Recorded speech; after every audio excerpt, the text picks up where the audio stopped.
There we go. Forgot to change the microphone.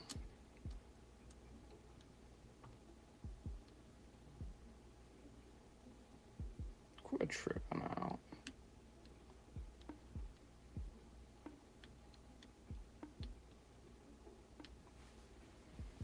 This thing is just tripping. I'm trying to get this set up to where I can actually see what I'm doing.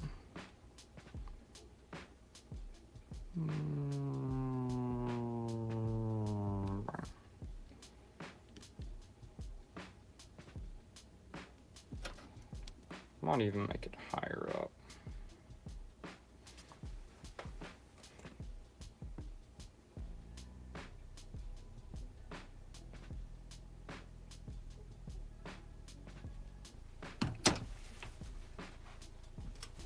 Where's my pole?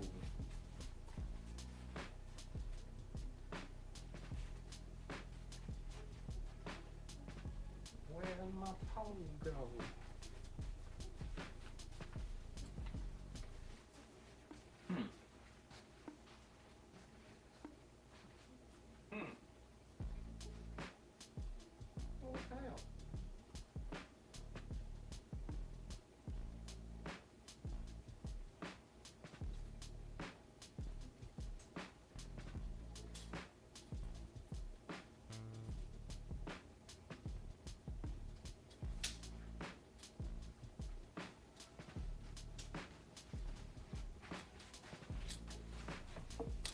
What's up, everybody? Hey, what's up, man? Sorry, I'm trying to find my pole that I mount this thing on, but I'm not finding it. So I'm probably about to just swap over to just put it back where I've had it. It's gonna do like a cool view where you can see what I'm doing. But I think I might give up on it because I don't know where the heck it went. Hold on, let me turn this. There we go. What's up, everybody? That is not good. Yeah, I don't know. I don't know where it went. It was laying over here. I don't know. I guess somebody came and stole it. I guess. How you been, man?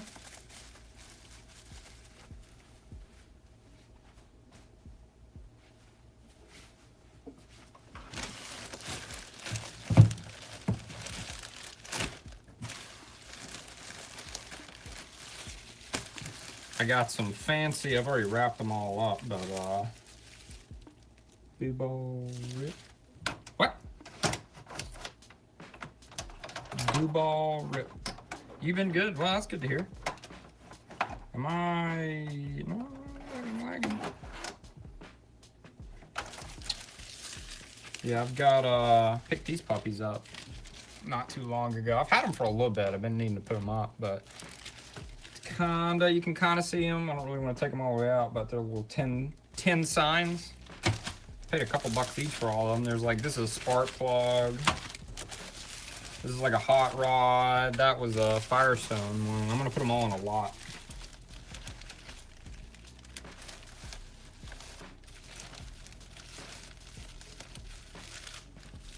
Bubble wrap. I got what you mean now. Yeah. Yeah, I've got them all bubble wrapped up already. I did it a little bit earlier when I went to streaming because I got to get these things online. Oh, that's what I need to do. I need to take measurements of it. But, well, after being super slow on eBay for a bit, I feel like I have got things turned around. It actually started picking up today, and I got a couple of sales. It's been super, super, super slow. And I was wondering why. And I hadn't been posting daily, so I think I know it's why now. Let me plug up that camera before it goes out. But actually starting to get a few sales. I've actually, what's up? How's it going, Swirl Slots? How you doing today? How's your sales week been, man? The roll keeping up? I know you were telling me the other day you had a ton go out on Monday. Mine's starting to pick back up if you just tuned in. That's what I was saying. As I've actually got I mean, it's not been crazy, but I did a couple hundred a day, and I did a couple hundred yesterday. And I've been getting, I started posting on Facebook Marketplace, and I've been surprised at the amount of clicks and sales I've gotten off of Facebook Marketplace with people actually doing the shipping on there. And I've got a couple where they were cool enough to just do it over Venmo or PayPal, and it made it a lot cheaper for me for fees and whatnot. So I'm pretty happy about that. But I'm gonna try tonight, hang out, talk to everybody, and chill out. And it is a bridge name. I am gonna try and get like 25 done. I started yesterday. I started drip feeding my posts. So what I've been doing, and I think this has been screwing me up, is, and tell me what you do, Swirl It, because I'm curious since you're having good luck with it right now. I have been doing, 10, 15 a day, getting 10, 15 done. And then I'll let them sit in my drafts for a few days until I finally get like the whole 30 of them. Hey, what's up, Varun?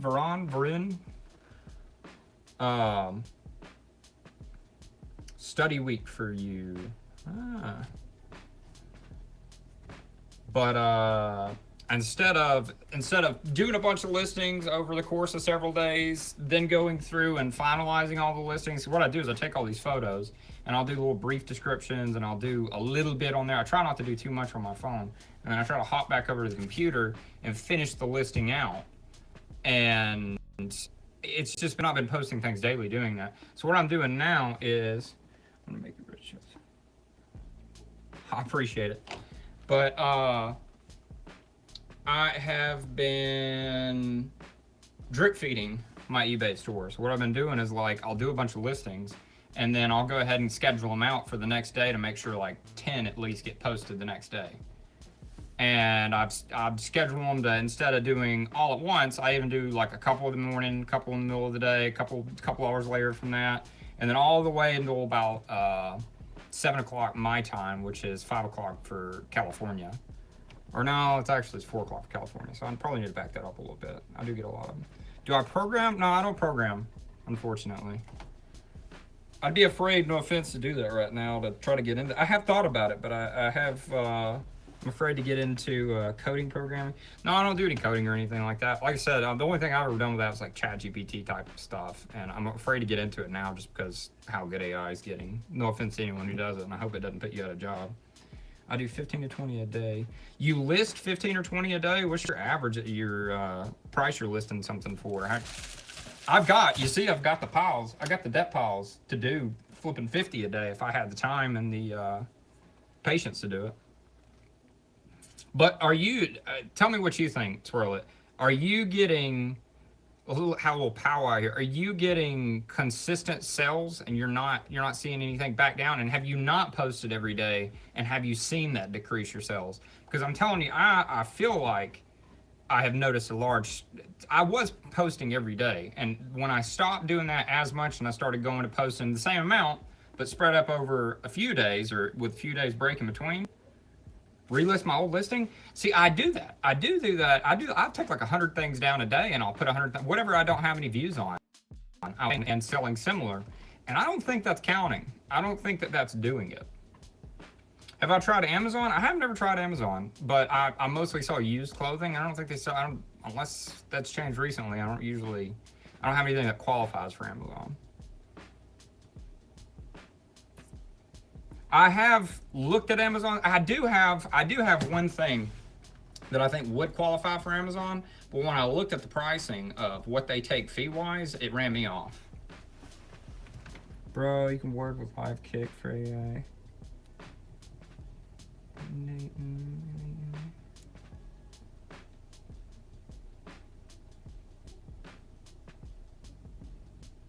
I'm not sure what you mean by that, dog.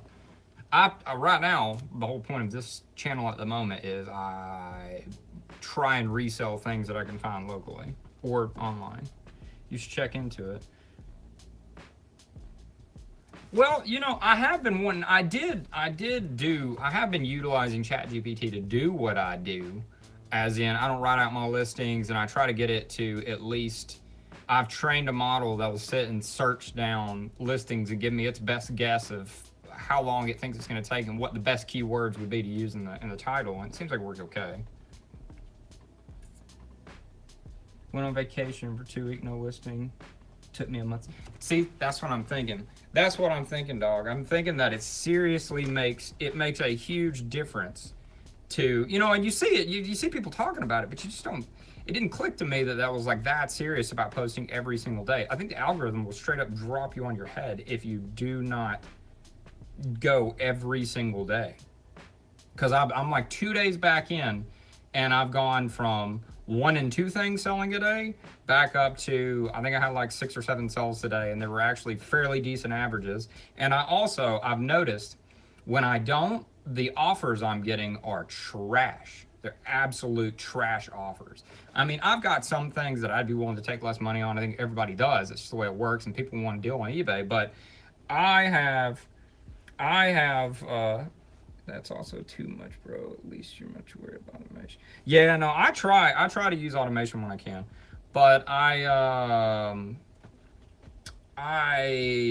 lost train of thought on that. I've noticed that there's a steep drop off if you do not post daily. I think that's a serious, like an actual, not a juju thing, but a legitimate. The algorithm will not. It's gonna stop shilling you if you don't feed it daily. So I'm hoping this will get things turned around and I get the store roll. Oh yeah, the offers. I've noticed if I'm not consistent on listing, the only offers I get are like 10% of whatever the freaking item is. Like stupid, why are you even, yeah man, why are you even sending me an offer type thing? Like you're just being offensive at this point type thing. You know, I know there's the whole shoot your shot thing, but when I've got something up for $100 that sells for somewhere in the $100 area fairly often, and you offer me $10 on it, you know, really? And I always shoot an offer back to it, but I'm not even getting like, we're not even in a battle. It's just let me lowball the piss out of you and try to move on. I'm looking, it's not even sellers or anything like that. But anyway, long story short with that, I think that's got something to do with it too. I think who they show it to is also, most offers are a joke. Dude, I get actually fairly deep, like today, I sold, I think like out of the 6 things I sold, I think I sold 5 on offer, and it was, everything was less than 15%. If you can keep it less than 15%, I'll almost always say yeah, unless it's something super hot. You know, and 15%, you know, that's, if you don't sell it with, you know, before, if it's starting to get old, 15% ain't nothing, man. I've got that built in to not care about it. Not to, you know, not to say, but I think everyone does that. You have to do that with eBay. But I think it matters. I think listing every day seriously matters as much as some people like to talk about it mattering. But I'll tell you another thing too, like I said, I think I was really surprised at Facebook Marketplace at how much I've sold some stuff on Facebook Marketplace. And like I said, oh, come on. We're gonna start this tonight. I'm gonna start this up tonight. I'm gonna tell you right now, guys, if you're interested in buying a gimbal, if you're interested in buying a AI gimbal or just a gimbal in general that you can put your phone on and, you know, has some automation to it to where you can, like this one has AI features where I can have it follow my face and all that good stuff, right? If you're interested in one of those, there's 2 of them that are the main contenders out there.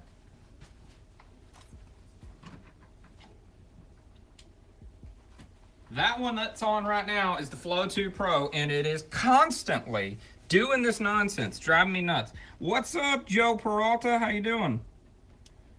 Hey, man, I'd love to work with you too. You seem like a cool dude. But I'm here for business on eBay. Well, hold on. I'm here for business on eBay. Oh, buy and give a good offer. I appreciate it, man.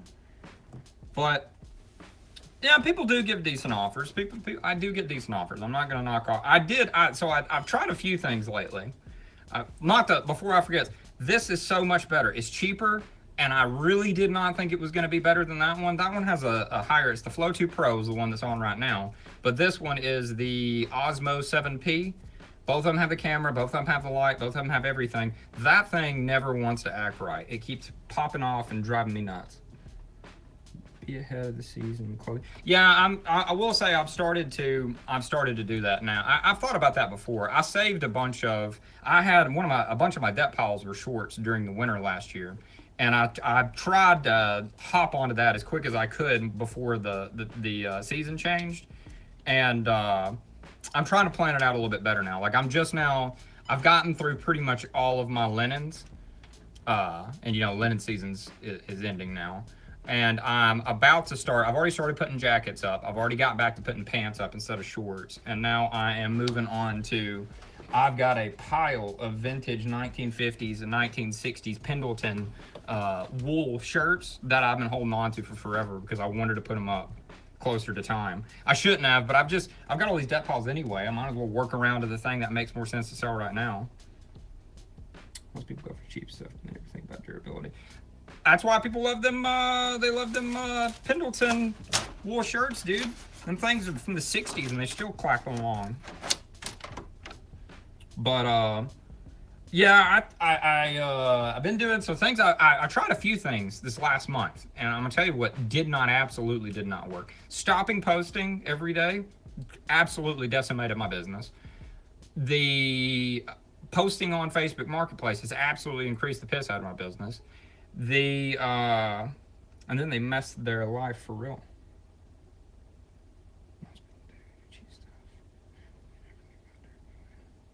Well, if you spend all your money on cheap stuff, you're going to regret it eventually. I can tell you right now. There's some things you can buy cheap, and there's some things you just cannot buy cheap. You're going to come out better in the long run by purchasing something that's of better quality.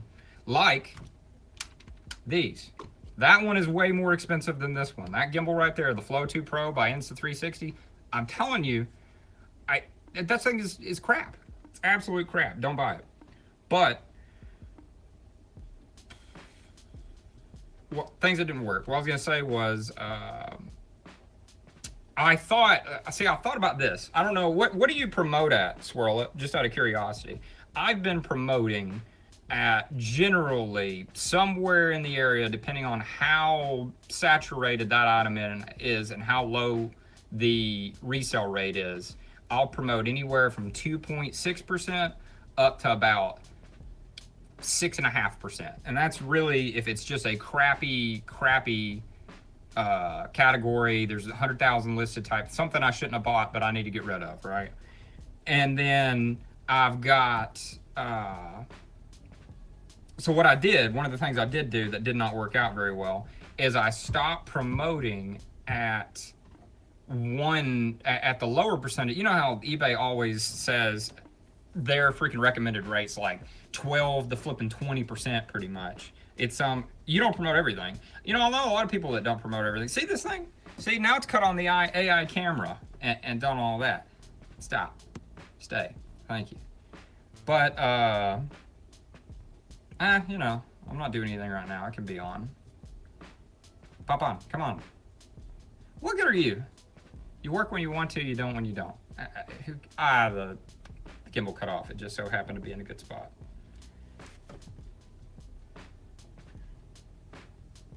I do craft stuff. I've got, you may have been in here the other night where I did some airbrushing on this is some of the stuff we do. And I want to get, I'm hoping, this is what I'm hoping is this weekend, I'm going to try and do use semen recipients. Sure, that's not a very good troll, dog. You gotta work on your trolls. This is what we did last week. This is what we painted. I airbrushed these. I 3D printed them and hand airbrushed them. And then this puppy we wired up and actually made the eyeballs.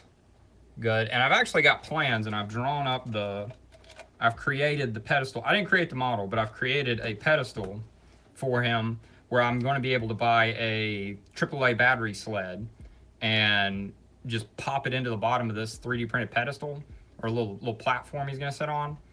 And it'll have a switch and everything on it where I can just turn him on and off and we don't have to worry about all this nonsense and very, very, very janky soldering I've done with 2 teeny ding-dong batteries. Yeah, I'm telling you, dude. I thought about it. What I did was the model comes to where you can separate the eyes out, right? So I took it, I put holes in the, if you're familiar with 3D printing, I put holes in the tube in the, when I hollowed it out, in the eyeballs. And then I just put holes in the bottom of it, hollowed the whole thing out, and, which was cheaper for me to print anyway, need to do it anyway, but how is your cool wife? She's doing good. She's doing good. She's up there putting the kiddo to bed right now. She might come down in a little bit, she said. But then I just got a couple of LEDs. I took the actual eyes, and instead of printing the eyes in the same resin, I printed the eyes in translucent resin that I had incidentally put just a little bit of coloring in. Telling you, I think it's cool. I think it's cool. I think it's gonna look cool sitting on a pedestal, like a little base, and I can crank out, you know, I want to paint them nice. I want to make them look nice, but I could probably crank out, if I was really spent, you know, an hour and a half, probably 10 a day once I get these other 2 printers running.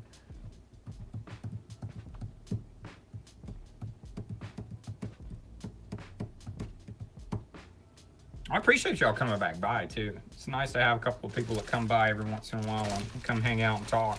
I'm gonna try and I didn't stream the last couple of days just because it's been hard. It's been a long couple of days. That, and I really had to spend the time. I'll get back to the what I was talking about with what has worked and what hasn't worked. So if you ever decide to do something like this, or if you're just interested in it, you know, maybe take it with a grain of salt, but it might be decent advice. I thought about this, the whole promotion percentage thing. I was like, well, you know, I'm not getting a whole lot of clicks right now compared to where I was, which also could have been not from posting daily, but I was like, well, how about we do this? I usually take stuff. I generally accept offers. What do they sell for? I haven't sold any of them. I hadn't even put them online, dude. They're going to cost me about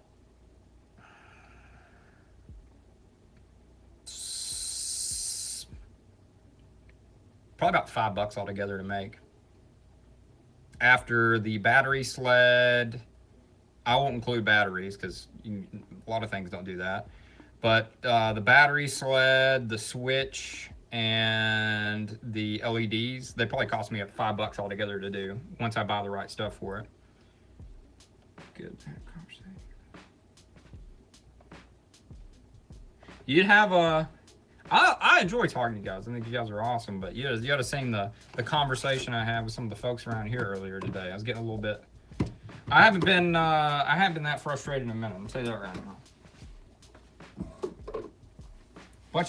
Bunch of people who just do not have any want to have a conversation about something. All they want to do is name call and be ugly about stuff. We got some, you know, on the one side of things. Nah, I'm getting off on a tangent. Talk about that later after I get to through what I was saying. Because I'm trying to. What I want to do too is I want to make these at least in the beginning of the video of the stream that we have. I want to at least have it in some ability for if somebody's interested in this topic, or you know, in the beginning at least, until we have people coming in just to come out and hang out and chat, that if they're interested in the topic, there's some amount of content that you didn't have to just be there for. It's not all just me talking, you know, this and that. But you guys have made me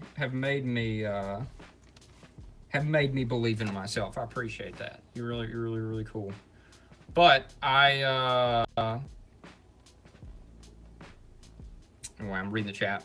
What did not work? What I thought was I accept up to about a 15% offer pretty much always, depending on the item. So I figured, hey, why not try this? To shake it up, do something different. One, I did off-site promotion. I did eBay's got a little promotion, at least for me right now, because I know it varies per person. I got 50% off $300 worth of off-site promotions for the month. That's crap. They say you got to wait an entire month for the system to train itself and be able to accurately get you. I was getting clicks the entire time. They were burning the piss out of that money, and I made $20 off of 150. I went up to 150 and I called it. I said, no, I'm done. You're not going to sit here and sap me for all my money, and I make absolutely nothing out of it. And it made me think, why not? What's good? What's up, man? Yeah, my bad, man. I keep the kiddo doesn't get to bed till so late, and I spend the days these days trying to work on arcade games, which I've been talking about and thinking about streaming too. But I've been working on that. I get up pretty late. I've been staying up till about 5 doing this, and then I get up real late. It's the days are just turning into blurs, dude. Just turning into blurs. But I what I was gonna say was on this stuff. Hey, how you doing, by the way? Let us know while I'm talking here. How's your journey coming there, Frank? Since you're getting back into it or getting into it for the first time.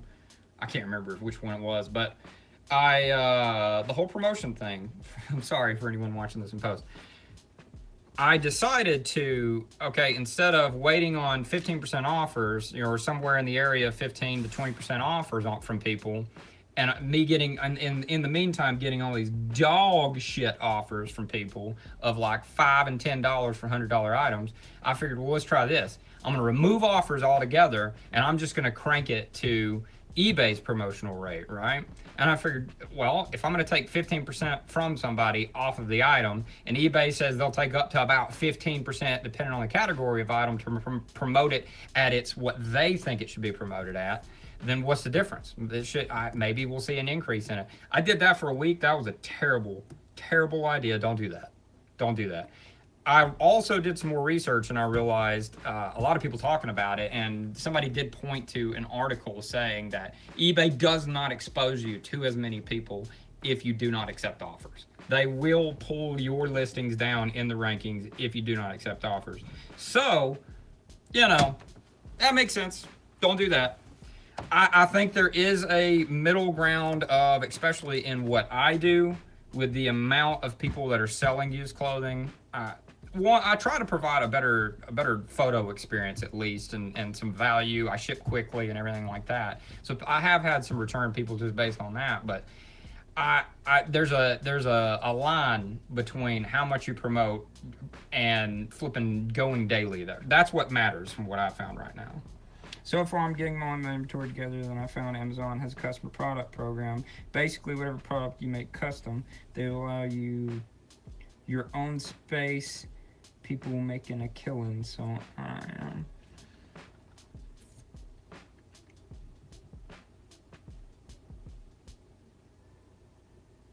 Well, what are you making, dude? So what's are you? So you're talking about just, are you gonna make something specific 3D printed, or are you just gonna print other models and sell them on there? Because that's something I might look in. Not to shoe in on what you got going on there. That'd be something I'd be curious about for the future if I ever get to the point of actually pursuing painting some things a little bit more. Because I do want to do that. I do want to do a bit of airbrushing and. Well. Now I'm starting to think you are my buddy that I know. I feel like you're joking with me now. I feel like you're joking with me now, buddy, because that is exactly what my buddy would say that I know in real life.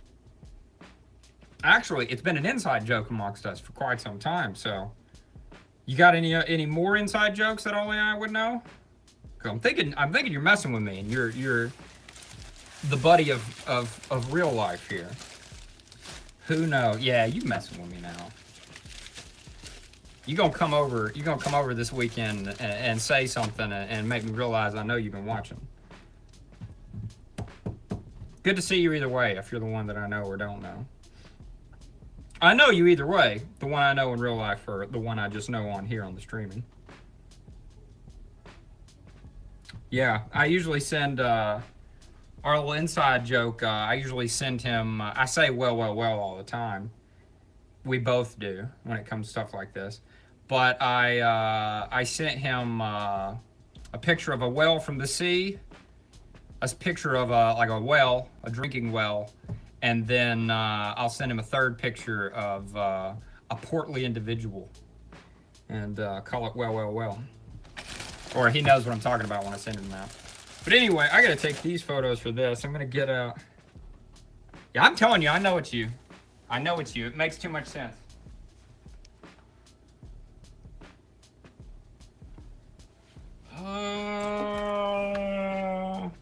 Have them create whatever you want and sell it.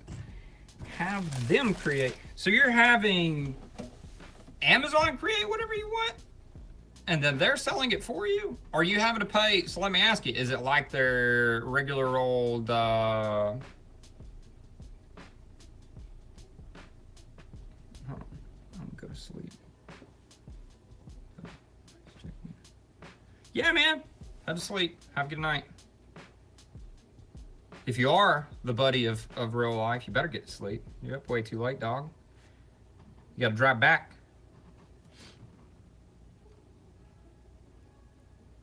Sell yourself. Well, well, well. I've got to, what I'm gonna do right now is I'm gonna grab my iPad and put you guys on there so I can read it. Yeah, I'm feeling like you are. I feel like I know you are.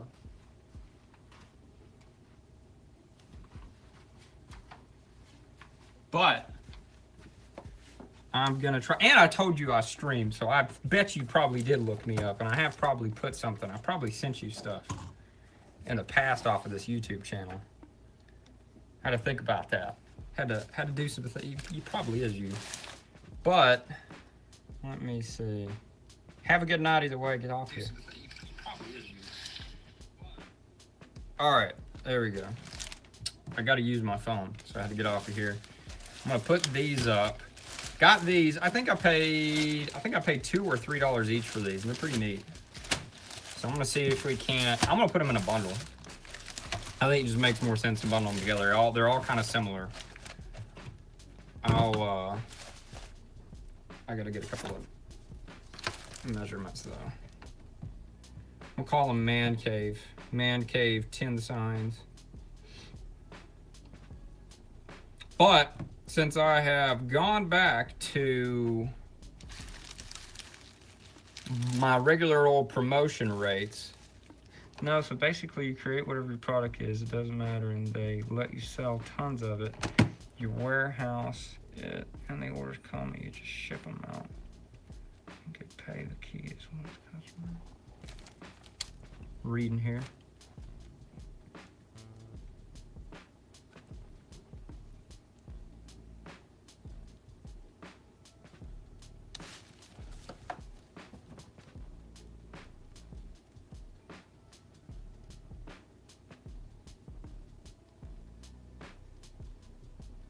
So you're talking about like being drop shipping basically, except for you're not drop shipping. You're gonna is it like selling on there like you sell on eBay?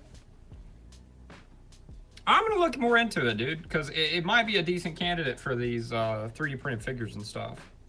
It might be a decent candidate for that. I've got a bunch of that stuff that I've been doing for years, and I've never even attempted to sell one thing out of it. Just. I should have been on it, and the whole intent has always been to be on it and doing it. I don't know. I'm super picky about what I do, and especially when I'm painting these things, I really have to batch paint them for it to make any sense, and I don't know. It's not been, at the moment, it's holidays coming. Yeah, I definitely need to. If I'm going to do something like that, like the goblins, I need to do that. The only problem is, I mean, what's their fee, dude? Because if their fee is out of the roof, it would make more sense to just stay on eBay or even to go through Facebook Marketplace. Facebook Marketplace is pretty hot, dude. Facebook Marketplace is pretty hot. I am amazed. That, and they're a lot, well, they're not even a lot. They will allow you to take your transaction off market and have basically no fees. If somebody wants to Venmo me the cash, I'm paying next to nothing to Venmo in fees, whereas I can't even suggest to somebody on eBay, let's take it off market. If I suggest to somebody on eBay, let's take it off eBay, eBay will flag my crap and dump me. And right now, I'm too dependent on them for all that. It's too much of my, it is almost my entire income is through Facebook Market at the moment. I've got a little baby stream of revenue in another direction, and Facebook Marketplace, like I said, the last few days, I've been cross-posting, which, does anyone cross post? Has anyone been cross post? Do you cross? If you're still here, Slots, do you cross post? You in the after here that is watching this later on, if you're so kind to do so, do you cross post? If you cross post, who are you using? I'm using Flip, the FLYP program. I have had a love-hate relationship with them. I have tried them. No, you don't cross post. I have tried them in the past and been very disappointed in how the system works. It's just clunky. And if you're somebody, I don't know how you do your stuff, Swirl It.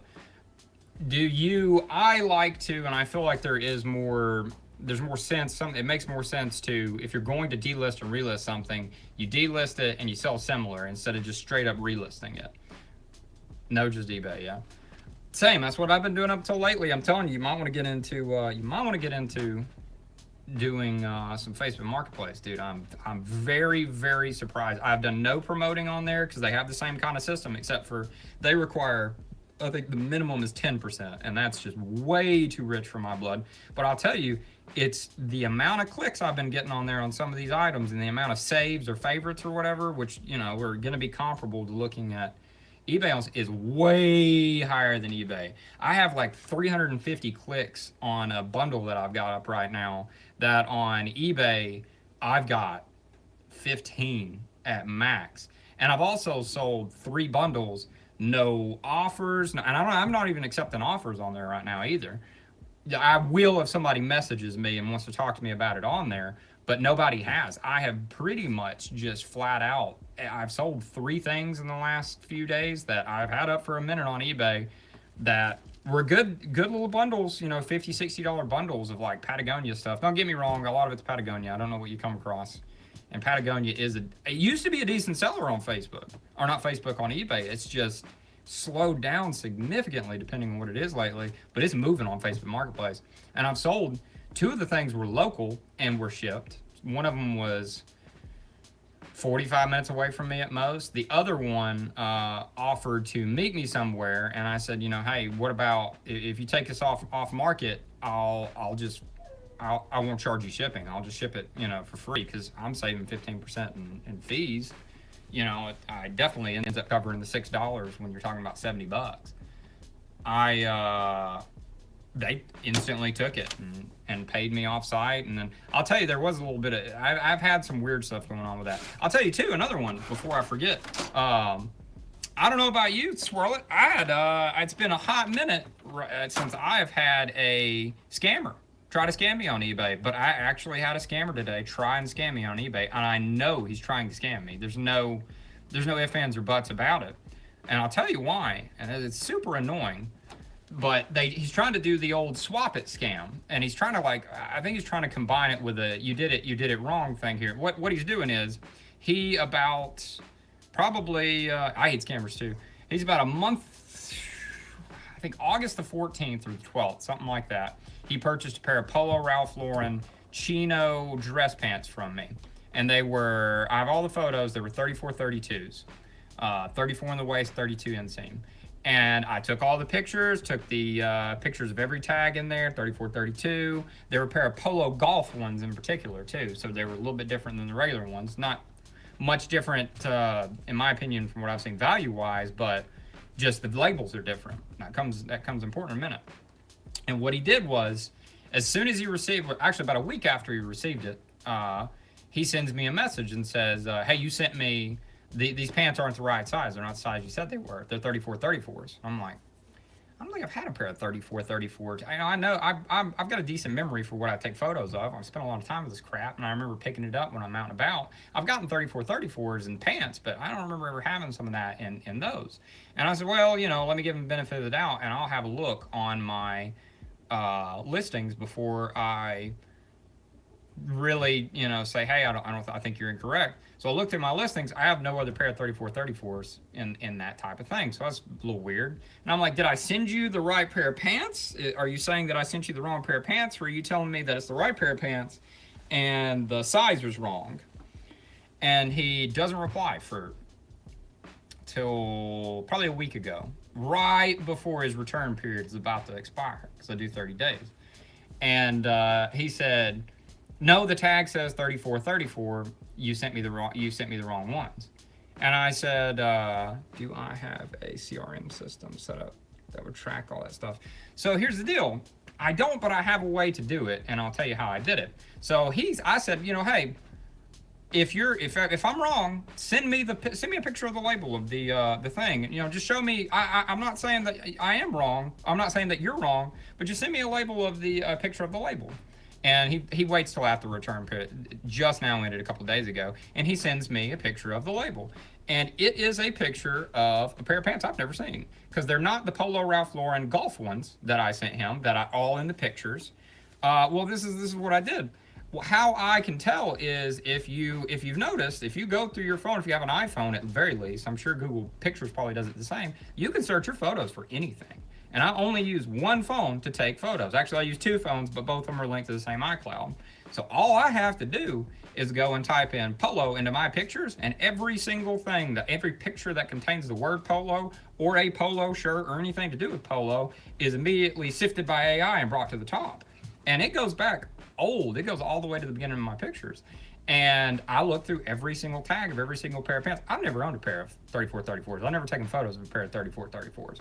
And there's no possible way that I took all these pictures of this pair of pants the way I do my inventory. There's no way I took all these pictures of these pair of pants and then turned around and got a completely different pair that I never even took photos of, shoved them in that bag, put that label on it, put it into the, it doesn't work that way. I wouldn't have done that. At the bare minimum, what would have happened was I would have had the pair that I didn't send to him still listed online, and they would just be, the labels would be mixed up. That would be what would have happened. I have done that one time out of over 2,000 items. So, I mean, it's the way I do my inventory, it's very hard to mess it up. I've never had any issues with something like that. And it was just fishy the way he was trying to do it. What I believe has happened is, I think dude bought a pair of pants from somebody, didn't like them, they didn't fit, he bought the wrong pair, or the size was wrong in general, something about it. And instead of trying to, I've had address changes right after pay many times, but I will say every single time that I do it, I'll hit them up immediately. I hit them up after they send me that and say, hey, I'm terribly sorry about this, but you know, I act like I don't know what the scam is. And I just explain and act like they don't know what the scam is. And I just say, hey, eBay will not protect you nor me if I send this to a different address than what you initially put down. So I tell you what, I've already gone ahead and canceled it. And if you want to go ahead and send me the same offer, or you want to buy it again, feel free, and I'll immediately accept the offer, and it'll still go out at the same time. I'm sorry if it's inconvenient to you, but I got to protect myself and you.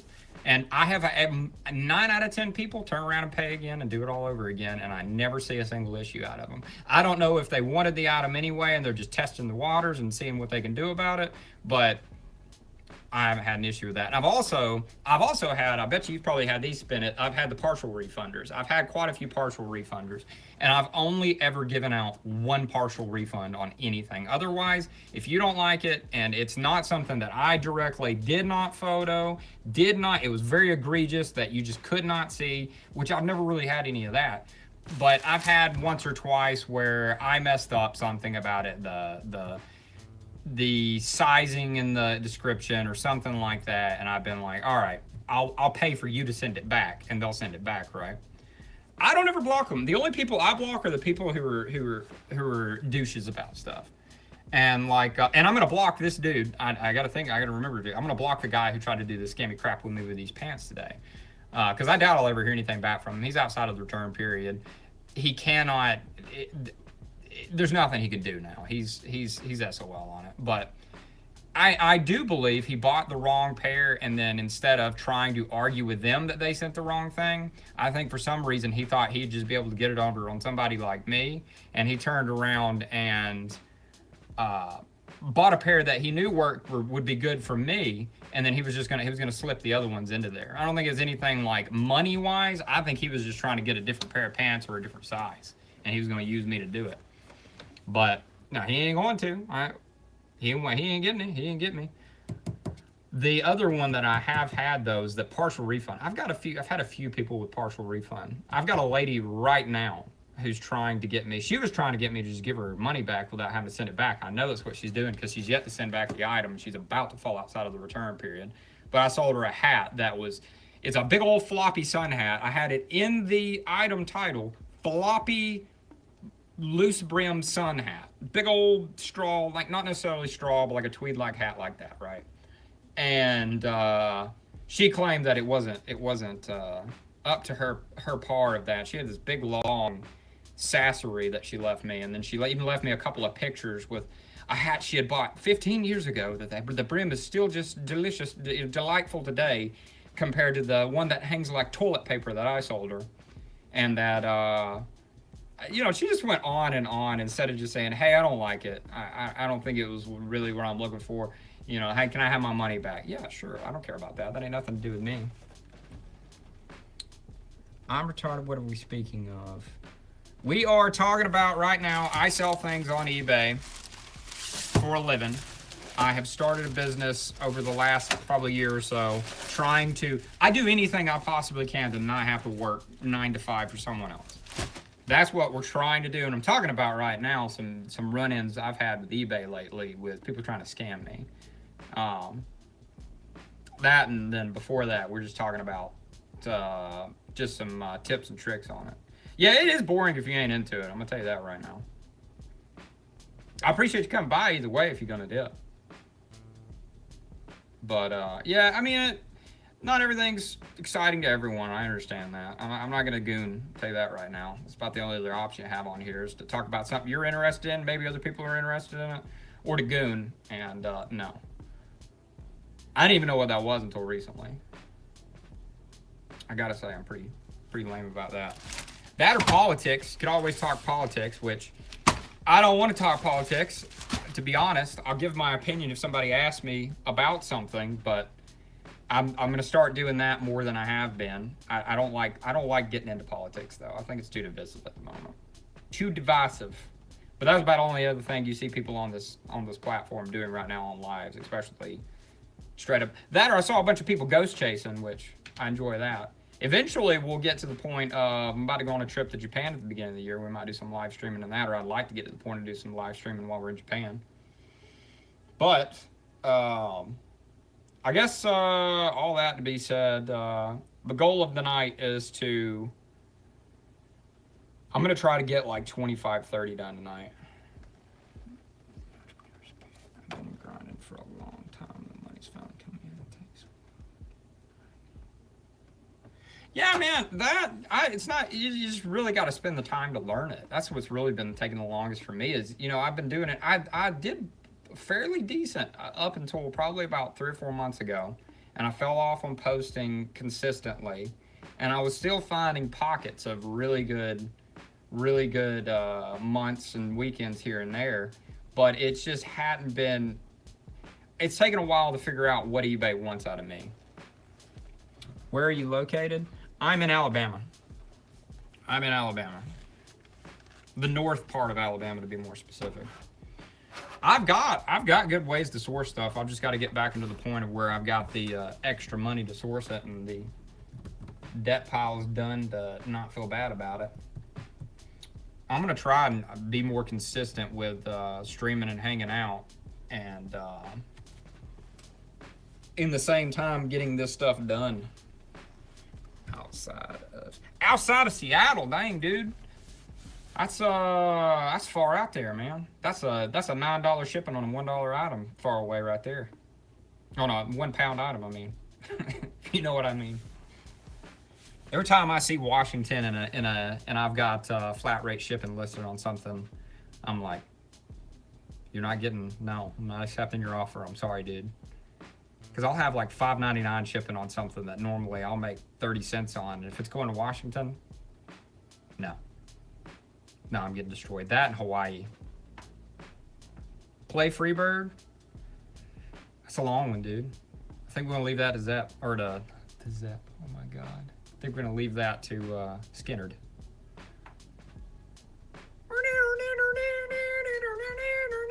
There you go. You get a little bit of solo. That's all you get. While we were roping as a skating rink, I played the shit out of Freebird. I'm gonna tell you that right now. Play that crap all the time. I didn't care how long it was, and I didn't care who got annoyed about it. I like to hear it every once in a while. Gotta get up on AI to do all that posting stuff. It takes a lot off of you, so you folks forget about it. That's good and all, but I'm gonna tell you, I did do that. I have filtered it through. There is a long and a short to how useful AI becomes in doing this in particular, selling used clothing. The short, so what I was doing with it was, instead of researching things, I was getting AI to I was paying premium for Chat GPT and letting it research for me. It's not very accurate, and I found that I pretty much knew in about 5 seconds of searching something what a price needs to be on something. I'm at that point. It doesn't take me long to search it and price it, right? So where else can you use AI when it comes to doing this? People use it in the description. They let it write a whole description for it. It's inaccurate, no matter how much you train it. It's still tripping out like crazy and putting some wacky stuff in there fairly often and coming off topic. And 3, I found nobody gives a crap about the flipping description. Nobody gives a rat's ass about what's in that description. I played a bit of Freebird. I'm not playing the whole song. It's 12, 15 minutes long, something like that. I do love how it came across the screen. That's pretty good. But so you've got that. You really don't need a description, to be totally honest. You got time. I was wondering if you're a bot that just pops in and says play Freebird. But I can't. I'll get copyrighted. I have it on my jukebox over here. I get copyrighted if I play it though. They were super ridiculous about it. I'm not gonna sit and sing it either though. But long story short, with all that, with the AI, so I'm more efficient immediately, and I'm not your AI. Well, I'm glad to hear it. Ain't nobody else in here AI that I'm aware of. If they are, they're tricking me pretty good. I'm not able to flex your arm tattoo. I have not done any amount of physical fitness in too long, dude. So I don't really have a good flex there. But it's c'est la vie. It's the epitome of shit happens in basically shit happens in French. No, I don't have a separate website, Frank. I appreciate it, Chemical. I don't have a separate website, Frank, and I'll tell you why. I did do Shopify for a little bit there, but it's too expensive, and I don't have a way to funnel it over there right now. I don't have a way to funnel the people from eBay over to there that I think would be meaningful in any way. And it's cross-posting. Cross-posting is the problem right now. It's the thing that nobody has solved, and the people that have solved it and will sell you the solution for it are selling it at a per item listing basis, and it's disgusting rates, and I'm not paying it. I'd rather just not be on the flipping platforms doing it. So even if I have my own website, I'm having to have the website cross-post back and forth to my website through whoever I'm hosting it through, and eBay. And it just isn't, I'm finding out, I'll tell you the thing, my number one thing that I have learned over the year and a half I've been doing this, almost 2 years I've been doing this, there's very quickly becomes a point of diminishing returns. And what I mean by that is, I can get a little bit extra money on some of these items if I sit and research the piss out of them and find out what keyword is actually selling that item, how often it's doing it, and I sit and I really think about the rate that I put the promotion rate at, and I spend time, and there are some items that description probably would help a little bit on. You know, not the majority of them, but a detailed description would help a little. I could do a lot more things per item, and I could wash some of these items that have a little stain here and there. I used to do that all the time. If I had something that I thought I could get a stain out of, I'd wash that bitch 2 or 3 times. And what I found is, nothing goes onto the internet, nobody can see it, and I can't I can't make no damn money off of it.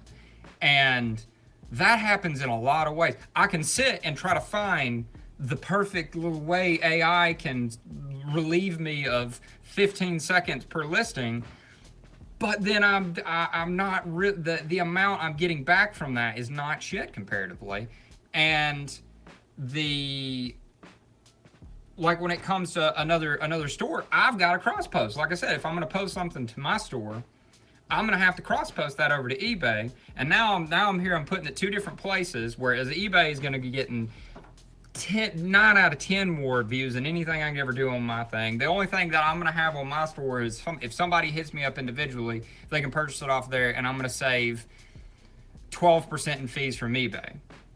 Jet fuel doesn't melt steel beams. That's a fact. That's a fact. There's also, if you really want to get into that, buddy, why are some people dancing around on rooftops when that all goes down? That's a weird thing too, huh? What are you? Who are you? He just blew in from Crazy Town. I know that's not the reference, but Stupid Town just feels a little bit too harsh, especially somebody coming in and hanging out. Hey, buddy. I like to troll. And I enjoy a good troll. And I enjoy somebody that hangs out after the troll too. I feel like that's why the channel is what it is. It's what's called what it is. This is the interesting thing I have to talk about right now. This is the only thing that I feel like I have up on other people is trying to make money outside of working for somebody else. A lot of people don't try to do that. Hell, I didn't for all these years. But yeah, long story short, all that, I just feel like the point of diminishing returns. Well, it's not that it's a lot of work, Frank. It's a lot of work to do this. It's a lot of work. It is genuinely a lot of work to go out and find items that have a good probability of selling. And it's hard to, I was reading the chat. It's hard to find, without having to spend a ton of time doing that, to be able to go like I do now. I can hit a thrift store and be in and out of it in 5 minutes. I know exactly what I'm looking for and the exact places I'm looking for. I can run my hand down a rack of stuff and pretty much find exactly what I'm looking for every single time that I'm willing, and know what I'm willing to pay for it and what I can get out of it and how long it's gonna take. Be able to use eBay to check it all that. It takes a lot of effort to be able to get to that point. Then it takes a lot of effort to get to the point of being able to streamline without going too far, taking photos of things and posting it online. There's a lot of work involved with all of it. Oh, trolling, just see a clever and pressure in your hustle. I appreciate that, for real. Nah, I don't think you're just trolling. I was messing with you on that. I do get people in here that just come straight troll, and I still don't even care about that. That's fine with me. It brings a little bit of levity to the day, right? But it's one of those things where you got to get to that point of where you start I had to tell my dad this earlier today because he's doing the same thing. We're both doing the same thing. We both have a little bit more. We fix a little bit of stuff here and there around town in some various ways I'm not going to get into, but we do a little bit of repairs here and there on like electronics and whatnot. And arcade games, that's going to be the main thing with that too. But I'd explained to him earlier today because we have these arcade games, right? We've got like 300 of these arcade games out there. We get this police trainer running. We get it checked out. It doesn't need a cap kit or anything on it or anything special that's gonna take a lot of time to do. But yet, like, he wants to pop out. It's not dirty. It's not super dirty, and we ran a rag over it, but it's got the very back of it has a piece. These are all presswood. All these damn arcade games are presswood back then and today. They only made like the bottoms out of plywood. And if you've ever dealt with presswood or MDF, it can like shatter sometimes if it's been smacked. And doesn't compromise the structure of it, but like a little corner might snap off. Like it's real easy to do that. And like the little teeny tiny corner of the back of this police trainer game had snapped off and there's a little spot there. It's missing. Tyler Childers versus Sturgill Simpson. Is that MMA? What is this? I don't know about that. You're gonna fill me. I'm gonna have to give me a second. I'll look into that in just a second. But long story short, to the end of that, he's sitting there. He's like talking about let's get out the Bondo, and then we'll get the finishing Bondo after that. And then after that, I can airbrush it back to, and then we can sand it a couple of times, then airbrush it on top of that. Yeah, pressboard is garbage. It's the material of Satan. But long story short, he's talking about spending 2, 3, 4 hours worth of time on this arcade game when I have sold some of these arcade games with the same issues for more money than he expected to get out of them in the first place. And it's like, okay, we've got 300 arcade games sitting here that we need to sell. There are things that we need to do to restore some of these that really need to be pristine to get the highest dollar out of them. And then there's something like that people aren't going to give a crap about that. You know, maybe we slap some Bondo on it, and then we put a little bit of I did Bondo, and I did go one round of Bondo on it. And then I just airbrushed over it with black and matched the paint on it, and you could barely even tell it happened. But I'm going to point it out in the listing. I'm not saying to be lazy and dishonest. I'm saying, how much value are you adding for the amount of time that you're tacking on to this item? That's what matters. And that goes for, especially in this business, where I'm at the point now of where if I was bringing home, like I did in the very beginning, 5 items every 2 or 3 days, I get washing the things that need to be washed because I've got the time and nothing else to do when it comes to that. Dude, I'm staring at like 1,500 flipping pieces of clothing that need to go on the internet. I need to make this as quick as possible, but finding the balance of how making it better than everyone else, doing the better $100 if you huff Bondo on live. No, dog, I'm not huffing Bondo on live. I gotta keep my brain cells for my kid, dude. I gotta be able to do this job, man. Bondo's got that. It's got that good stank, though. I'll tell you that right now. You know what I mean. Got that take a deep breath in front of the gas station stank. But yeah. But yeah, diminishing returns, dude. Website right now for me, diminishing returns. Cross-posting, I thought was diminishing returns because of the amount of time it takes me. You have to individually do them on that flip website. You have to individually, and you got to type in 1 or 2 things. I got to add a couple more little things that Facebook requires that eBay doesn't fill in for me. I got to say, not diminishing returns. I'm getting something out of that. I've seen the money come out of that. Need a Bondo. Oh. Nah, I've already killed enough of my brain cells to. I gotta keep what I got left, dude. Gotta keep what I got left. So before I yammer all night long, I got these. I think I'm gonna put $60 on these puppies. I think I'm gonna put $60 on all 3 of them. That equals out to about, $20 a piece. After taxes and fees, or after fees and everything on that, I'm gonna do calculated shipping. I'm gonna put, because I want to start talking about what I'm actually doing too. And I'll respond to the chat. Anybody wants to talk about anything other than this, I'll have any conversation in between on whatever you want to talk about. But I do want to start trying to focus on this actual thing, at least to have something to talk about instead of just being silent while I'm sitting here taking pictures of class. I think that's getting, it doesn't make for good after videos. We'll go with that. Nobody wants to watch that after the fact, especially people who are going to read the title and try to do it. And I'd like to grow the channel. So just to say, anybody who's been hanging out for a minute, if you want to talk about literally anything else, I don't care. That's fine. You can interject and we'll talk about it. Oh, chemical, Bondo, huffing, anything you want to talk about. Cool with that. But for the main part, I'm gonna go on with what I'm doing, and I'm actually gonna start explaining what I'm doing with stuff, so that anybody in the future, if you want to try something like this, or if you're here because of eBay reselling, you can actually get something out of it, or at least maybe criticize me, give me something out of it. I either, whatever the case may be, there's a topic at hand here, at least for what I call the live streams. Like I'm calling this, I'm staying up late and doing eBay reselling and chat, right? When I do some painting, if you want to talk, the painting will be a little bit different, because you can actually, hey, paint it this color, that looks good, whatever the case may be. You can input what you want to input with it. And then when we're doing like fixing arcade games and stuff, talk a little bit about what we're doing, and in the same vein, joke around. You can troll my dad as much as you want. It's hilarious to do. But back to this. I am going to, I got these, I paid, what's up, Buck? I paid $2 a lick for these, I think. I'm gonna try 60 on them. If I have to go down to 40, I think I'd still, if I can get them done quickly, I think I'll still be in the good. Phone died. I ain't getting nothing done for a minute. Amazing. A Luke.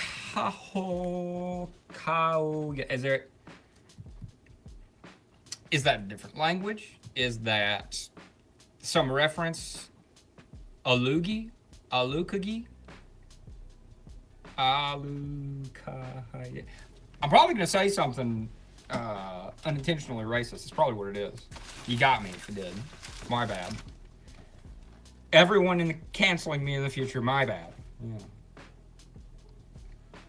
I don't know what you're talking about, dog. You're gonna have to alliterate. You're gonna have to give me more than a loogie, dude. You're gonna have to give me more than a luga hoogie. A luga hoogie. I don't speak whatever you be speaking, my dude. You're gonna have to pop out the old translate and throw it at me. I ain't got a phone right now. I can't. I think tonight though, I think I'm gonna do these and then I'm gonna try and knock through. I've got a pile of more primo jackets I want to get through tonight that I've been sitting for a while. I need some Bondo to fix up your arm, Joe. What's wrong with my arm, dog? Nothing wrong with my arm.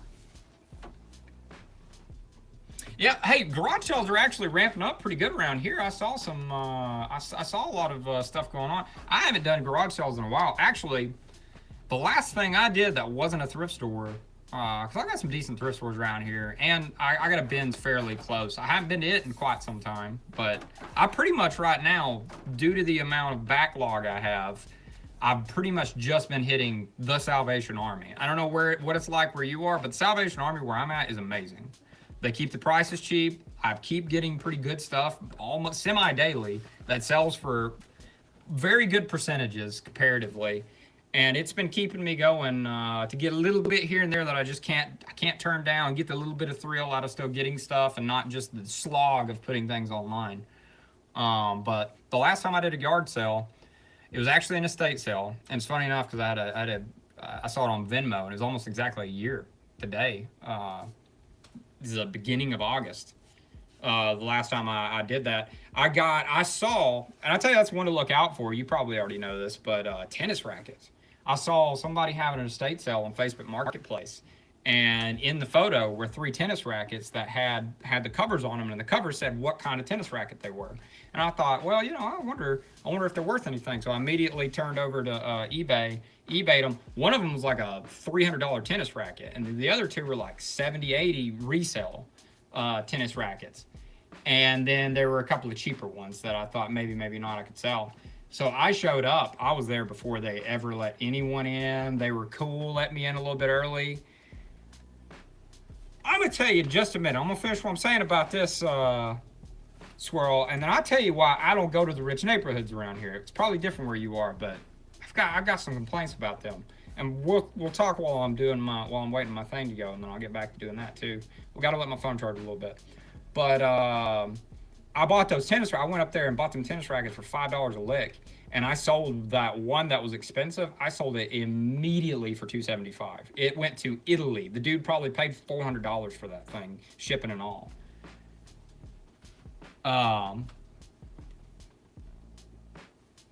Yeah, that was a lick, dude. I got a lick off of that little roll. I sold that one immediately. I sold another one for $75 right after that. I bought 5 and I paid $5 each. Sold the one for a lick right off the bat. Sold the next one for like 75 pretty quick, and then I sold a couple more for 30 and 40, and then I'm still holding on to 2 of the cheapo ones, but I don't even care if I never sell those. I made a lot of money off of that very quickly. Rich neighborhoods around here, I'm gonna tell you my little story about rich neighborhoods. So around that same time, I was really getting into trying to go to the yard sales and estate sales. And I know a lot more now to where I'd really be interested in doing it a lot more than I did. But there is a place. So I'm in the North Alabama area. I went to, you can look it up. It's called, it's one of, in per capita, if I'm not mistaken, it used to be in the whole U.S. It's one of the wealthiest places in America per capita. People make the most in median income out of anywhere else. It's called Brookview. I think it's Brookview. I think it's what it is. I'll have to take a look and see. But Brook something, Brookwood. Actually, it's Brookwood. Brookwood, that's what it is. I don't go over there very often. It's over in the Birmingham area. Went over there. They had I saw where somebody was on Facebook Marketplace, somebody's having a yard sale. And I was like, oh, you're talking $1 million houses in this huge neighborhood, and every single house is $1 million house. Everything is wacky, nice, wacky, expensive. And I get over there to the first one, and it is, I kid you not, it's pallet bullshit. It's a bunch of crap that you'd buy from one of these little pallet deals that you're reselling stuff off of, that people buy and resell stuff off of. Like as seen on TV, garbage that nobody wants, that has no resale value, is cheap garbage from China. It's a bunch of resale crap. Not even like them selling their own stuff, it's resale crap. And I'm like, that's garbage. You know, I stood around for a minute, we talked for a minute, and I'm like, really looked hard to see. It looked like they're having this flipping yard sale every weekend, and all they're doing is reselling out of their flipping house crap. So we go to leave there because I'm disappointed. I'm like, we'll hit a few thrift stores on the way out of here because there's a bunch of them in town there, and we'll just dip. You know, hopefully we'll find something good around there, and we'll just dip after that. Well, we go to leave, and the lady's like, or the dude's, I can't remember, lady or guy was like, hey, if you want, you can here's a, gives me a map of all the other yard sales currently going on that night, or that day in this town, in this little subdivision. And I'm like, oh, okay, all right, well, maybe that might be worth taking a look at. This is a rich part of town. Somebody's got to not be doing this bull crap like you're doing. There were like 8 or 9 on that list. And I tell you what, there was one yard sale that wasn't totally comprised of bullshit as seen on TV, garbage by the bulk. And I'm not talking about like they have like 1 or 2 things here they bought that they clearly, no, I'm talking about they got a stack of it. And they're selling it for whatever they were freaking charging in Walmart minus $2. Like stupid prices, nothing good, nothing anybody wants. And all of these, every one of these yard sales in these $1 million homes that I went to were garbage like that. And it almost felt like it was like the rich, because all the people that were showing up were you could tell regular old folk rolling up in regular old cars like I'm rolling up. I ain't got no Mercedes or Porsche or this and that. I got a little Infiniti. Yeah, it's a little nicer than the regular old thing, but it ain't. It's a 2009 Infiniti. I flipping same. You know, everyone else is got the. Yeah, I'm telling you. But everybody else rolling up and going to these things, you could tell is just me and yous, right? And it felt more like, yeah, the homes ain't selling, but you talking about these people are in multi-million-dollar homes right now, and they're out here trying to sell crap to peons out of their houses on the weekends. Like it almost felt to me like they were doing it for sport. Like, let's see how many poor idiots we can get to purchase our shitty goods from our yard sales in the fancy area. Everyone thinks we're gonna have all this good stuff, but really, in reality, we're just selling bullshit out of our houses, right?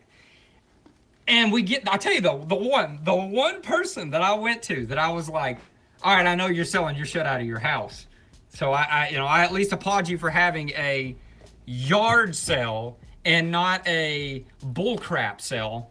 It was clearly some dude's melon bride, Filipino melon bride, and she was just selling like, she wasn't even selling nice stuff. She's selling like Walmart clothes, and I was like, oh god. She's super sweet though. I had the longest talk with her out of everyone there. Everyone there else, I was like, dude, y'all are just out here for sport. This is sport for you folks. I'm telling you. Y'all just sitting around. They've got like I can just imagine up in the top of one of these mansions that you go to, because they're mansions. There's these huge mansions you're heading to, right? I'm just imagining there's like a little little champagne party going up behind some double pane glass in one of these windows, and they're all, ah, let's see if this idiot buys the smart plug from As Seen on TV. Let's see if we can get him to purchase it with his stupid money, his pennies on our pennies. We'll burn however much we make. We'll make sure we set on fire when this is all over with. Whoever makes the most. You win the $100,000 jackpot, you know, crap like I just feel like it's a rat race. If you ever seen Rat Race, you know what I'm talking about. With they're always betting on all the poor people stuff. Like I feel like there's a rat race taking place up in the top of one of these mansions while I'm out here trying to scrape me up something decent to sell on eBay, right? But actually, in my little small town that I'm not going to name. I actually had better luck at yard sales around here. Like the other day, or a good minute ago, I went to one and bought a stack of Miss Me jeans and like USA made Lucky jeans, selvedge denim Lucky jeans with the tags on them. And I paid like $3 a pop. That lady was just like, eh. It was in a nice part of town, though, I will say. It was a nice part of town for here. It's not you know, the Rockefellers, but it's a nicer part of town. But yeah, I found. I don't go to the rich people neighborhoods. I don't feel like I get as much. I feel like I just get trolled. I feel like I'm getting trolled by the rich. I don't like it. It's not tasty. I don't like that. But yeah. What's up, Maverick? Welcome back. I think you've been back. You've been by here before. What's cracking, man? We're just sitting here talking our stories about. I was telling my story about getting trolled by the rich folks on yard sales. I think rich folks do yard sales to troll people. I don't think they actually try to get rid of shit. I think they sell their shit on eBay like we do, and just try to troll us with bullshit. You know, I was trying to refrain from cursing so much, but I'm gonna talk like I normally talk, or you know, to friends. I'm gonna talk like I normally talk because these streams are going down at. It's 1:45 in the morning right now. If you're awake right now, you don't need to be hearing this. You shouldn't be awake right now. Go to bed. Appreciate you coming though. But yeah, hadn't had amazing luck with the yard sales the last few of them though. I do intend. Maybe I'll film them. I'll use my gimbal and I'll film them if the people are cool with it. But there's like 3 or 4 going on around me. That they've got some racks of clothing that I'm not sure what's on them. And I'm in the South, so I mean I get some good stuff. People, it's coming up, man. It's coming up, Maverick. I've had an okay day today. I've had better than I've normally had. The average I'm selling per day is starting to rise and come up.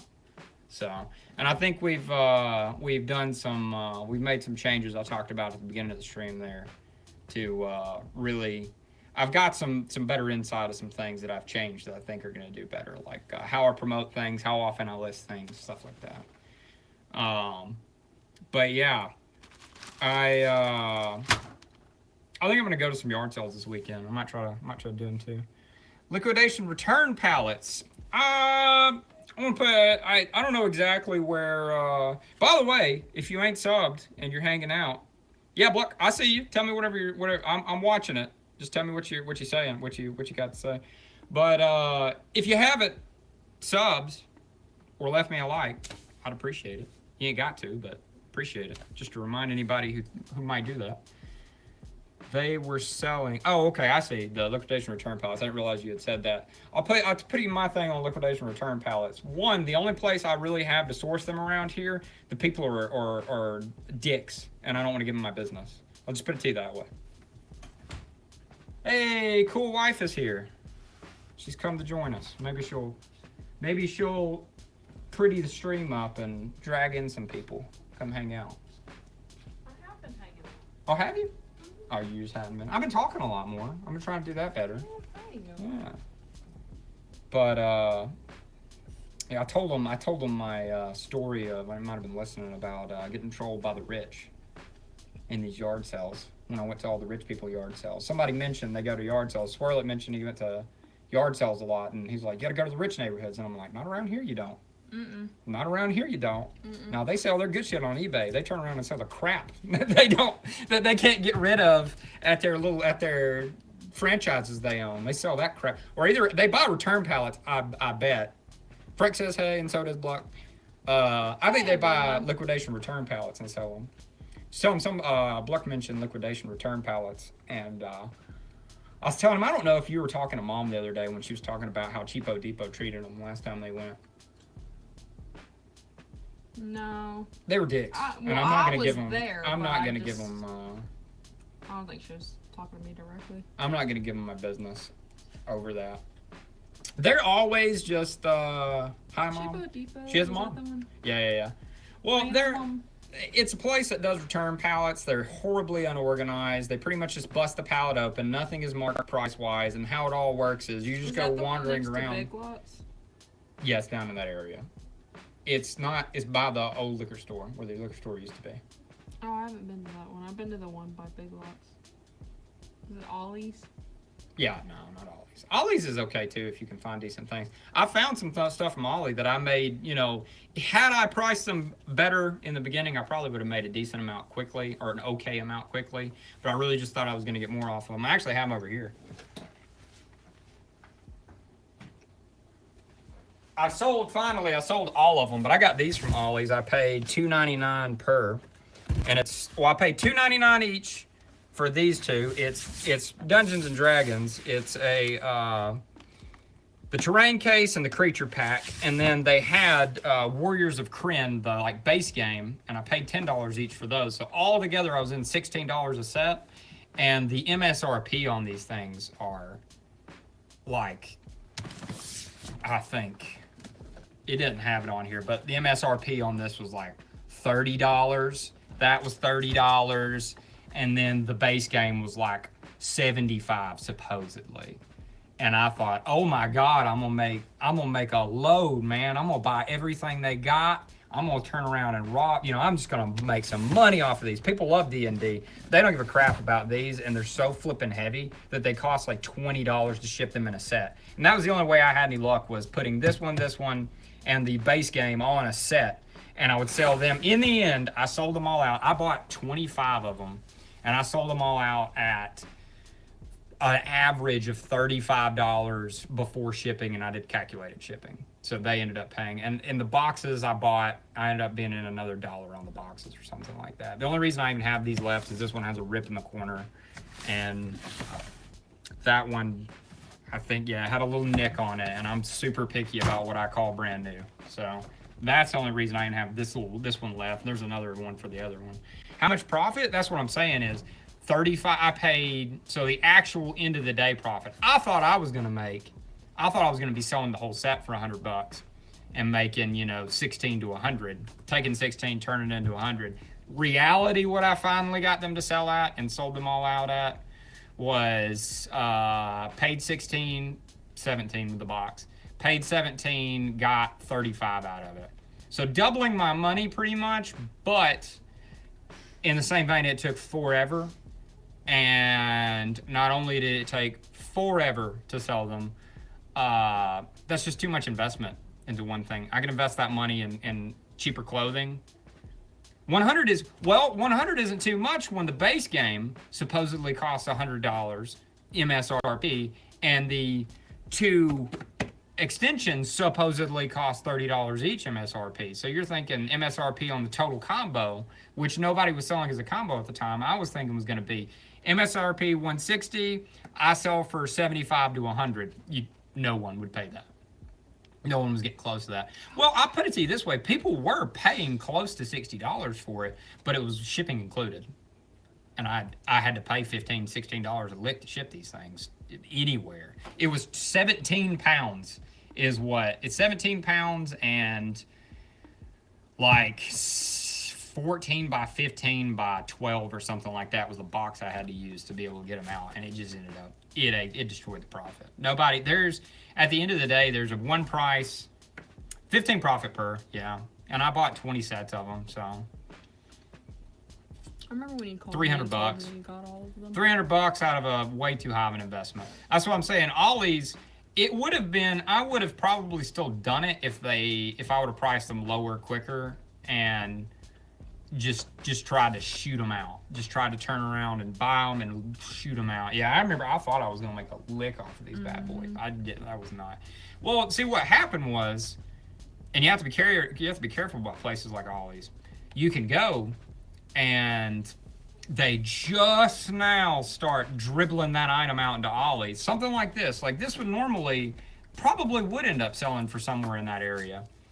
It's not just 2 expansion packs. It was these 2 expansions and then the base game, the full base game. And I was selling them all for that price.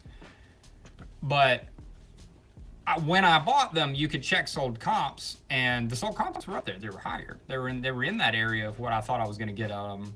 And then I bought everything the one I had, and so did every other reseller. Had the exact same thought at the exact same time, and it was just reseller city online.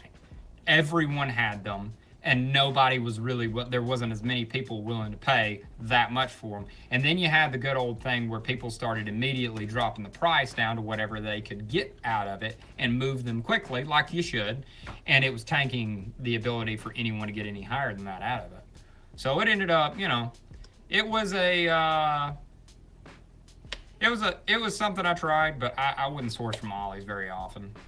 People were doing it too much, and the crap floods too high on there. I will say another thing that I thought would make it better, not every Ollie's got one of these, got the pallet of these. Because I looked at a couple other places after that because I thought it was such a good investment, and they didn't have them. They never got them. So I thought, oh, hey, I'll be one of the few ones that bought them all up from the Ollie's, and no, didn't work that way. Better to just stick to what I was doing on the other stuff. But you can do retail arbitrage. It was a good experiment, though. Huh? It was at least an experiment. It was an experiment, It was a try. But I wouldn't do it. I wouldn't go that deep into something ever again that I don't think I can flip for much more money if I have to wait that long to do it. I'll be more cautious about that. If I'm going to invest $15 into something or $16 into something, I either want to get $30 very quickly out of it, or I want to get $75 if it's going to take the 90 days to sell it, right? I want to triple my money if it's going to take as long as it took to get these, not double it. It's just not worth it. I only have so much I can tie up in product, and at least at the moment, and tying that much up into it just wasn't a good idea. But they get rid of them. They're all gone now. Besides that little pack right there, I'll probably eventually, if we get enough people around, I'll probably eventually just give them suckers away. To be honest, I don't want them. Yeah. I don't want them. One of the corners is ripped. For what I'm going to sell it for, I might as well just give it away. But I think I got all 3 of these done. I'm going to try and I got enough battery to do something now at least. But I think I paid $2 each for these. They're just 10 signs I've already photoed up and everything. This is a Firestone one. This is like a little Pimp Mobile hot rod. And then this one is a spark plug, like an old vintage spark plug. They're vintage man cave signs. Actually, I took all the photos on the phone.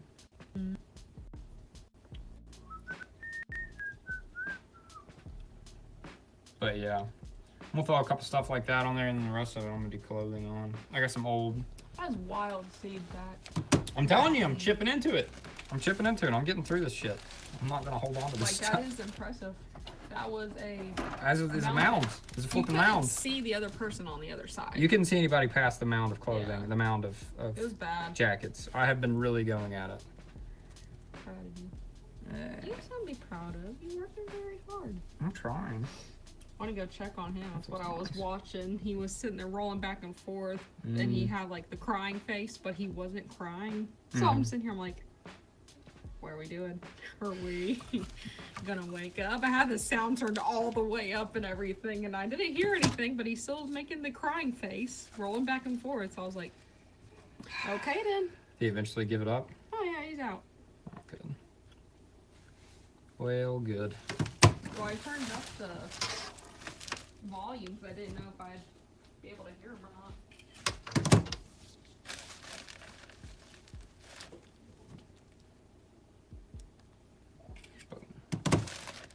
Get the measurements for these, and then I'll go over what I got. I didn't get anything today, I don't think. I might have bought 2 things today from Does this the. look too big? No, I don't think it would. I I don't think it's gonna. I don't think you'll really be able to tell the difference. To be honest, it's not girly or manly. Well, if you like it, keep it, because there's a stack of them things over there. What is that? Was it cool? Oh, that's Orvis, isn't it? There's some non-Orvis stuff in there too.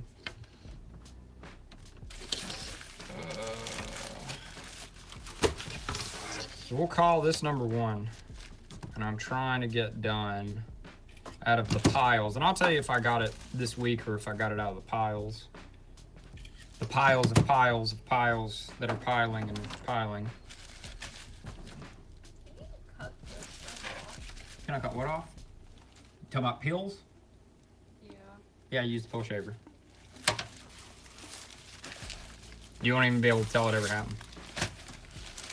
Yeah. If you do clothing and you don't use a peel shaver, by the way, you're missing out. That is one thing that the amount of time you spend doing it versus the return you get out of it's worth doing. It's worth doing it to spruce it up. It'll take you 5 minutes to peel shave something and make it look 50 times better than it does before you do it. So these are done. These are 2 each. I paid 2 each for these. I'm gonna try and get 60 out of them. I think based on that, 20 bucks a lick is gonna be the way to go. I'm gonna sell them in a lot. So, and I'll start if I go over it on here. I'm gonna start going over what I sold on stream as well.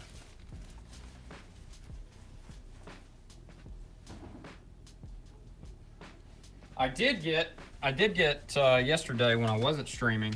I had stacks and stacks and stacks of dress shoes that I have yet to touch for quite some time. I did go through and do all my shoes. So I got a bunch of dress shoes online. We'll see how those do. I've already gotten offers on a couple of them.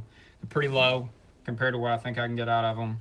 So I'm gonna wait them out on that. But I think if you were here a couple days ago, I showed you what shell cordovan was, and the one that has the rip on it. Immediately got a $45 offer as soon as I put it online. I've got it up for 100. I think I can at least get 75 out of it, even with the nick on it. So, you know, not what I'm gonna accept, at least at the moment. I sent them back a counter offer of 75 bucks and was like, I just put them up today. If you wanna, you know, I'd be willing to take 25% off just to sell them quickly, or you can wait a couple of weeks and send me the same offer, and I might be open to it then, but I'm gonna let them sit for now. Thanks though. So we'll see where that goes. They didn't immediately deny it. Maybe thinking about it. That's still a pretty good deal for those. It's not that bad of just a little spot on there, a little piece of the shoes coming up a little bit. I just goes to show you though, even in a flawed state, somebody was almost immediately going to pay me $45 for it just because it's shell cordovan. A lot of people tell you too, a lot of people will take it and, to my understanding, repurpose it into wallets and other things because shell cordovan is just such an expensive material. But I'm really debating between the extra large or the large. Or do you think this would look better baggier? Try them on or wash both of them and try them both. Okay. And just put them back. Whatever one you don't want. It's not like. Do you think the red would look good? Yeah. It doesn't wash me out. No, I don't think it. Depending on what you're wearing, it still look fine. I'm gonna try to. Like blue jeans or something. Yeah, wearing blue jeans, it wouldn't be bad. No, I think it'd be fine. Like a brown belt or something. Yeah. I'm gonna try, and tonight we're gonna try to knock out the last of the Harley Davidson. Is this, and I've got 2 really nice leather jackets I want to put online, and that'll be the finisher of the Harley Davidson goods. Hey, been wondering where to go see you again. Old Lucy's back. Hello. How you been? Long time no talk. How you been, my man? I wonder where RJ is, dude. He popped on. No, he didn't pop on again last night. So I think I didn't stream last night. I streamed 2 nights ago. Yeah, it's just been a couple of days, dude. It's been a couple of 5 a.m. nights, and then I'm just tired and just drained. I just couldn't do it the last couple of days. I had to take a little break. But I'm back at it. I'm gonna try to go at least. I'm gonna try to go every night for a minute. Nah, I hear you, man. That's what I'm saying. I'm tired as a mess too. I just couldn't do it for the last couple of days. I sat in that chair over there last night after. I was up till 6, about 6 o'clock last night, getting all the dress shoes done. I really wanted to take decent photos of them.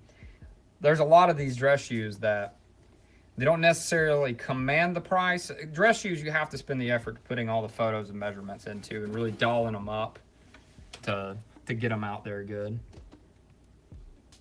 Yeah, it's the shoe zone. I put up 10 pair today.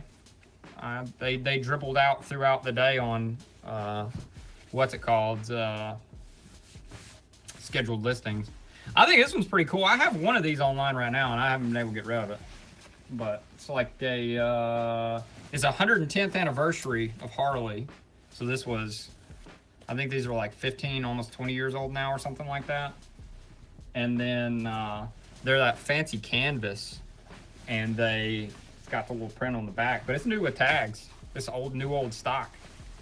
And I got this was part of that lot. I think I told y'all the other day. This is part of a lot of stuff. I bought hundreds of things from one guy that were all like new with tags, Harley stuff, and some jackets and a ton of Carhartt. I bought all that Carhartt stuff from the same guy. So I did a little. He was trying to nickel and dime me, and I was like, dude, what do you want? And I'll buy everything right now. You don't have to deal with it.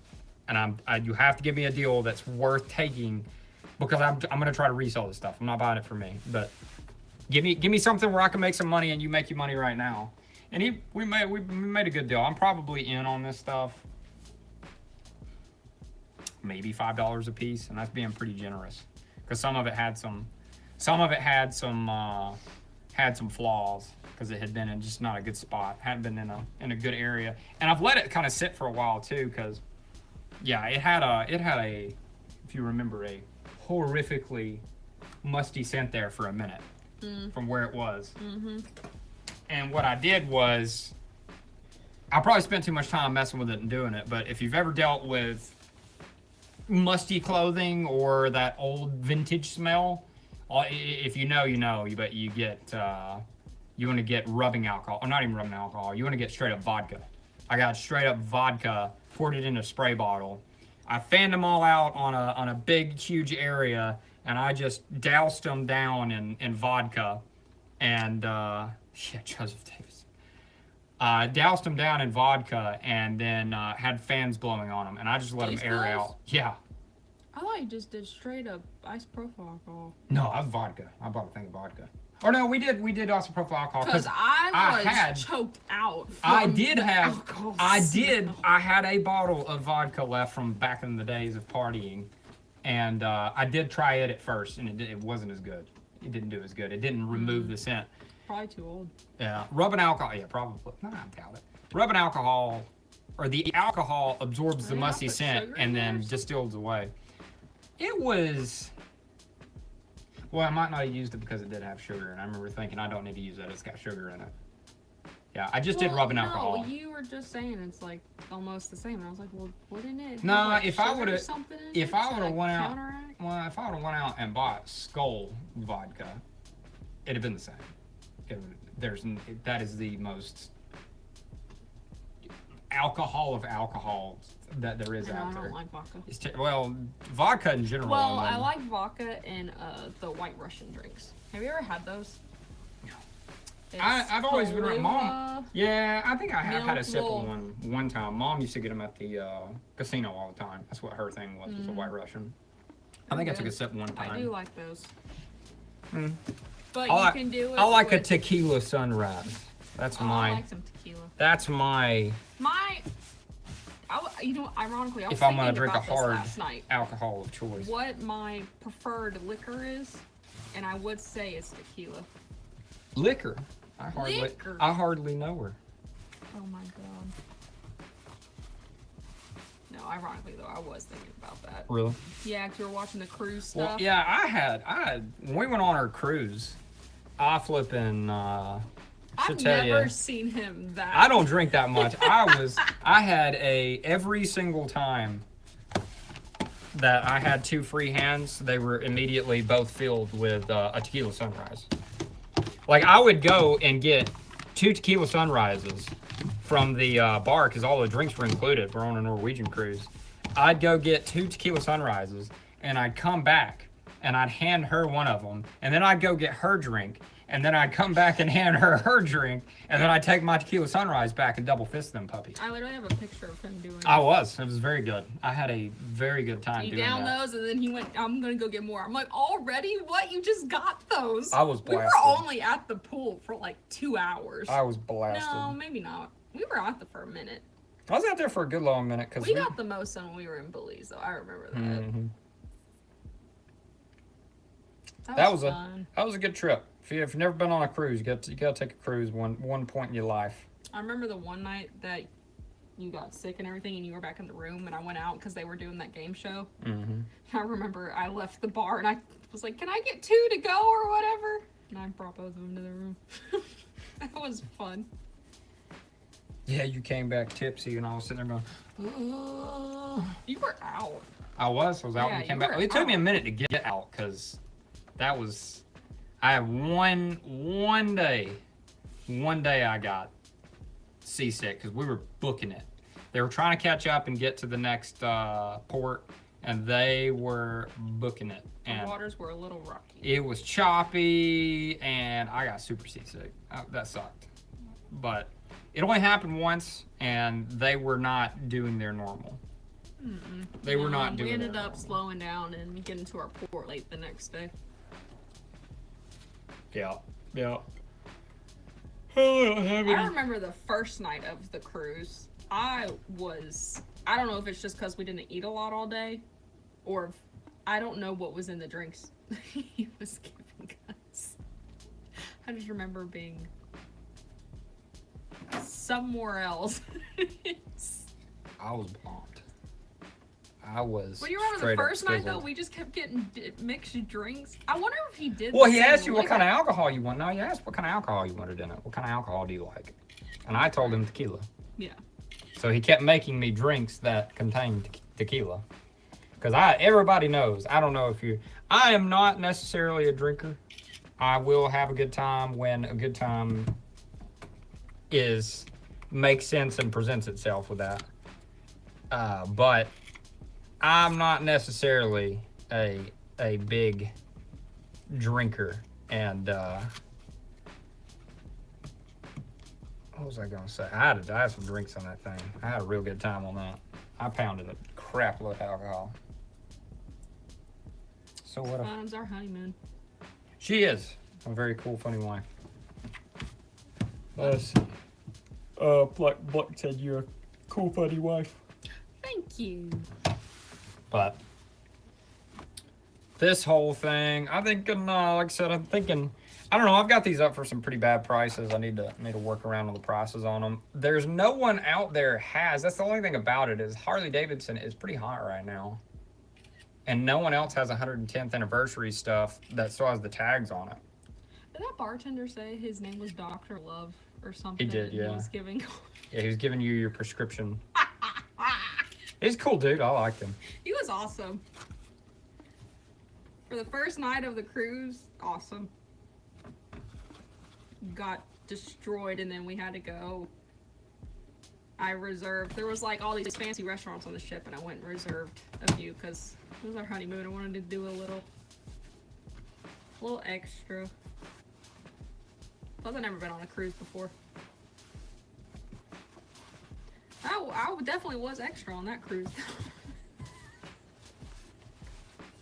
With the massage. Yeah, I think we went. Yeah, we did talk about the massage a couple nights ago. Oh, that all worked. That was a spectacular something. Can we just the next time? Will you just do what you gotta do initially? Yeah, I will. No, like, if I'm gonna pay that much money, I'm just gonna get. I'm just gonna get naked. I'm just gonna get naked. As soon as we walk in there, I'm not even gonna wait on them to get out. I'm just gonna get naked and be like, all right, where are we going? Where am I getting? I'm naked. It's a party now. Let's get on with it. I don't. Hey, if I'm paying $800 flipping, I want my butt massage. Okay. I want my like glutes. A butt massage. I want my I don't know why I glutes didn't get a massaged. butt massage. Did My you get glutes naked? hurt. No, but Well, that's I why. don't wear briefs or anything. Well, that's why. No, that's why they. My butt cheeks out with my underwear. Well, I think that they figure. I can't get fully naked. I can't. I think that, they figure. No. I think they figure. If you're not gonna get fully naked, you don't want somebody rubbing on your butt. That's what I think. I think you set the parameters with the whether or not you wear clothes into the massage or not. That's the whole thing of it. Because as soon as I took my underwear off, got a glute massage. Yeah, I don't Telling want you. to take my underwear off. Well, you know, I understand. Just feel saying. gross. I did it first. It felt wrong at first, and then the sheer amount of money that we paid kind of flipped it. It's different for a girl. It's different for a girl. If it's a girl, how's it? If it's a girl doing the massage, how's it different? If it was a guy doing the massage, I understand that. It'd feel awkward. If it's a girl, who cares? I guess it is different for a guy in that way, though. I don't want a guy rubbing. I don't think anybody wants a guy rubbing on them. It's just the way it works. I think everyone does not want. Well, that was my first experience. That was creepy. I did not like that at all. Oh yeah, the first massage we ever got. Yeah. First couples massage.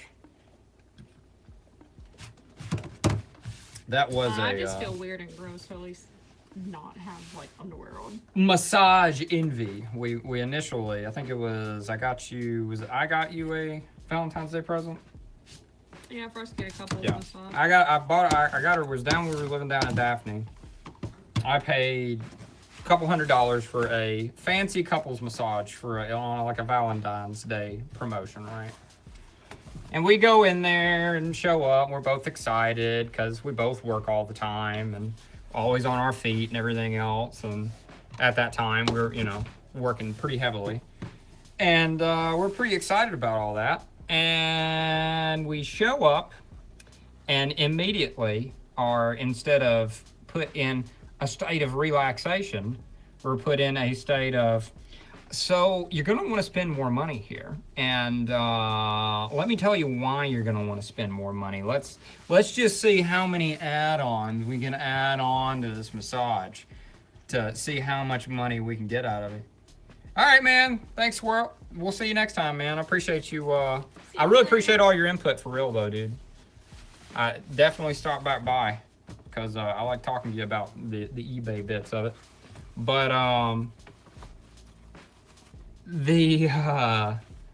started out with trying to suck more money out of us, and then yeah, it's a fancy shirt. I like her shirt. Mine?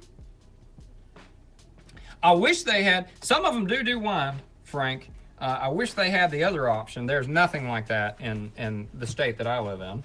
It is you can't even get Delta 8 anymore. They outlawed it recently.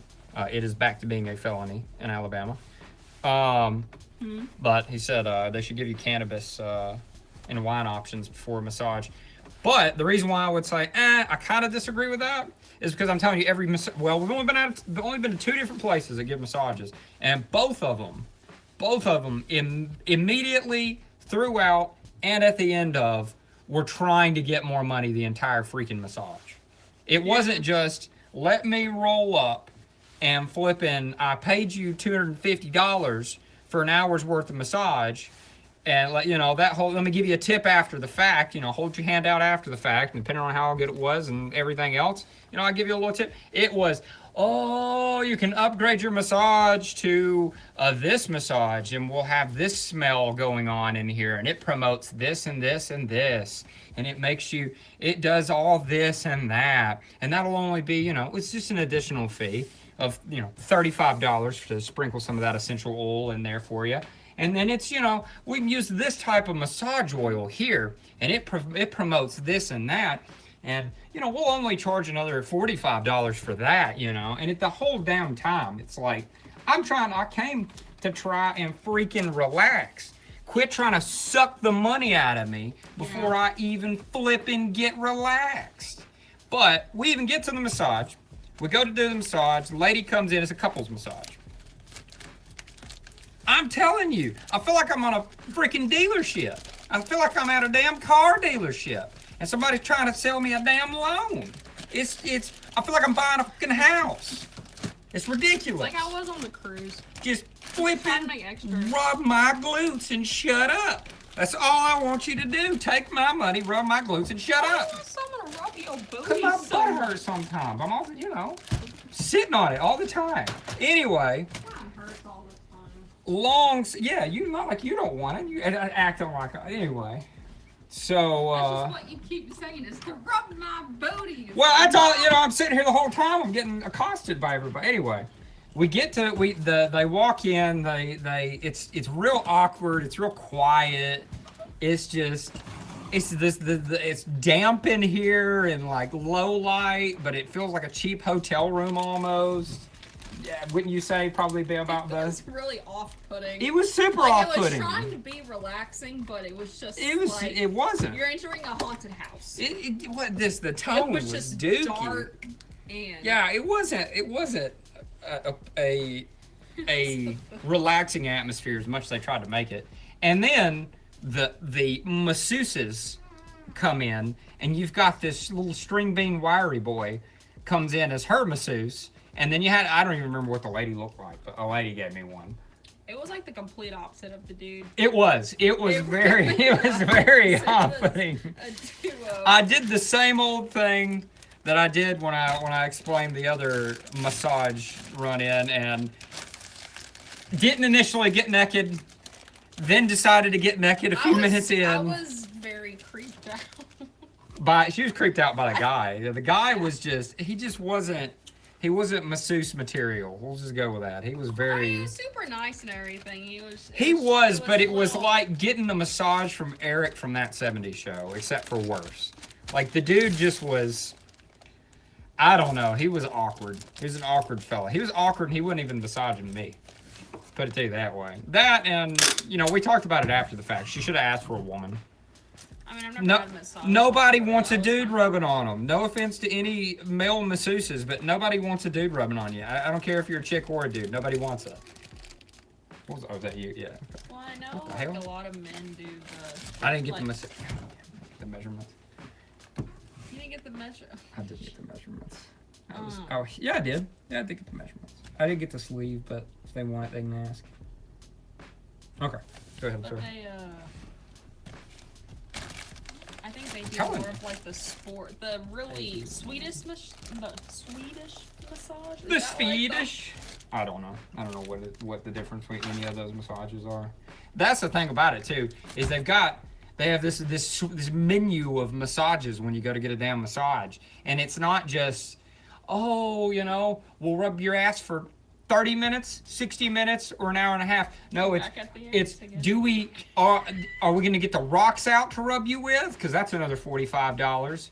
Are we going to, am I going to oil you up? That's another $45. We're going to do a special technique where we get at all your energy points. That's another $45. And they have all these, this type of massage, that type. Just freaking rub me. Shut up and take the money and give me a massage. How flipping hard is it?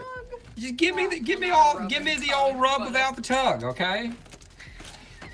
No tug, no happy. I'm happy with no tug. Rub, no tug. We're done. We're good. No, nobody wants to. They want to flip and suck you dry of your money. No rub. I get every. I don't even get that. Just sucking me straight dry. It is what it is. Ran over on that, but. Not had good. Never had good. No tug, but you sucking me dry. Yeah, that's exactly right. I feel like I'm in a parlor that should have a happy ending, but there's no happy ending here. I'm paying happy ending prices without getting happy endings. That's what's going on here. I'm telling you. I'm just saying. We did find out after the didn't even get a reach around. Hell no. I'm telling you, we were going to the wrong. We were going to the wrong one though, because come find out a couple months before we left, we moved out from there. There was one down the road from us that was right beside our favorite Japanese joint that everyone always joked about. Oh, you get a happy ending, go down there. No, they got caught. They were giving happy endings. Where? The one beside Daruma. What was that? It was a massage parlor. They were giving happy endings though. They got caught for giving happy endings. Yeah. No Yeah. way. Oh yeah. Yeah. I think that was like a locally owned one. I don't think. Man, they were locally doing something. They got. I saw it in the news. Did they get shut down? Oh yeah. Oh yeah. They got caught for prostitution. That is wild. Yeah. When did that happen? While we It were was down a there? couple of months before we left is when they got caught for it. Because I remember one of the people, somebody I talked to, said it, and I was like, no freaking way, they did not. And they were like, you look it up here, I'll show you. And they sent me the article on it, and I was like, son of a bitch, they were giving happy endings down at the party. That'd have been some awkward shit right there. If you go to, me and you went and got a couples massage, and the lady go, I tug now, I tug now. No, what? I'd be the one guy that ever went in there and was like, no. That's If they were doing it during couples massages, though, that's pretty brave. That's Pretty brave. You that's your profession. You're all in if you're trying to give a good old. It's sport for you at that point. It's sport. It's a sport for you. It's not even business at that point. You're dedicated to your craft. That's what I'm saying. I'd have had to look at you after that, and been like, you gotta admire the dedication. That's all I'm saying. I'm not gonna take it, but you gotta admire the dedication here. That's pretty bold. That's a bold move, Cotton. We'll see if it pays off in the end. What? You ever seen the dodgeball? Bold move, Cotton. We'll see if that one pays off in the end. No. It's not Paul I Rudd. don't think I've seen it since the beginning. Or the beginning of Me Love You Long Time. I just saw that. I just watched that scene from that the other day. I'd forgotten that even came from. Was it Full Metal Jacket? I think. The Me Love You Long Time. You heard it all the time when you were in school as a kid. Yeah. But it actually came from Full Metal Jacket by Stanley Kubrick. There's a movie. It's about. You ever heard like Gomer Pyle and all that? Yeah, I didn't figure you had seen it. That's a good movie. It's not really your kind of movie though, if I'm being honest. What's it about? It's about Vietnam. Oh. It's not really about Vietnam though. War movie. It's not really a war movie. It takes place during Vietnam. They are in Vietnam. They are fighting in Vietnam, but the bulk of it is about really. It's been a long time since I watched it, but the premise of it is like just how those. It is the shit. I do like the movie, but it's about. What's the best way to explain it to somebody that hasn't seen it? It's about like the shenanigans that U.S. soldiers did while they were over there and in other places as well. Yeah. And on top of that, just like one of the guys, the main character, he's a anti-war. He's in it, and there's a whole thing to do with that, and then to do with Gomer Pyle's a huge arc of it where this guy's mentally unstable, but he goes in and they push him just too hard. They go at him too hard in basic training because they do pick on you in basic training, especially in the Marine Corps. And they picked on him too hard to the point of where he ended up going crazy and shooting the drill instructor and shooting, I think, other people and himself. I can't remember. It's been a while since I've seen it as far as the exacts on that. But it's a good movie. It's good in a... Stanley Kubrick's stuff is all... You can't really... There's a lot of underlying allegory and underlying themes and meanings and what's going on in the movie. Like, I like Clockwork Orange. Really, that's a really good movie in my opinion. You probably wouldn't like it. There's a lot going on that there's symbolism and meaning and a lot of stuff, but at its very surface level, it's incredibly lewd and just violent and just off-putting on the surface level of it. But if you really pay attention and you start thinking about things in the way that he put things on the screen and why he put it on the screen and things that happen, it becomes more about like what society will drive you to do, and there's just a lot of things going on. It's a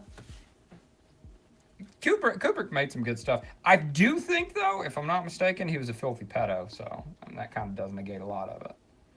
It's just a later on until they find that out kind of thing. Mm.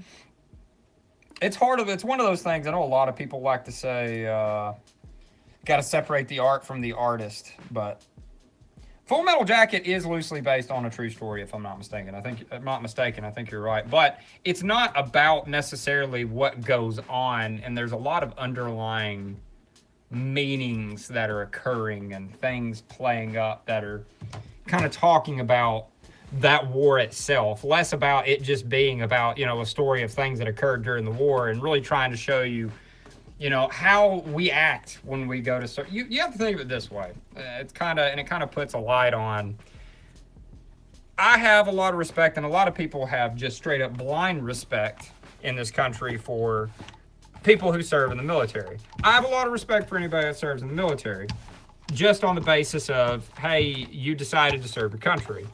But you have to also simultaneously understand and pay and realize that the position itself and the type of power that you get to control. Stephen Hall. It was a super interesting movie, and the things that go on in it are just, there's a lot going on than just pure violence and weirdo stuff, and sexual innuendo and this and that.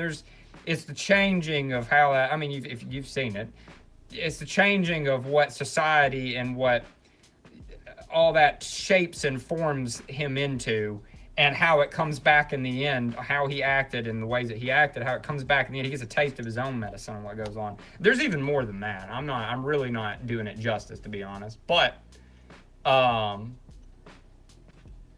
his films are like that, though. There's a lot I was talking about with you can't just have pure OD respect for, no thought and care, or thought that they could just do no wrong, these people that sign up for the military. And I'll include positions of power like that, like police work. I have a lot of respect for people who are police officers, just solely because they're willing to do a job that I will not do. But I think it's a valuable job that we really need in this country. And it takes a special person to do that. But it also attracts, and the military attracts, some of the worst freaking people. Just because you go into it does not mean that you're not an absolute nut job, moron, idiot that will abuse the crap out of power and flip and do some horrible things. As a matter of fact, I'd be willing to say a lot of the people who really do good in the military and move up in the military are some of the worst freaking people. That's why it's an absolute nightmare for a lot of people who stay in the military for long term. Hey, what's up, mixed Marshall? What do you want to call you, the autist? What's up, the autist? I don't know. I guess I'd probably do it.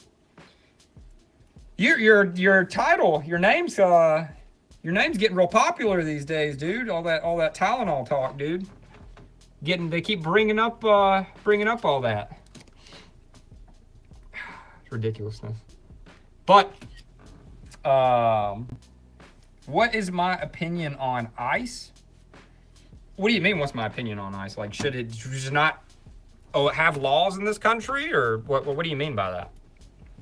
Let me ask you this. Are you asking how I feel about what's currently going on with these deportations, or are you asking should that we even have a department like that? Like, give me a more specific question, and I'll answer you better on that. Because we were talking about this earlier. I don't mind. I think if I don't talk about things that isn't gonna alliterate a little bit. Like, what do I think about the what's going on right now? I don't doubt that. I think, personally, I'm going to put it to you this way. if you're talking about what's happening with all of the deportations and all that stuff right now, right? I think there's two sides to that, in my opinion. There's two angles to this whole thing. I think if you have committed a crime by coming here illegally and not trying in any way afterwards to rectify it in any capacity, and I'm not necessarily against it, dude. I think you need to do the right thing the legal way. The reason being is you go to places like Japan, you go to places like, there's all these other various countries that are very strict on their border laws, and you're not seeing, they don't allow this stuff to happen. They enforce their laws, and you don't see the amount of crime that you get out of it. Two, and it affects the economy, and it affects how things work. And three, when it comes to all that, it's just you should have to respect the law and obey the law. That's just my opinion on that. But I will say, I do somewhat understand why I understand why a mass amount of people migrated here not too terribly long ago, because our government basically had a big old huge beacon out saying, hey, everybody come, and I feel for them on that. So in the same vein, I will agree with, I do think that what Donald Trump offered with I'll give you $1,000 and a ticket to anywhere you want to go, I thought that was fair. I think that was fair. A lot of people aren't supportive of that.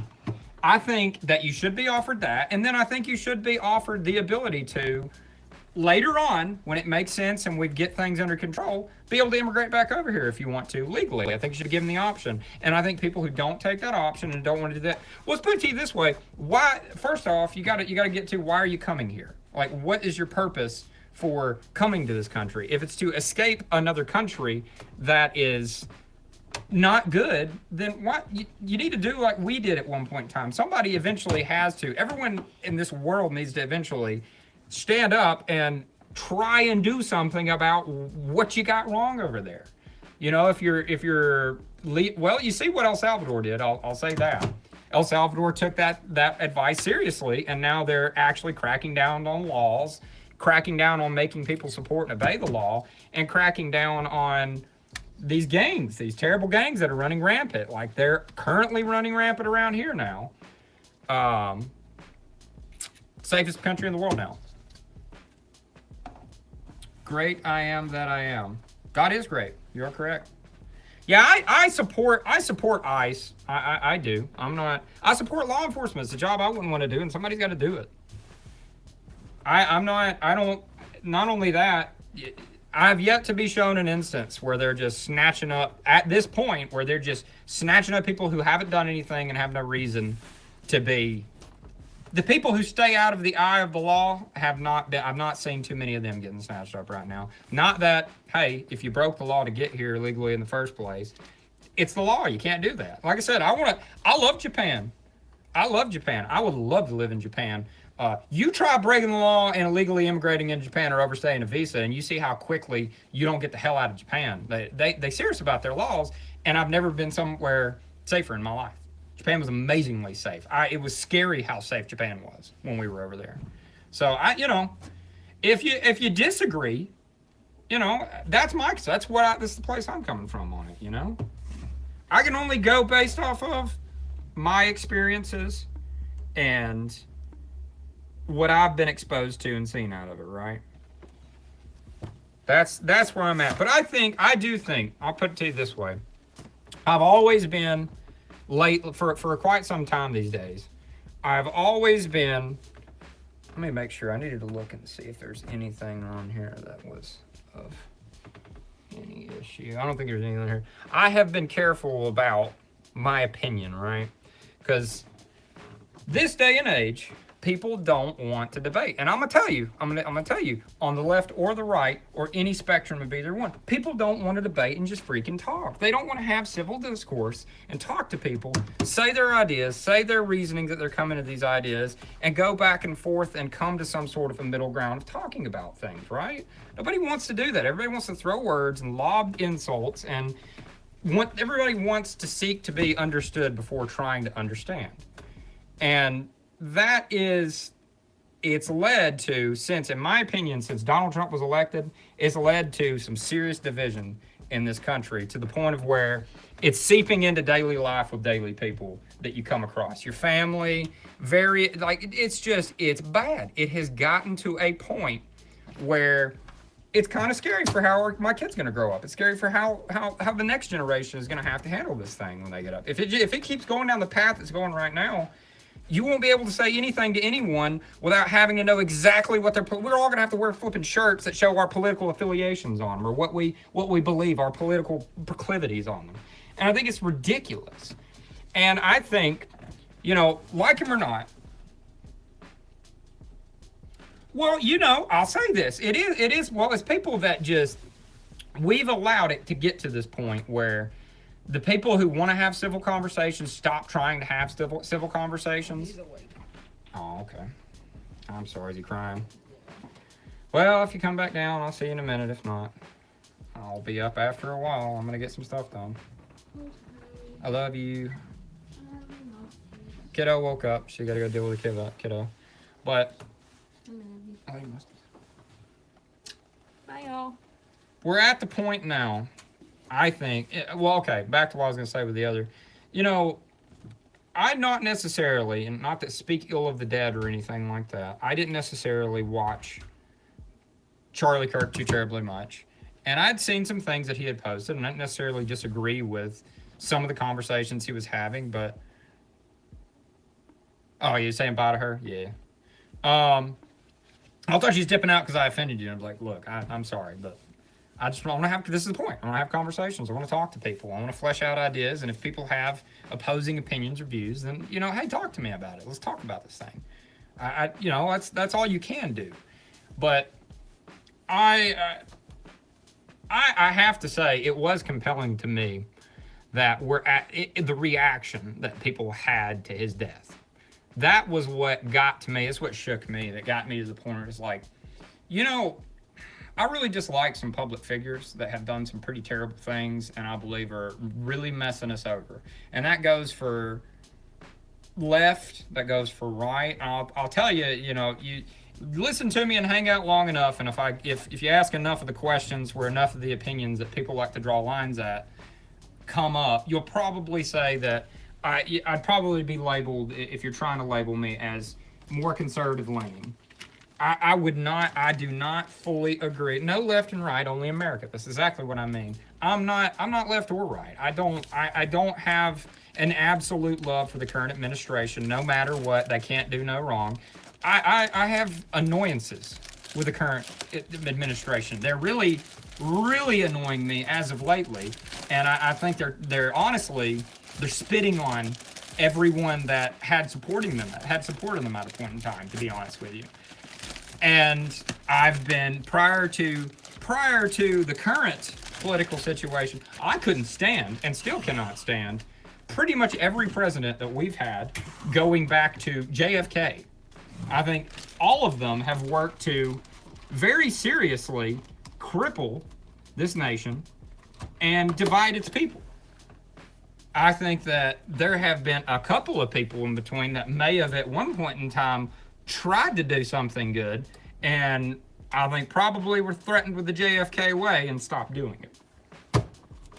That's my opinion on the whole thing. If I had neither, but like I said, I probably lean more in one direction than the other direction, just because I agree with a lot of the things. The conversations I've had and the things that I've dealt with in my life, it just makes sense. I'm more conservative leaning. JFK was the last true patriot as president. It's true. It's true. In my opinion, I think that's absolutely and totally true. I remember when I was a kid, and I'll put it to you this way.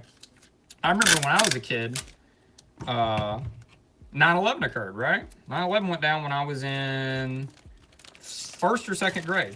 Can't remember which, but I was in first or second grade. And I remember everyone getting so riled up about 9/11. Of course, I'm a kid, and I agree with whatever goes on. Everybody's, oh, we got to do this, we got to do this, we got to do this. And then, yeah, cool wife had to go. Cool wife had to go deal with kiddo. Kiddo woke up, trying not to sleep. That's what's going on. But I used to think, I used to think I was led to believe that there is oh, George Bush he's just doing what he had to do. He was doing, you know, we had to do something. We had to do something, and you know, this and that. Now that I'm older, I couldn't stay. I think George Bush could be the worst, one of the worst presidents that has ever been president. One of the worst. But then you really start looking through it, they're all bad. They're all in unison trying to screw us, in my opinion. Like I said, I'll even, you know, I'll put it to, and I especially, it looks like a lot of people in here are more in the, do you know, USA had knowledge 1 month invest. I do know that, and I firmly believe that. And what you know, you can look at it this way. Go back to World War II. We had prior information and understanding that Pearl Harbor was going to happen. It's information now. That was on the History Channel at this point. Which, if it's been filtered to that point, they want you to know it. The people who pull the strings want you to know it. We knew that was coming. For some reason, your message didn't pop up in the chat, so I can't like reread it and reply to every piece of it, but I knew that. And then, you know, you go to, you know, not to get too far and off in too many tangents, but you get into the folks dancing on the roof. There is you can watch a flippin' I'm going to say the word because I can't do that. You can watch a broadcast from another country for the people who were from that country talking about, they were there to see it. They were there to watch it happen, and they had helped orchestrate it and helped it happen because, you know, you think about it, why does everybody say, exactly right. Why did that happen? Why did that happen in the first place? What was our real reason for going to war with that whole thing? And you look around and like it really the weapons of mass destruction and this and that. No, it makes sense. It makes sense if you factor the people dancing on the roof.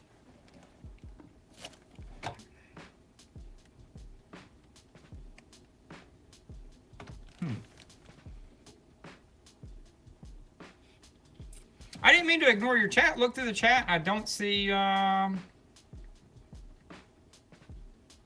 going to put it to you this way. I think, if I'm not mistaken, so if you see it pop up on the screen, everything that said pops up on the screen, right? Yeah, I agree, mixed martial artist. Everything that you post pops up on the screen, but YouTube filters these comments, and sometimes they're immediately deleted before they ever hit the chat that I see. So if you said something and I didn't see it immediately, like repost it so I can see it again. What's your view on Charlie Kirk, Corey? I think he was a father, and I think he was a husband, and I think that is an absolute horrible thing that a couple of children and a wife are going to go without. I think it's disgusting, and I think the way people are responding to it online is very insensitive and disgusting. I was saying it a little bit earlier. I think I didn't necessarily watch him too terribly much. I watched people that are somewhere around in his circle. There were things that I disagreed with him on, how far he went about talking about certain things, but he started talking about those things very recently before he died. Who knows if that had anything to do with it? We'll go with that. I'm not saying that it did or it didn't, but that's my opinion on it. There's a line right now, in my opinion, that's separating, well, I'll put it to you this way, it's separating my ability to even remotely like the current sitting president. I used to be, I'll put it to you this way, Australia, and he was a legend in all rights. He did a lot for free speech and freedom. Maverick, I know you said that I didn't answer your question. Are you just heading out because you're heading out, or I'm not trying to not answer your question. It never popped up in chat. So if you want to re-say what it was, I'll pay attention to the little chat over there that pops up in the screen, and I'll respond to you. I'm not trying to dodge a question or anything like that. I promise you that. It's not in the chat. I've responded to everything you said in the chat that popped up. Oh, okay, cool. I just didn't want to, not trying to be lame about it. I didn't want to offend you. I like to have a conversation, especially if it's something that was. Yeah, I appreciate it, Maverick. We'll see you again. I'm going to try to do this more often and be a combination of me just talking about trying to work for myself, little bit of stuff in between, you know, all that really kind of going towards that. That and anything you guys want to talk about, anything you want to bring up, be it Charlie Kirk or jet fuel don't melt soybeans, whatever you want to talk about. But yeah, he will remain forever. The person who tried to silence him made him the most deafening voice, in my opinion, since MLK. Really, I don't know of anyone else who made had to die for a point like that in a very long time. It's I can tell you, it hit close to home for me, just solely for the fact of I have a 1-year-old son who's very close to his age. Me and him are the same age, and the man died trying to have conversations with people, whether or not you agree with what he had to say about those conversations or not. The man died just trying to have a conversation because somebody didn't like what he had to say. And I think that's the state. It really reflects the state of what America has come to these days, where nobody wants to talk because they're afraid of how whoever might receive what they have to say on the other end of it. And he's inspired me to do this, to have these conversations right here. Prior up until last night, I really tried to stay away from having these kinds of conversations, especially on stream, because of, you know, I want to be accessible and open to as many people as I can, as somebody who wants to do this for sort of, you know, I want people to come hang out. I want to get more people coming and hanging out. I want to build this into more than just, you know, a little side gig. I'd like to do that. I think it'd be really cool. But I was afraid of what people, how many people I would deter by talking about how I feel about things. And I think the Charlie Kirk thing has gotten me. It's changed my opinion on that too. We need to have these conversations. Even if I'm wrong about what I'm saying, even if if you look at past, let me look at this. DT past business adventures and times I've seen, it all starts to make sense.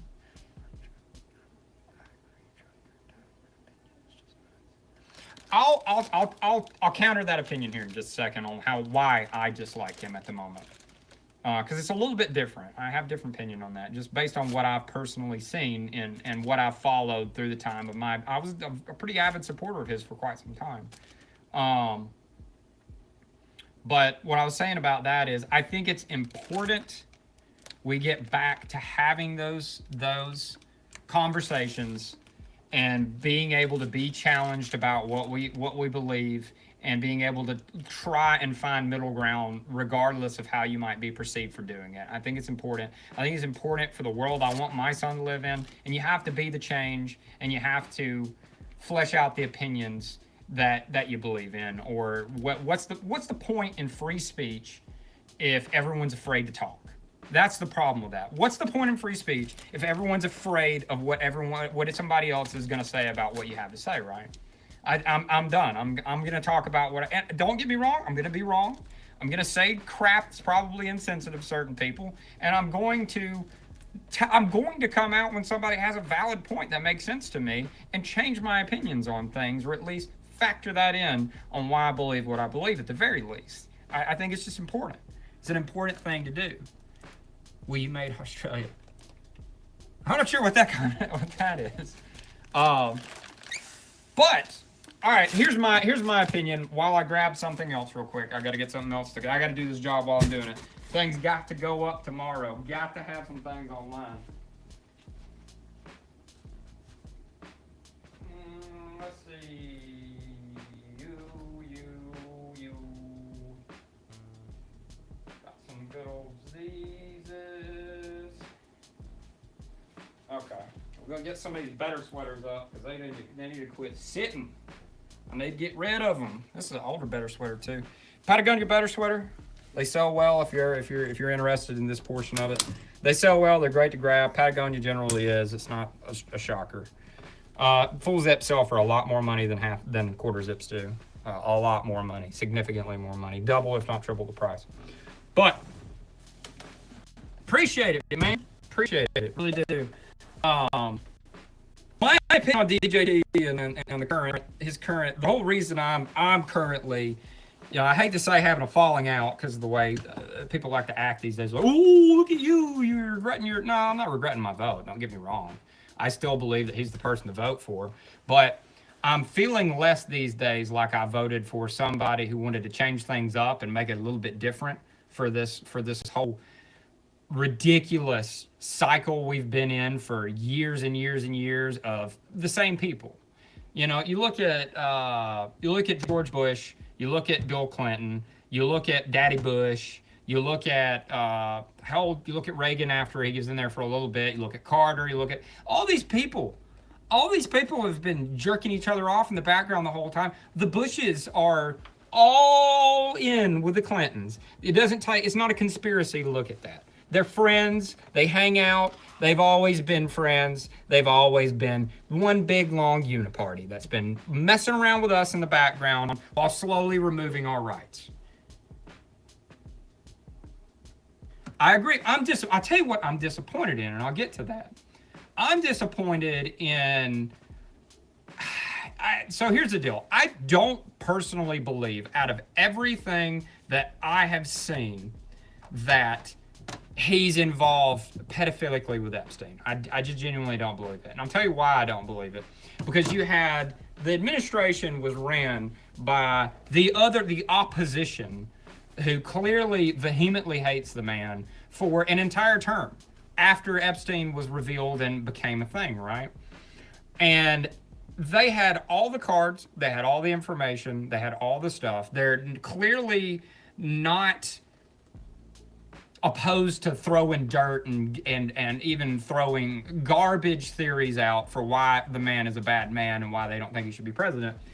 And yet not one of them ever came up with any proof whatsoever that he was a pedophile. He never went to the island. He only flew on the plane, and when he flew on the plane, he was with his wife and daughter. The places that they went to didn't make sense, and he publicly condemned and called him what he was before anyone else had and before he was ever caught for it. So that's why I don't personally believe. I think that they were two very rich men that bumped into each other several times prior to that. And if you understand what Epstein was and what was actually going on there, having to do with a country you can't speak about, it makes sense on why he would get bumped into, because he was a very powerful and rich man.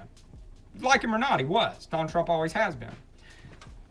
I think it's more likely that after he had a shot taken at him, and then he had a second shot taken at him, and then on top of that, I think he's been pulled over to the side and had conversations with by certain people who are saying, you need to shut up and get on the bus. Because if you look at it this way, what is the one thing, and this is, I'm going to preface this with, and not that I should even freaking have to, because people can't draw conclusions for things I don't say, but they'll try. I don't care. I have no ill feelings or hatred or anything towards anybody for any reason other than their actions. And I don't have hatred. I have dislikes for people because of their actions when it comes to politics and people and things like that out there in general, anyone, right? And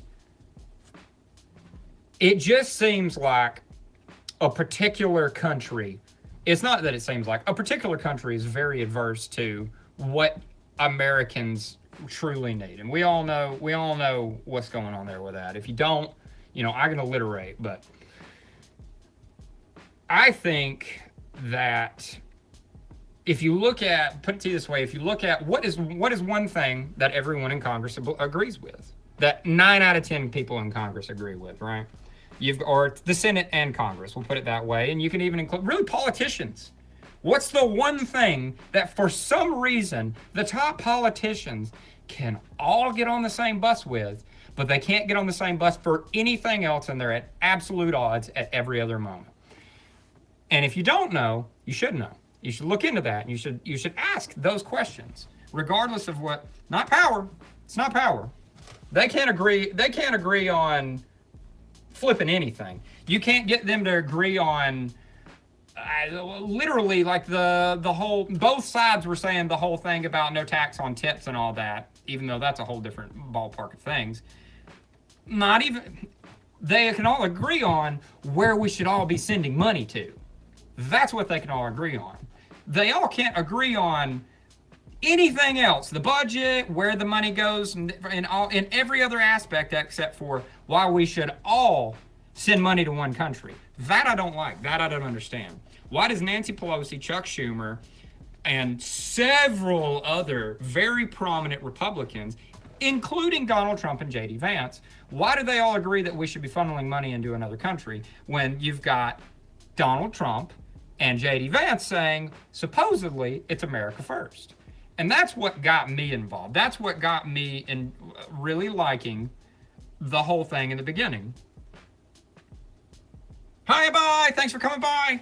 Well, I'm going to try to do this more often, and we're ranting tonight just to talk, but you know, I'm going to try to make more content that's more focused for what we're doing here, so you can really enjoy it, and we can pass ideas back and forth to each other, and you can help me grow my business, and I can help you grow yours. I agree. Well, I do understand it. I do get it. I understand why that is, because if you know what Jeffrey Epstein was and what he was actually doing in the background, you can understand why everybody keeps their mouth shut and says, "Hey, let's pass money to certain people." But yeah, I promise I figured a few things out lately on eBay too that I think I was talking about in the beginning of the stream. If you want to check back before we got into politics and other things like that. But no, Epstein has too many connections. He had too many ties, and he had been tied to a certain organization that works for a certain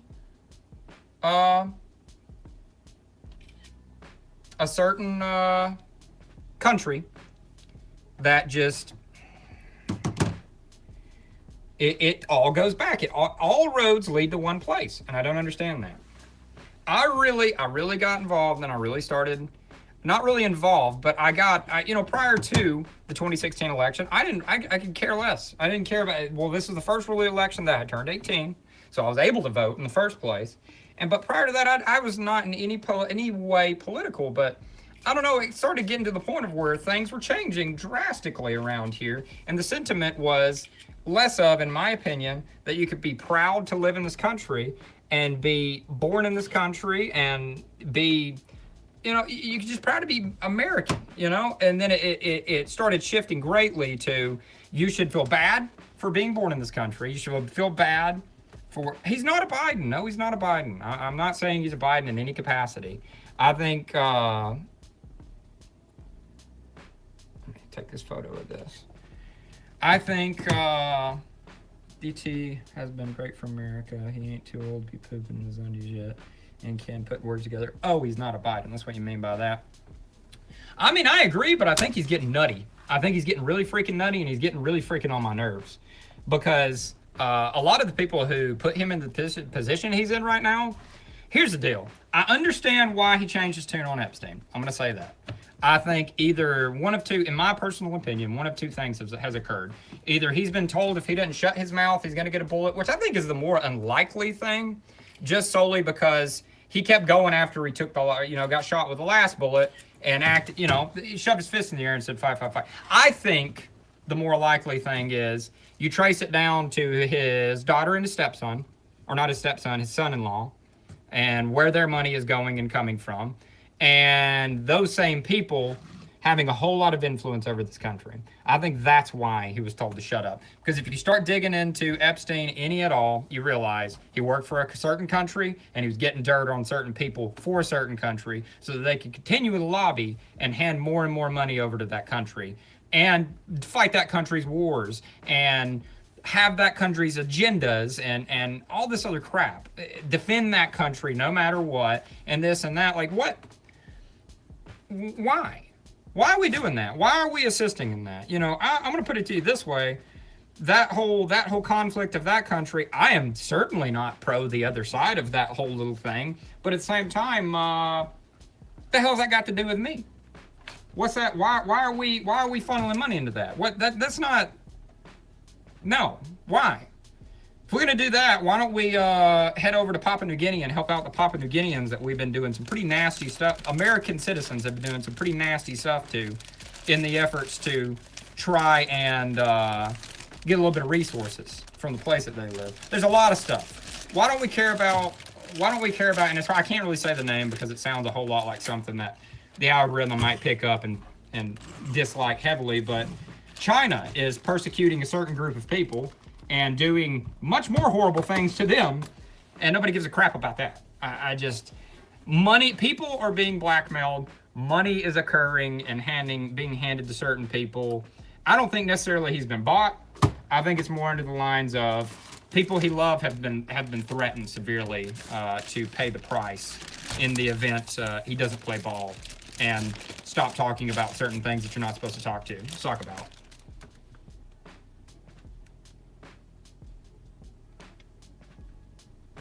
I mean, I'm not disagreeing with that at all. Inspect Organic. I think I liked the decisions that were being made. I think they were more focused towards the people, towards the beginning of the current administration's run and the first term than are currently occurring. I think it's come to a gigantic steamroll stop, and there are some things that are going down that I think are still okay. Hey, you know, I appreciate it. I think we should send the National Guard to these cities that have absolutely flipping outrageous crime rates, like the ones that are near me. I'm near Birmingham, Alabama, which up until recently, to my understanding, it may have changed, is the murder capital of the U.S. for per capita murder. We need the flipping National Guard there. Why? Apparently and obviously, the police can't freaking handle it. I don't know why. I don't know what, but has he stopped Mexico people yet?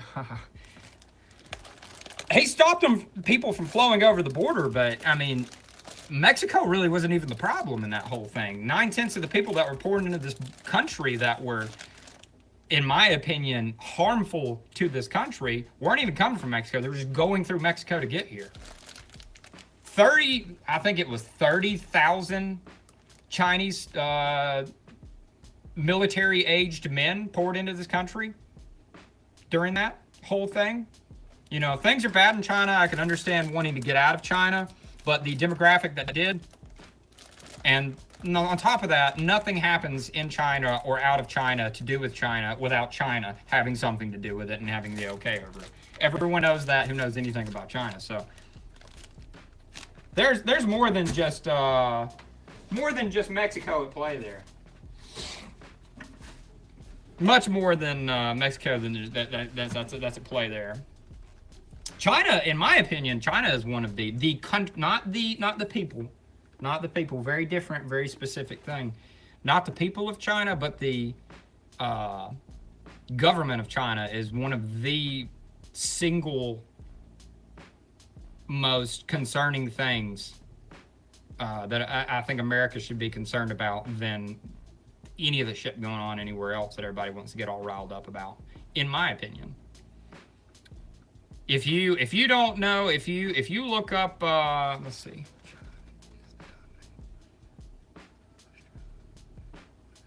It's not about going to war with them. It's how they're crippling our economies very, very decisively by using slave labor and absolutely messed up techniques that we can't compete with. So therefore, it's causing, you don't see why America's, the economy of America has started to downtrend significantly over the last few years. Look no further than China.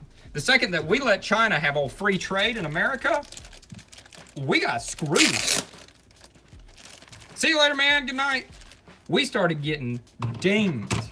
The factory jobs that everyday people were making decent money in, that you didn't have to have an education to go into, but yet still be able to support your family, they were gone the second we started dealing with China. Because our country says, hey, you got to pay. We finally came to an agreement with you gotta treat people a certain way. You can't just enforce slave labor. You can't do that. We won't allow it. And China goes, hey, I'll subsidize you if you do slave labor. And how are you supposed to compete with that? Politics is super corrupt, dude. Everything to do with the left and the right is super corrupt. And we're all being jerked around and played is what's going on. Tell you that right now. I tell you that for free, as old Bluey would say. It's just one big, and it is like Inspector Organic had to say there. it is one big circle jerk of corruption and the wealthy trying to continue to be wealthy. That's another thing that I don't understand. That, you know, I am pro-capitalism. I'm very pro-capitalism. Look what I'm doing. I want to work for myself and sell things and try to have a living without having to work for someone else. I'm very pro-capitalism. I don't care about politics. You know, I do and I don't, dude. You have to care about it to the extent for which it affects you, or you're just gonna. If everyone turns a blind eye to it, dude, we're gonna end up even further where we are right now. And that's the way I look at it that way. I'm not saying you have to, and I'm sorry if I'm boring you with it. I genuinely am, but it's one of those things where, I don't know, if we don't start talking about it and get more civil about how we talk about it and start trying to all come together to stop the circle jerk of insanity, we're gonna have a problem. We're gonna have a bigger problem than we already have right now, and that's just what it is, you know. But you know, I definitely understand not being into politics. I like I said, there's a reason why I didn't talk about it at all up until, you know, a couple days ago. Recently, is I think you have to be the change you want to see, and like I said, if we don't speak and talk to each other and flesh out varying opinions, nothing will ever change, and it will only get worse. That's just how it works. But yeah, I don't understand. I'm totally for capitalism. I love capitalism. I think it is the winning concept. I think everyone who's tried communism has proven it does not work. It will never work. And same with socialism and the rest of them, right? I think that capitalism's definitely, in my opinion, it's the way to go. But there's a thing called crony capitalism. Free bumper from my size. Free jumper from my size. Oh, jeez. But I think there's a thing called crony capitalism, or there's definitely a thing called crony capitalism, and America has been gotten. We've been took. We have been taken and have been divided up amongst a select group of very wealthy people who have no intention of letting America prosper like it used to. And I think that's, in its own, is just a humongous tragedy.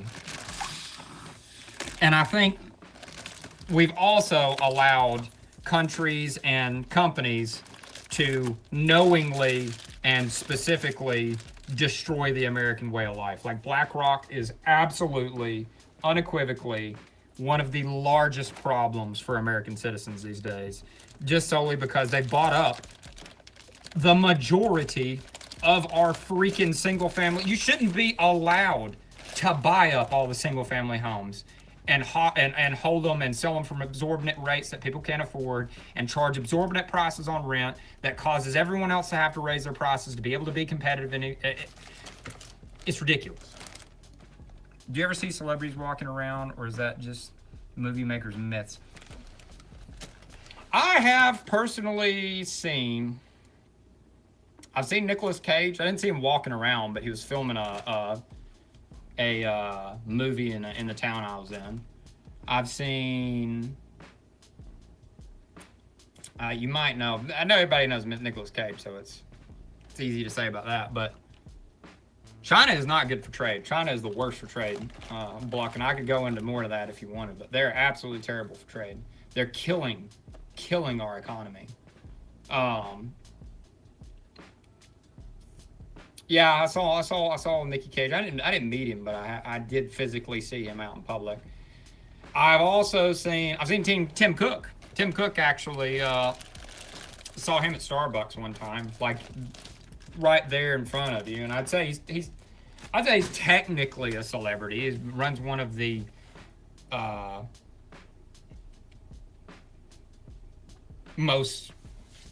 he runs the biggest company in the world, technically.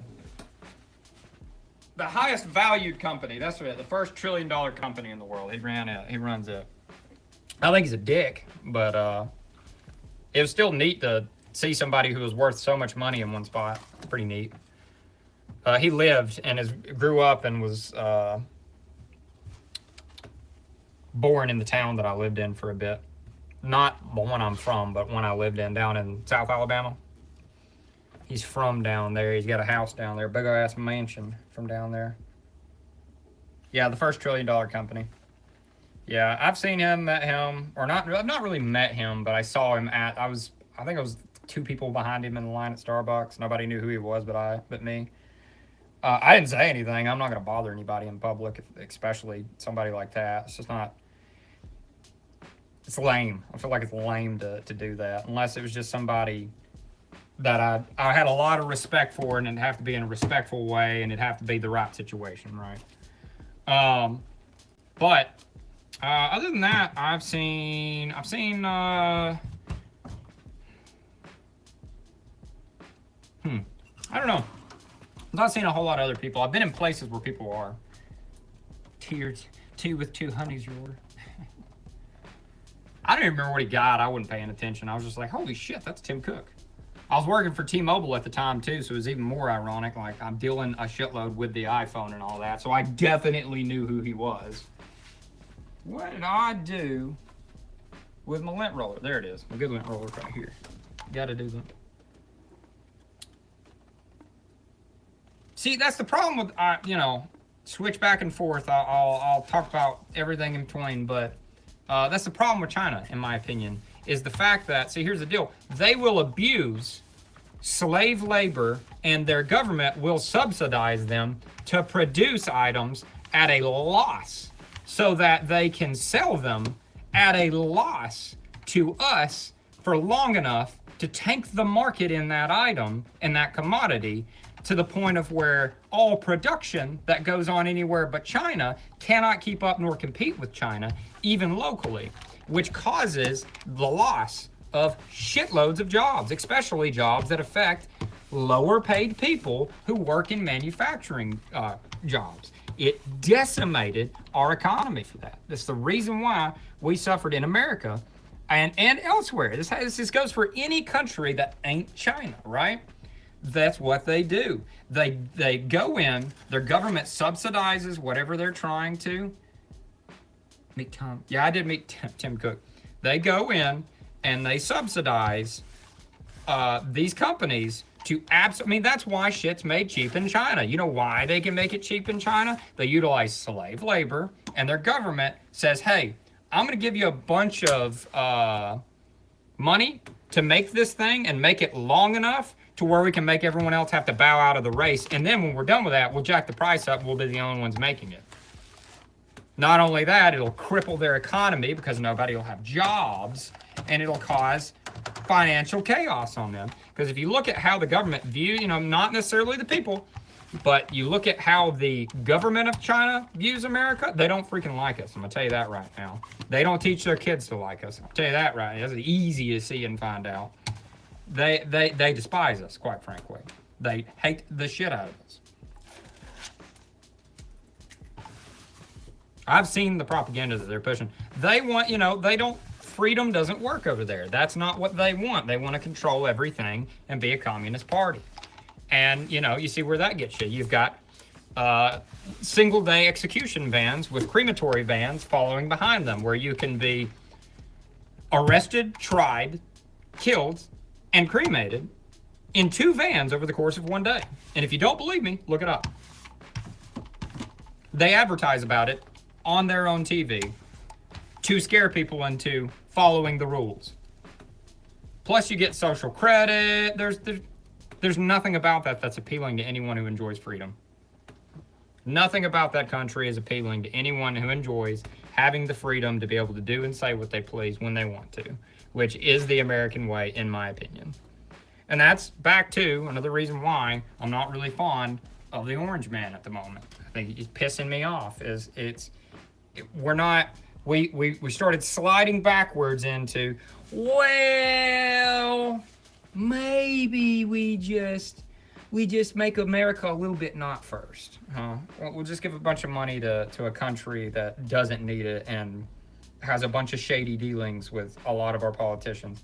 Well, maybe the Second Amendment can be infringed upon a little bit because people are annoyed with that, so we'll do red flag laws. Well, maybe it's just constantly we're walking back all these things that you were so fervently for, and it's diluting him very much. Then not on top of that, not only that, in my opinion, I think his whole way that he handled the Epstein thing was it was disgusting. It was disgusting at how you're going to treat the people who support you. How are you gonna go about that and say what you're gonna say? You act like there's nothing for anyone to see. One, you're gonna make yourself look like there's obviously something going on there. Even though, like I said, I have my opinion on that. I don't necessarily think he was involved in that nasty way, or it would have already have come out by now, in my opinion. But it sure don't look good. It makes you look dumb. It makes you hard to defend. Makes it much harder to. I got to go into this whole explanation of what I know and understand to be able to say, well, I don't think he's diddling the kids, and I don't like that. I don't like having to do that. And two, you don't get to just call everybody a moron because they people got questions about some crap that's quite obviously not right, and cut everybody off that supported you just because they're like, hey, nah, what were you talking about? You were all about talking about this not that long ago, and then somebody gave you a phone call and said, hey, stop talking about that, and now you're just gonna give up? What's up, Just Mods? Welcome back. How you doing, man?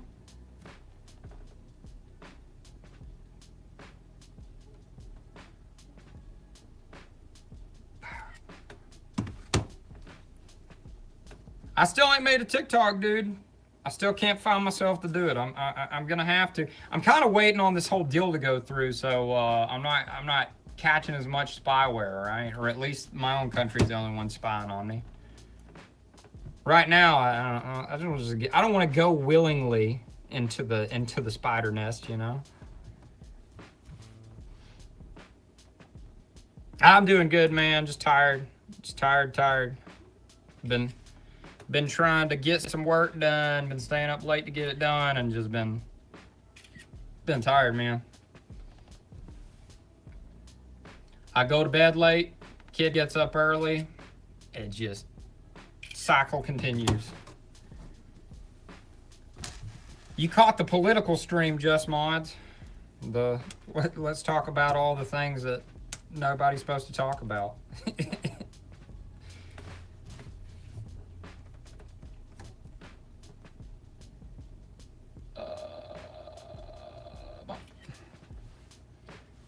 I'm debating on, nobody really ever watches these anyway, but I'm debating on telling the old Streamlabs don't auto post this one afterwards. At least for a little bit. Just to try to not run off people that I could potentially win over and be able to have legitimate conversations with that might have differing opinions than mine. Just in case the first thing they see is the 9/11 Let's Talk Politics episode. You know what I mean? Because I usually let these just auto. Nobody ever watches them anyway, but I usually just let these auto post to YouTube anyway. I figured it'd be a good time capsule to go back and look at, where I came from to where I'm trying to go. Boy, that's weird that I ain't got 7-Eleven for us. And yeah, right.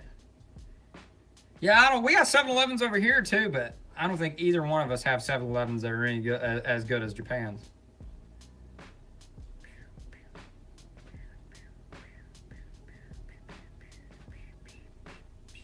Oh, I didn't take any.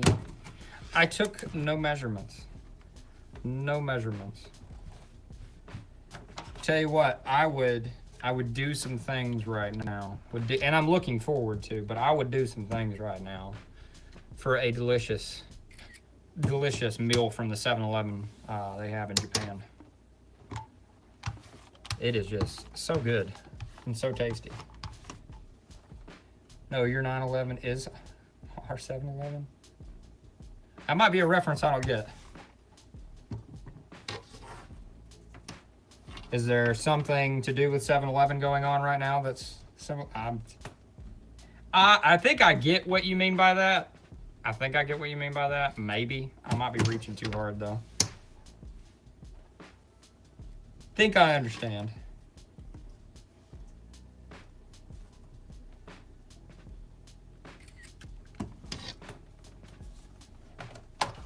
I know we were talking about that block, but unfortunately, if you want to be a creator and reach any amount of an audience, you really kind of have to involve the place where all the people are at right now.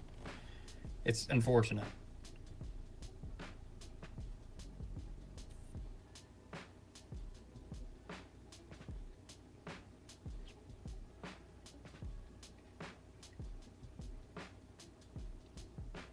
Oh, really? I know that. That's funny. Not funny, I guess, but that's a interesting piece of information. Oh, boy, I tell you what.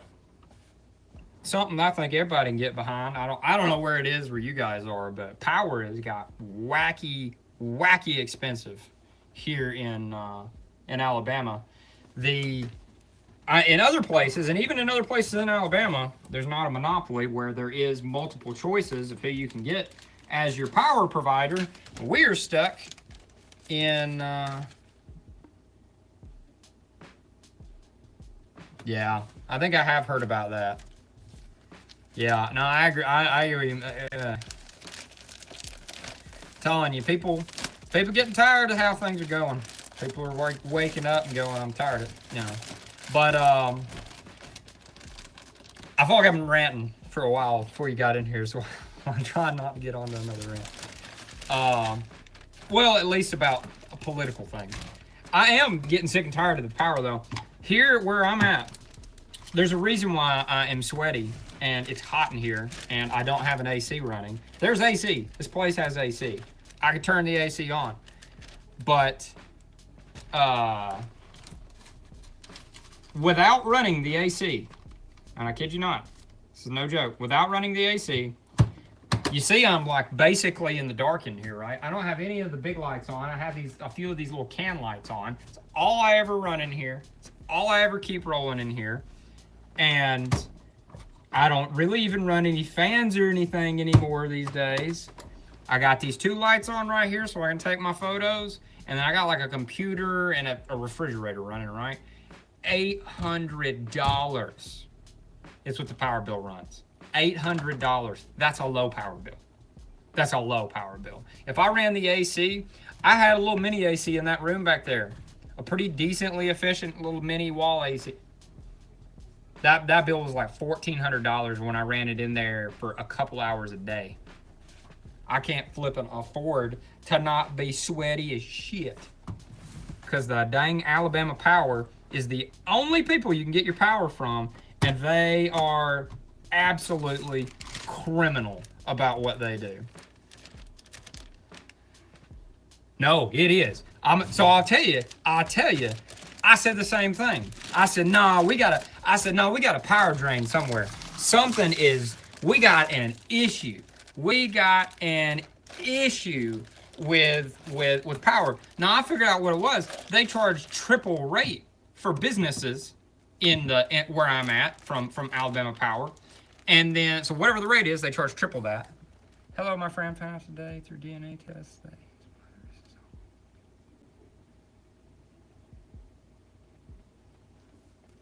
Well, hello again, Hold My Doodle. I don't think that's possible. That his mother is his uncle? What are you talking about, dog?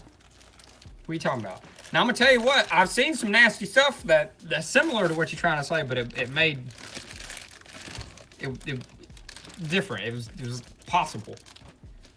You know, not Uncle Grandpa stuff. What you talking about, Willie? I know some folks, some very good folks, that their lineage is questionable. They got jokes about Alabama, you know. I think it's more overplayed than people like to actually say. I think it happens everywhere, but I've seen the people that they make them jokes after. I'm gonna tell you that right now.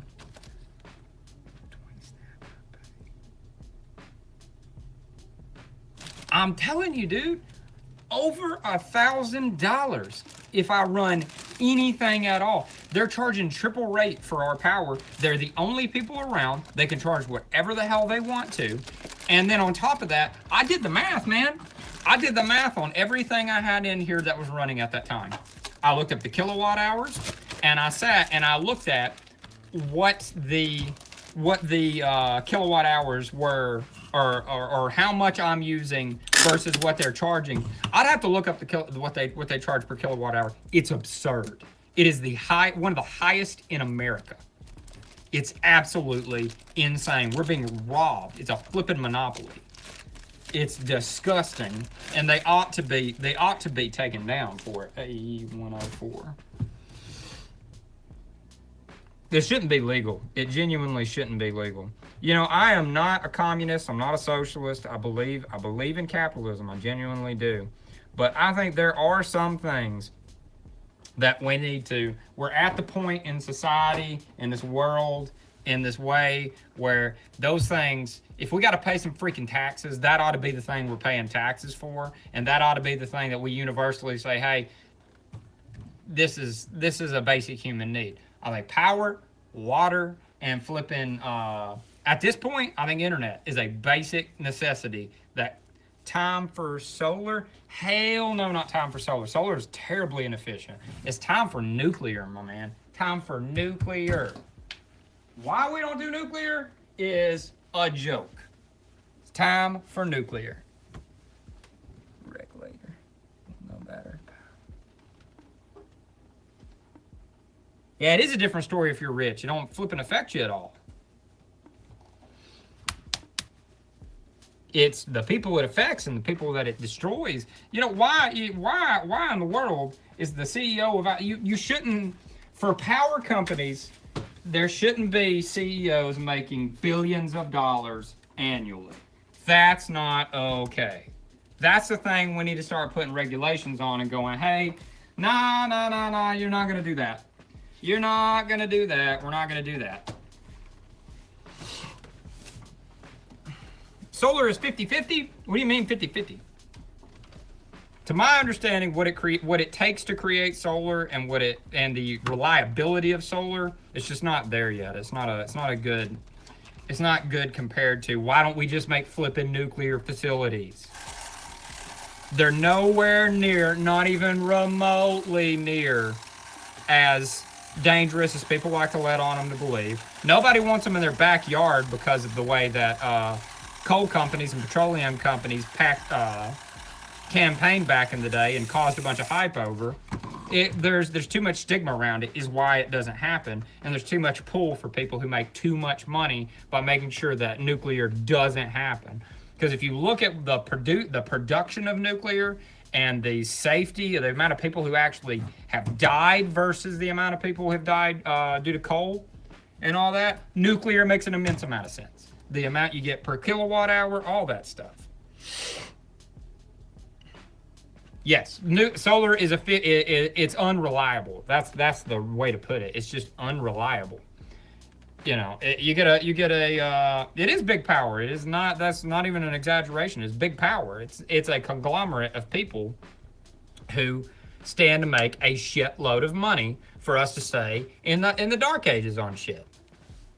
And for everybody to have high, then you get into the down the other rabbit hole of, you should look into why the power bills are going up. Why are the power bills going up now compared to always? You know, it's a factor. The greediness of power companies is absolutely a factor, right? But I hear you, man. I hear you. Well, cool. I appreciate you hanging out for as long as you have, man. But shit, I lost my train of thought, dude. Shit, I lost my train of thought. Sorry.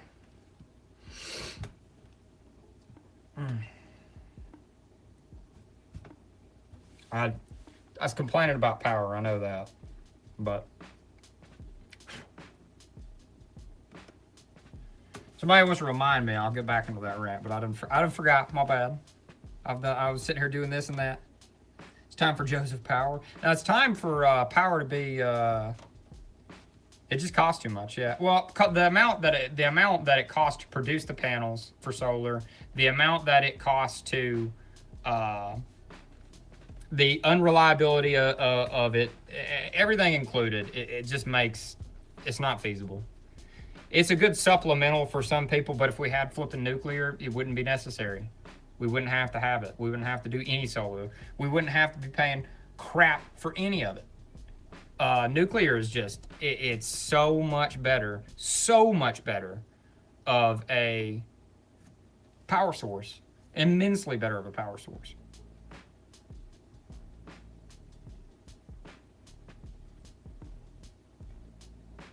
But everybody's afraid because some people didn't follow protocol for something that's very important in Chernobyl and caused a huge ordeal, as well as Japan had natural disasters that just occur in Japan always anyway. Those are the things that people get all worried about. If you do the right thing and flipping, hell, regulate it to death like you do all this other crap anyway. If they're already regulating coal to death as it is. Flip and regulate nuclear to death. Make it to where people have to be super safe about that shit. Make it where they have to actually go through all this stuff. And let's flip and get cheap flipping power. You want to help the homeless, let's flip and do that. If people didn't have to pay these wild-ass power bills and things didn't cost so flipping much, because if they did that, coal would go down. Coal would go down for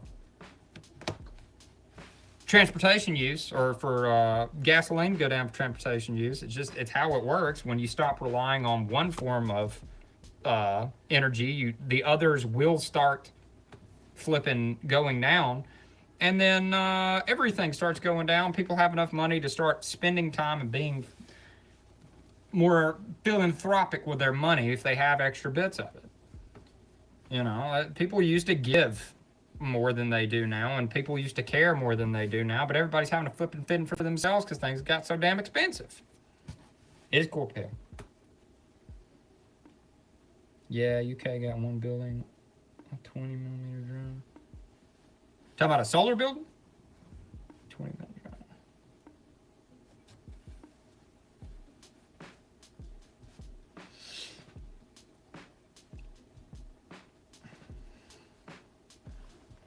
Yeah, that's one thing I do not understand. Or I do understand, I get it. I just don't understand why we, as citizens, haven't gone, all right, oh, a nuke, yeah. I mean, it's good. Dude, that's good. That's really good for you. Your power's about to go down. Your power bill's got to go down, and you're much safer off with that, statistically, than you are with flipping anything else anyway. At least get cheap damn power. All the damn pollution going into the air from the other, it's so much cleaner for the environment. So much cleaner for the environment. I'm not a tree hugger, but I'd like us to not cause damage if it's not flipping necessary and doesn't make a lot of sense, I'm not just hey, let's burn the forest because we need some canola oil. Nah, I'm not down for that. Wind farms suck. Wind farms do terrible things. Oh, I was gonna say, I probably was going into a minute ago before I lost my train of thought. AI is causing severe issues with our power grid, at least in America. We're having immense issues because AI is incredibly intensive on the power grid and the water grid. And that's something I learned recently. I watched a little expose somebody had on, they followed around these flipping places, and you can actually look at the environments around them. I keep packaging this stuff up, and I keep talking and ranting, and I forget to flip and take certain pictures. That's why I'm folding it up, and then I'm taking it back out and redoing it. But AI is causing us some serious freaking issues. It's a great thing in some ways, and in most ways, we need to stop. We need to calm down on the damn AI. Wind power, though, like you said there, wind power's no good. Kills a shitload of birds. It's not very reliable. It's incredibly expensive to upkeep. The return on what you get out of what you have to put into it is just not high enough. And they're super loud and noisy, like AI data centers, for the people who have to live around them. And I think that matters too.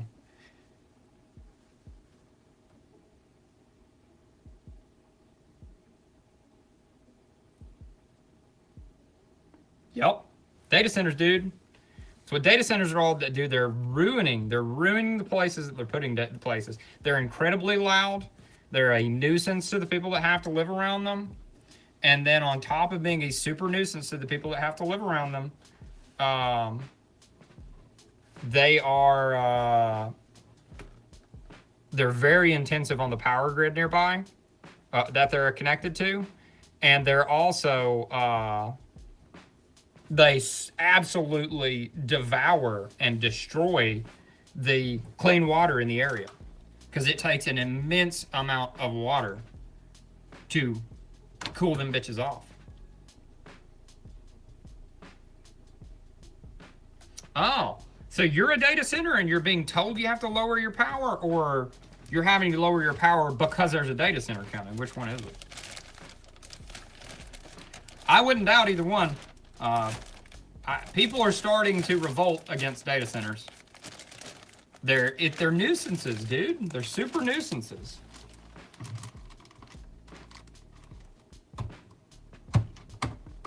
Also flipping a computer can Google some shit for you that you could have Googled. Green power is not, it depends on what you mean by green power, but generally the things that people consider green power are not good. No, they're not. They're worse for the environment 9/10 of the time.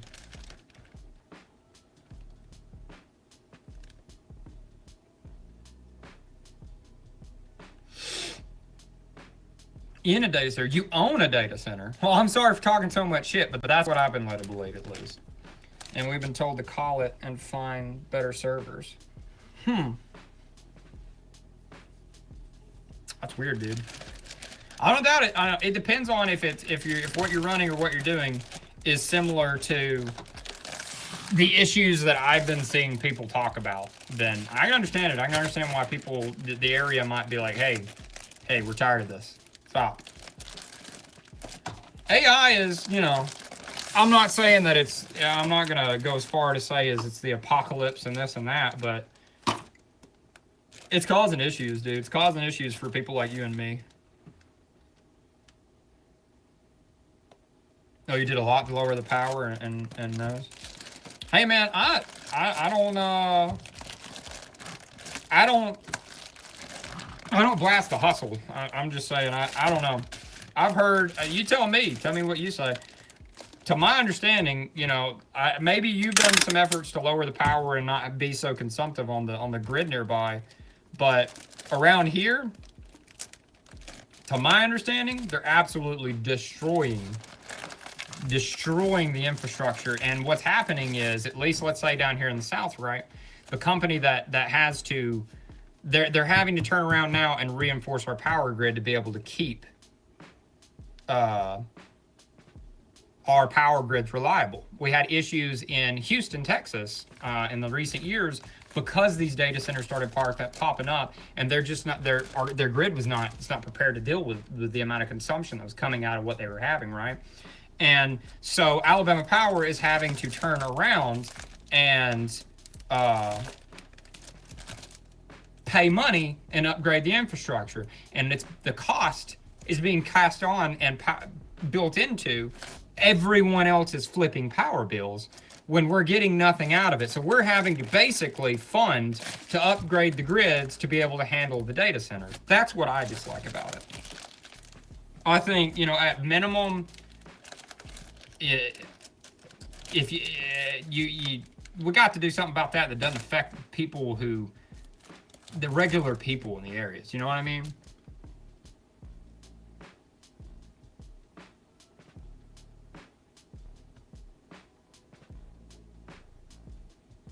And the noise.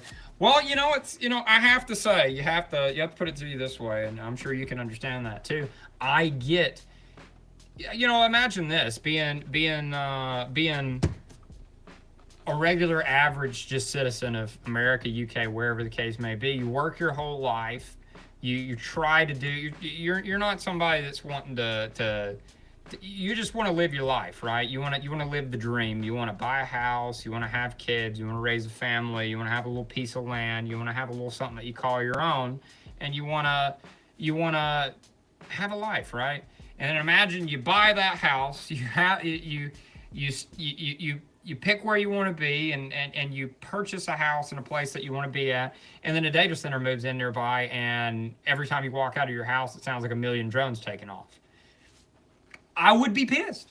I would be pissed if I lived near there. I'd be like, I spent all this money to do this, to be here. I can't just move away from you, and I don't want to just move away from you. But come on, you're ruining my quality of life. You know what I mean? I get it. I do understand it. AE 105.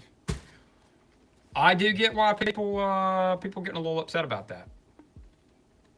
It is clicking for me at least. I understand that argument of it. I do understand a lot of the argument of one, the hustle of wanting to own the most current thing coming up. I would say I hate.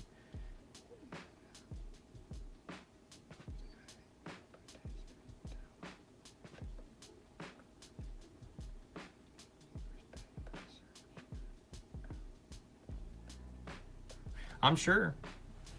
I think it really kind of needs to be that way, though, as far away from people as you can get it. You know what I mean? Because you don't, it's the same with anything. You don't. There's a reason why, at least in America, we have it to where you can't put a flipping factory beside where people live. We have zones. Things are zoned out, right? I mean, there's eminent domain. They can straight come up, take your house if they feel like it's going to be better for everyone else, and tell you to get the hell out and make you be forced to take whatever payout they feel is appropriate. But that's a whole other thing into that. But I'm just saying, I get it. I get why you would want to get in on that. I get why you would want to run one. I get why you would want to be on the edge of that. I get why that we, in some cases, do need them. They are leading to some things that are good change, breakthroughs and things like that, in science and data composition, or data. You know what I'm trying to say.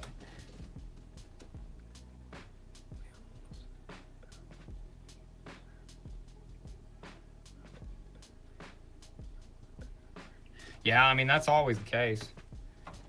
If it costs more money, and it's about the money at the end of the day for most people in places. You know what I mean? Even if it means, there used to be a point in time, I think, where people willingly, companies willingly went, hey, I want to do this thing because it's better for the people and not for the bottom dollar. And I think we do need to, people who get into the positions that can make those decisions, that can put the people first when it needs to happen before the dollar, if they're still able to turn the profits and do the things, they should just make the decisions. I'm not saying they should be compelled to make those decisions. I'm just saying people need to on their own start making those decisions. Put it to you this way, and I'm gonna say this, and I'm gonna preface now, and I'm gonna go ahead and say it's gonna get probably old before long, but I have a lot of respect for the country of Japan. I really do. I think that they do some stuff.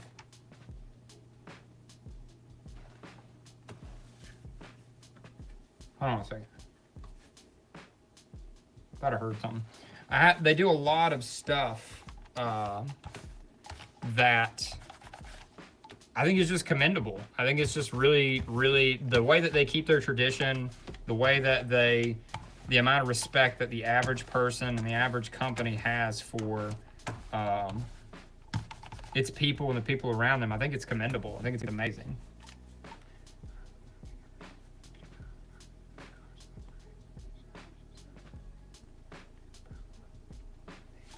I think it's worth it if it improves the quality of life of the people around you by an exponential amount. I really do think it is. I think you're doing the right thing.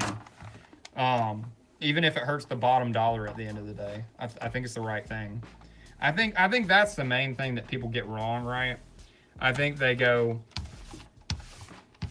we should compel and force people to do the right thing when it comes to situations like this a lot of time, instead of just as people going, and hey, we need to compel each other to just do the right thing, to do the thing that helps your fellow man out when you can, over the bottom dollar. Like I was gonna draw the similarity to Japan.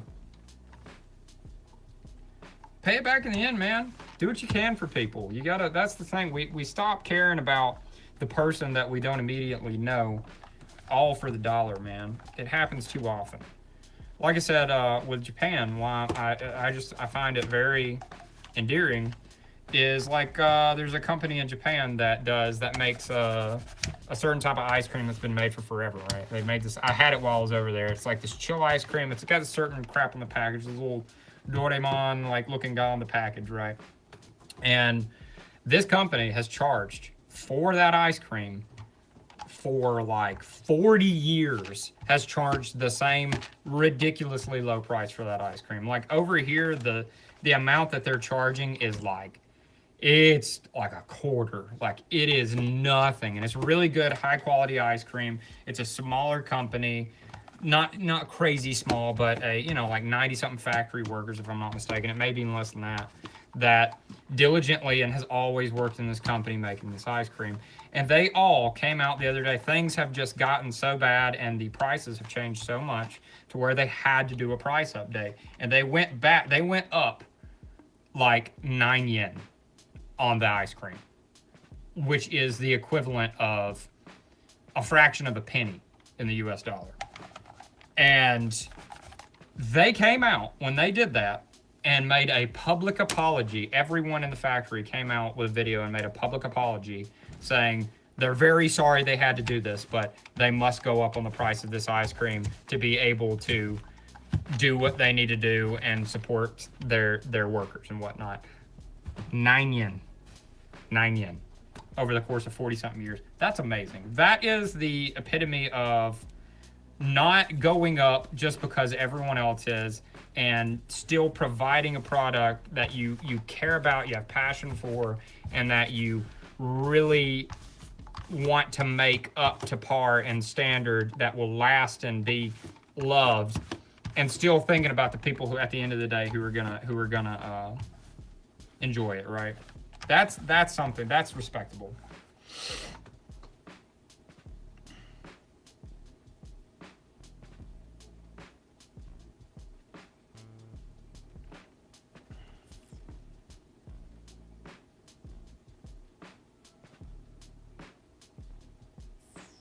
You got to, dude. That's what you do, man.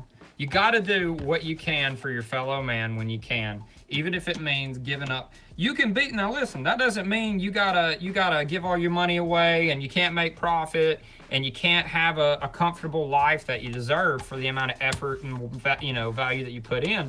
But it also means there becomes a point in time where you need to. I am tripping. It's early. It's 3:51 in the morning, so I might be tripping. I drank a lot of espresso shots a few hours ago, but we got to get back to the point as us where we. All right, man. I appreciate you coming by as always, and I'll see you probably tomorrow, man. I'm gonna try to get. Well, tomorrow's Friday. I'm gonna get on and stream tomorrow. I need to. I might not. I'll be honest with you guys. I might not Saturday. Because I got a buddy coming over, and we might hang out for a long time. So.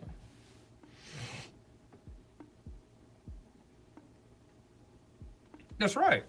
That's right. You don't have to give everything away. You don't have to not make a profit. You don't have to make a good profit and do it the right way, right? But you got to take care of your people, man. You got to take care of your people. You got to take care of your people before just fattening yourself to the point of where you're about to pop, right?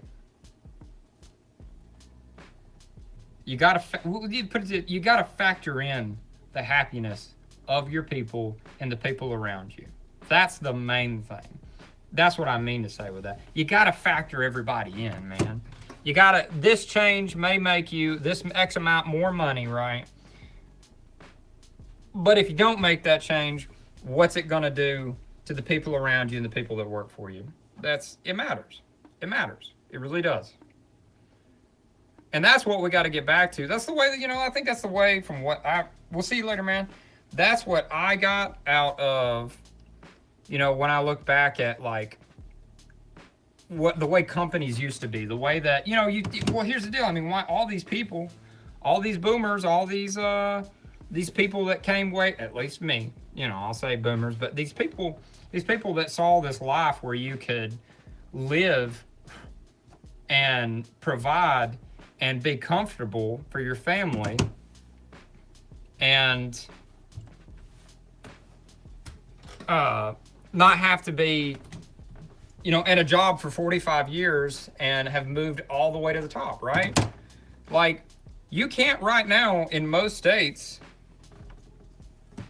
Let's see. Gotta go. All right, man. I'll see you later. You have a good one. I hope your meeting goes well. You have a good night, dude. It's good talking to you as always. But, long short of all that, you got to take care of people. You got to think about people more than the bottom dollar at the end of the day. It's really where I'm going with all that.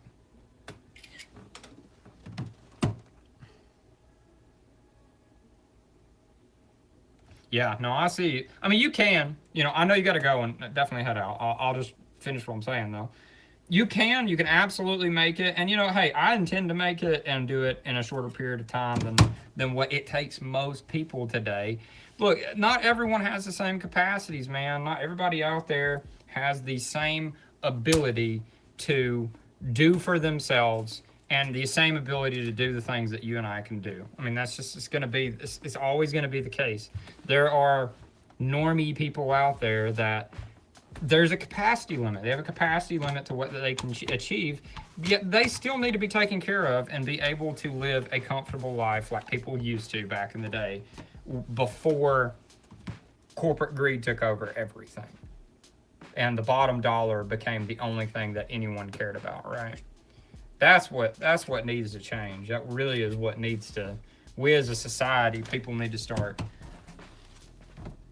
getting back to more than they have been, in my opinion. I think that's one of the issues that occurs.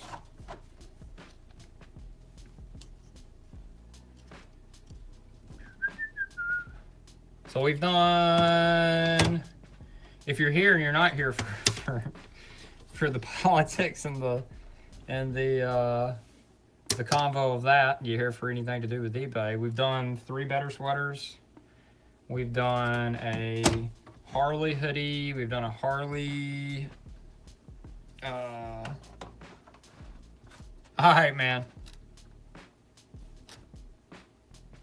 Yeah, I'll answer you in a second, Frank. Have a good night, man. Have a good night, Just Mods. It's always good seeing you. Yeah, dude, you live in you live in the Big Apple, eh?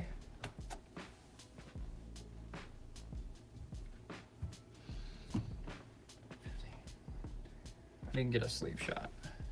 You live in old New York, right? Frank. Yeah. Yeah, I'm not, I don't say that as in you deserve any less of a affordable housing than anywhere else just because you live in the city or anything like that. I'm saying it as in, man, it's getting wild everywhere now. It's getting wild everywhere. Like, I think I looked at it the other day, right? I might pull it up here in a second because it's interesting information at what the government itself is saying you need to make to be able to live pretty much anywhere at this point. To be able to live in Florida, the millionaires are leaving New York. Yeah, they are, ain't they? They are leaving New York. Well, it's the flipping, there's only so much that can go on that just doesn't make sense before people are out. It's just the way it works.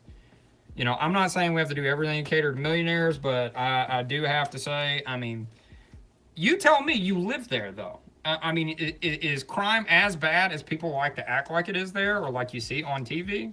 Because I'm gonna say something that not a lot of people are willing to admit. I don't live there, and I have never lived there. I've never been there, and I don't have any representation of what life is in New York except for what I hear from people and what I see on the internet. And that's not necessarily representative or a good representation of what's actually going on. I'm gonna have to read it off here. Saying just kill the homeless country is crazy. Not crime. It's crime, bro. No, what I mean by crime, I mean, is it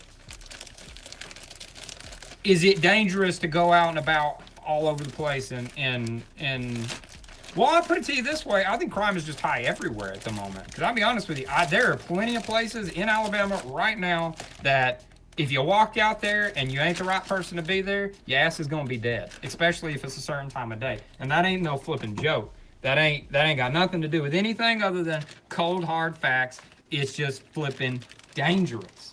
And I'll tell you a little secret. Any company owned anything to do with Fox News, CNN, ABC, any big name brand, anything. I don't trust shit that you have to say. They're all incongruent. They're all in cahoots with each other to make it all look bad. I understand that. I do understand that when it comes to how they spin things with that. I don't know what you're talking about with they're saying we should kill the homeless. That would surprise me if they said that, but I'm not disputing that. That's not. I can't, without a shadow of a doubt, say that wouldn't be something that would be necessarily pushed. I've seen some wild shit online. I'll tell you that right now. And I'm having to, if I don't directly reply to something, Poop Map, San Francisco. San Francisco. It's in California. That's another place I have no ability to give any opinion on other than what I have seen online and whatnot. Frank, if you put things, Frank, you have to give me a second to read it because you won't pop. For some reason, YouTube don't like you and they're not putting you in the comments, if you notice. You just gotta watch EO6 anywhere. You got to be at home and get a bullet through your front door. You know, it's just crazy. It didn't used to be that way, dude, though. Like that's a problem. That's bad. You know, I'm gonna put it to you this way. There are places where I live out. Where I live, there are places that I'm telling you, well, you know, I'll put it to you, look up Bessemer, Alabama. Bessemer, Alabama had up until recently, I think it did change, but had the highest per capita murder rate in all of the U.S. Wildly enough, right? I thought it was like Chicago or New York or some shit like that, but per capita, the most people get downed in Bessemer, Alabama. And I'm gonna tell you right now, no, that's real. That's real shit. You don't go to Bessemer, especially on, you know, hey, I ain't meaning it in any way other than it's just a fact. You sure shit don't go there and you don't walk around in certain places if you're a certain color. I'll tell you that right freaking now. You will die. You will die. They don't play. They don't care. They don't want you there. Don't fuck around over there. I'm gonna put that. I ain't said the F-bomb too much, but I know people who I've gone to school with who cut through there to get to other places and ended up dead. They carjacked them immediately and their ass was in a ditch. I know it. I know for a fact. Multiple people that's happened to. It's bad in these places.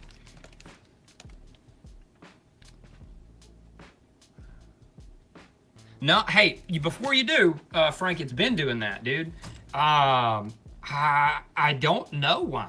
I genuinely don't know why. I have nothing. There's things that you can set up to where it will filter certain types of comments and whatnot, and I definitely don't have that. I definitely don't have that case. Because I know you were talking the other night when you first got on here.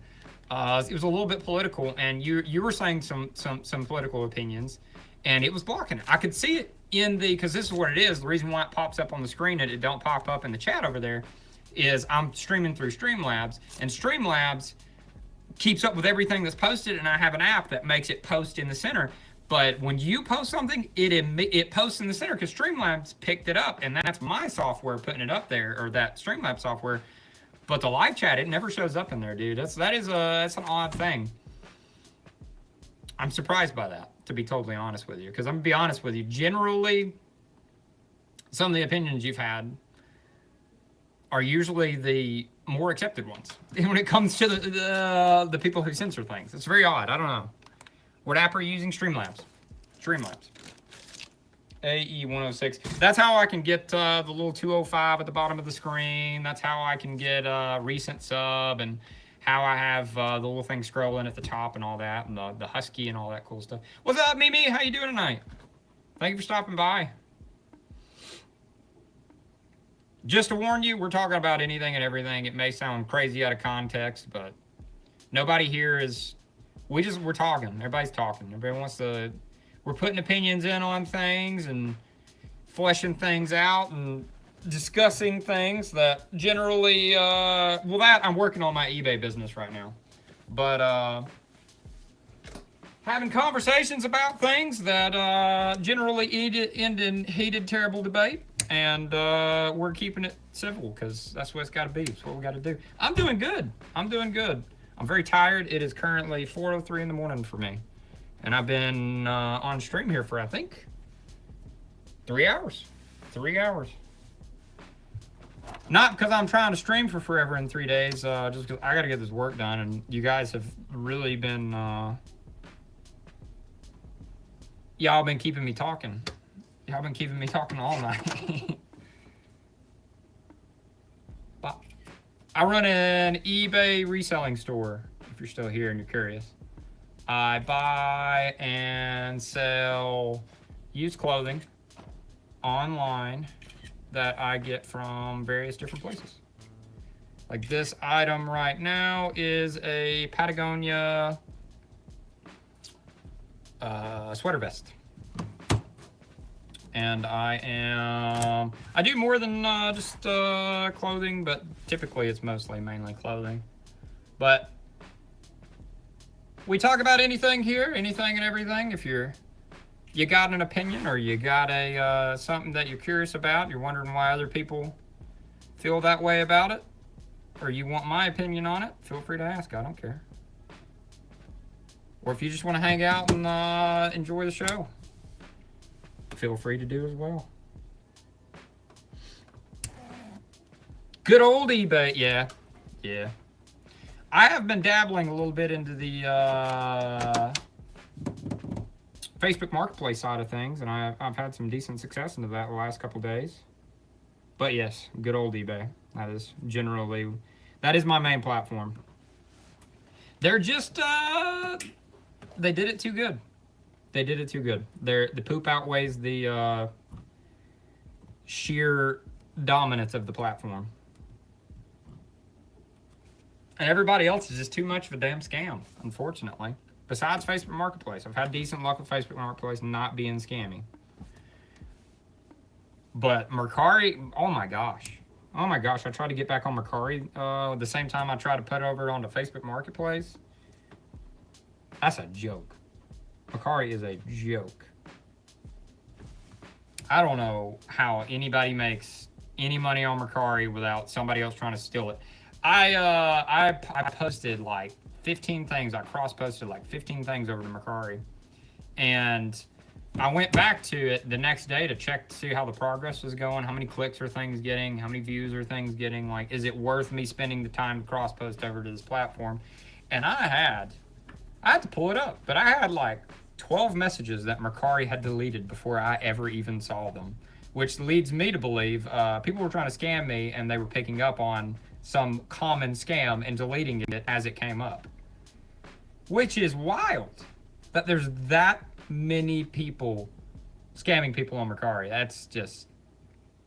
I just dealt with my first eBay scam attempt in years, a couple of years of doing eBay and several thousand transactions. First one in, I'd say at this point, it's the only 2 or 3 I've had ever out of like I'm almost at like 2,500 items sold. You know, small in the grand scheme of things, but that's a lot of items to not have that many people trying to pull a fast one. I got the Texas slang. Alabama. You close though. You close. I am born and raised in the good old South. I cannot help it. It be who I be. In my opinion, fortunately. But I do, you know, I think we got some issues down here in the South. Don't get me wrong. I think there's some things that are a bit backwards still to this day. But I wouldn't want to live anywhere else, in my opinion. Just in my opinion. By the way, Frank, have you returned, or are you still trying to figure out why you're being censored?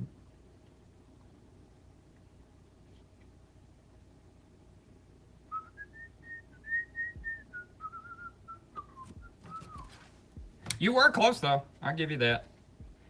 I give you that. Yeah, I have lived other places for very, very brief periods of time, and it just never goes away. I will say, it intensifies the more alcohol I have consumed, which I have consumed none tonight.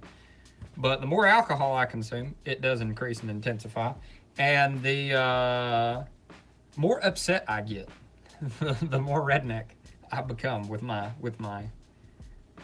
language, my accent. I don't know why. I guess I actively do try to suppress it to some degree, in some capacity, but when I have to focus on something else, it's not the priority at that time, you know? Like being upset or having my inhibitions lowered, which I very rarely drink anyway. But I can tell you, well, last time we went on a cruise, everybody knew where we were from. I was good and sloshed, and you're in good old crazy Ohio. Woo-wee. You know, I appreciate you guys. I really do appreciate you guys. All the crazy nonsense that's been occurring over in Ohio has drawn the eye away from down here in the South on the wackiness that goes on. I'll put it that way. You do see some weird stuff pop off in Ohio, though. The meme, I do believe all the good memes are based in a little bit of, well, you know, I say it about jokes. All good jokes are based in at least a little bit of truth. And they'd be clowning on some Ohio now. But, you know, have you lived there your whole life? Is that the place that you love?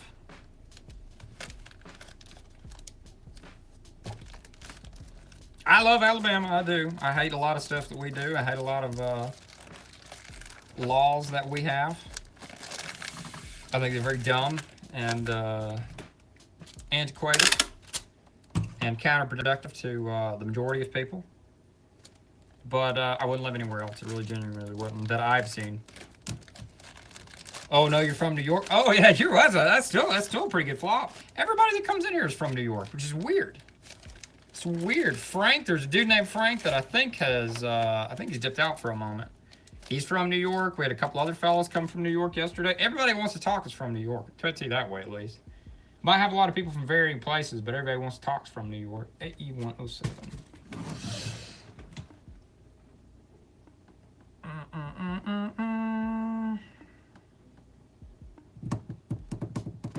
Oh man, I better have took pictures of the back of this vest. I'm gonna be upset if I didn't. So I didn't take them on the second roll. I better took them on the first. I didn't.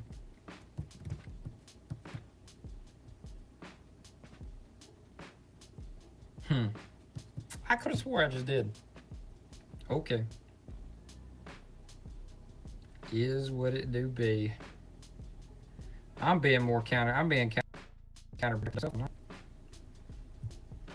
I am causing myself extra work because I ain't paying attention to detail.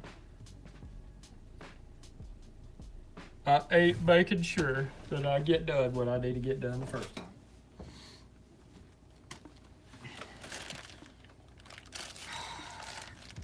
I'm gonna leave it. I'm getting tired. Let's see, 1, 2, 3, 4. Well, I don't think we're gonna hit the goal of, yeah, well, the problem is, I'm generally not necessarily a night owl. 1, 2, 3, 4, 5, 6, 7, 8, 9. I've got done. I need a couple more. I'm not generally a night owl, but we're in the middle of the dead heat of the summer still here in Alabama, and I can't really afford the warehouse I'm in right here that I do my processing in. I can't afford to run the air conditioning during the day because it's just too wildly expensive where I live. And so I've kind of had to like shift my days to processing things at night because it's just so unbearable. The heat's so unbearable during the day that this is the only thing that works. So I stay up all night, and I turn it into pretty much like a night job at the moment. I stay up all night and process clothing, and then I sleep later in the day these days.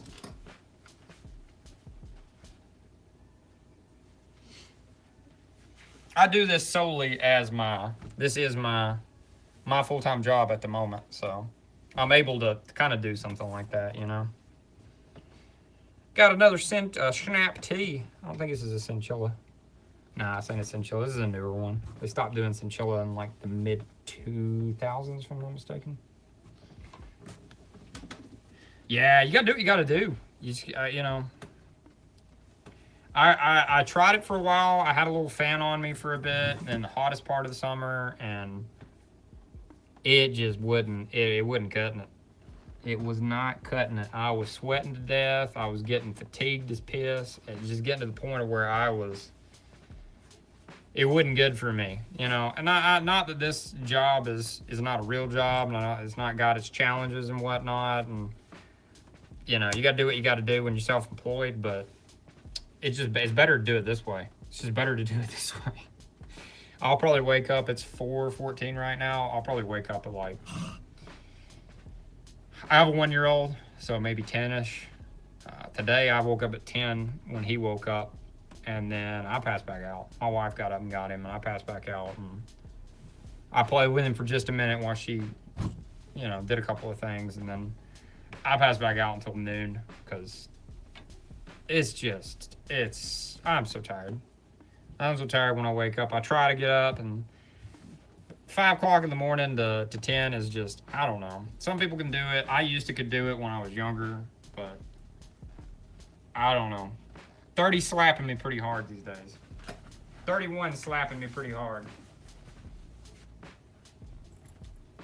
Not gonna do that one, by the way. It's got a couple of stains that I think I'd rather just wash it first, see if they come out. It's a nicer jacket. It'll go for a little bit more. It's worth giving a little extra effort to.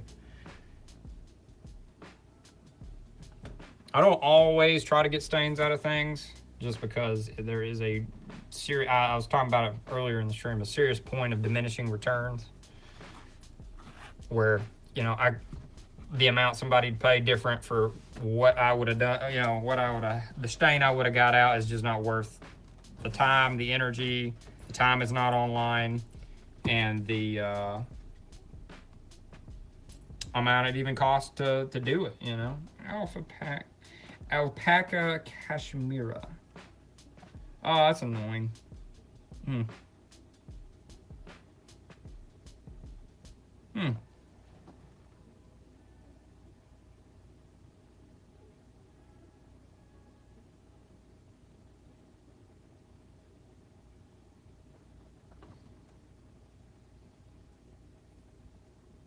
Huh.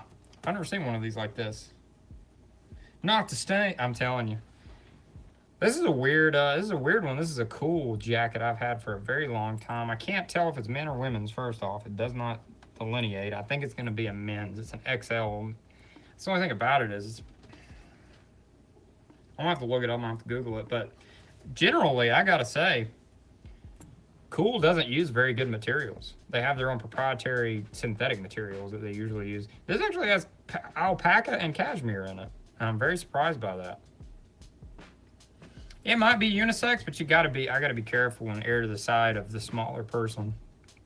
I have too many people buy things and return it because it doesn't fit. Even if I provide measurements, it just doesn't matter. People don't look. People don't care. People don't know what their measurements are in the first place, and they're not gonna. I actually had somebody tell me that the other day. They were trying to buy something that was fairly expensive, and were like, "Do you think it'll fit me?" And I'm like, "Well, I don't know. What are your measurements?" "Well, I don't know. I've never taken my measurements." I'm like, "Well, I don't. How am I supposed to know? How am I supposed to know? What do you mean? And they'll tell me, they'll be like, oh, I'm 250 pounds and 6'1". And it's like, dude, I'm not a doctor. I don't know. I can't calculate BMI and know what your flipping waist size is and how long your torso is, man. Like, you gotta, if you want to know exacts like that, just measure yourself. Measure yourself. Especially if you're looking to spend, I think the person was looking, I mean, they were looking to spend some pretty good money on something. That was, it was a $1,100 blazer, actually. I'm like, no, I don't want to be. Yeah, measurements make, I mean, it just makes sense. It just makes sense. I mean, I get if you're buying a t-shirt, you know, and you don't know your measurements, not care, you know, I usually wear a medium. I'll get a medium, and if you get it, that brand does things just smaller than normal, and I usually try to point that out if I see that that's a trend. But, you know, hey, look, you're talking about getting an $1,100 cashmere blazer, like, you can't grab a tape measure?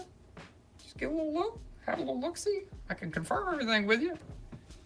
I'd rather not go through the trouble of insuring that and then it not fitting you and having to eat that insurance. I really don't want to do that, but I will.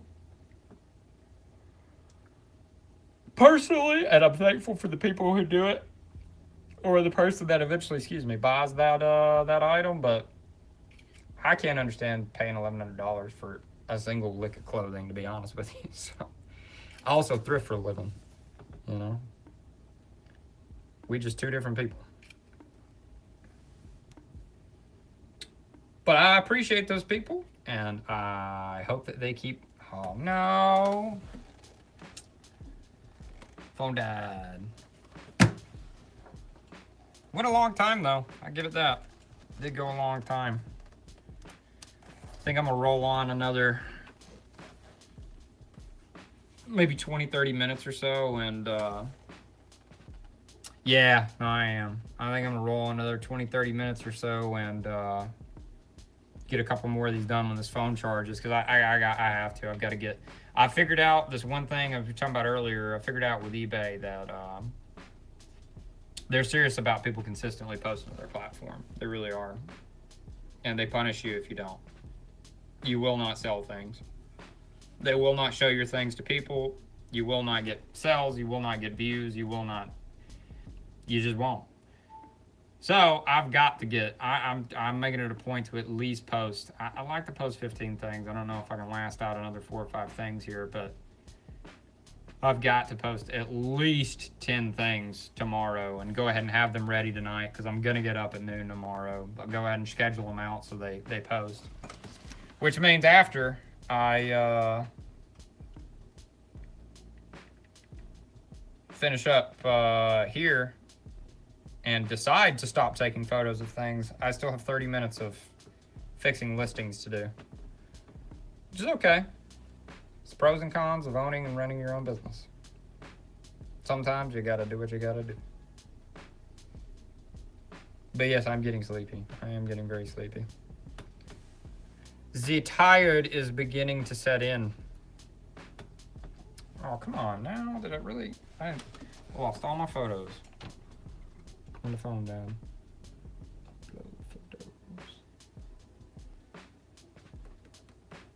So I got big picture, front picture. I didn't get a front picture. And then top left, bottom left, and then it died. Top left, bottom left, and it died. Okay.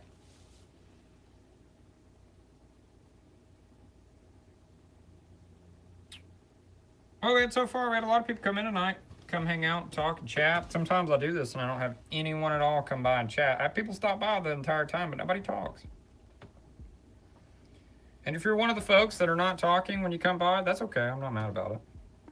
I appreciate you stopping by and hanging out with me and listening to my rants, and you know, maybe you're laughing at me the whole time. Chimp Pimp, how do you feel about Islam declaring war on the West and using open borders to stabilize countries? What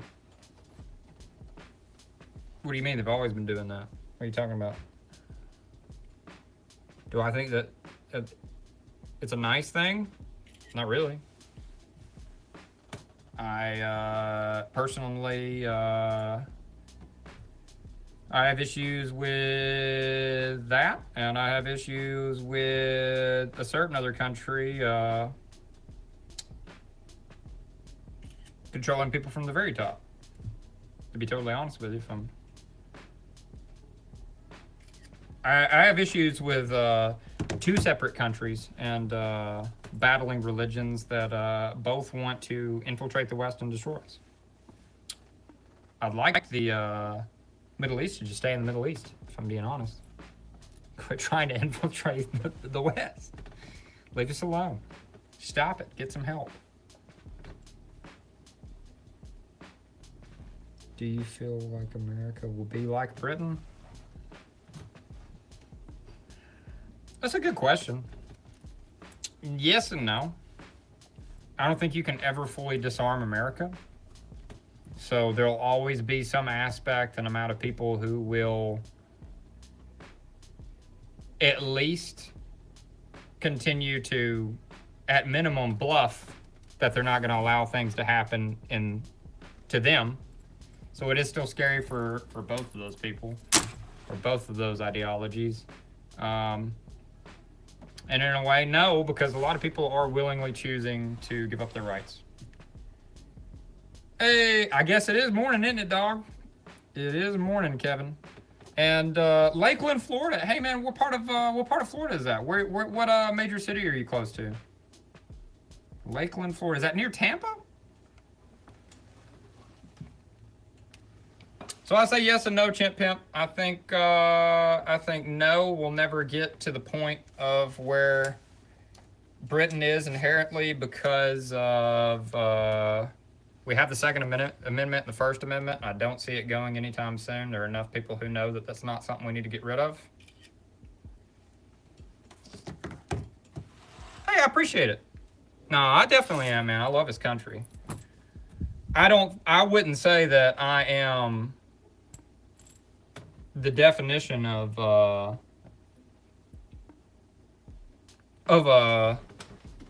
east of Tampa, Polk County. Oh yeah, you down there with that crazy sheriff, man.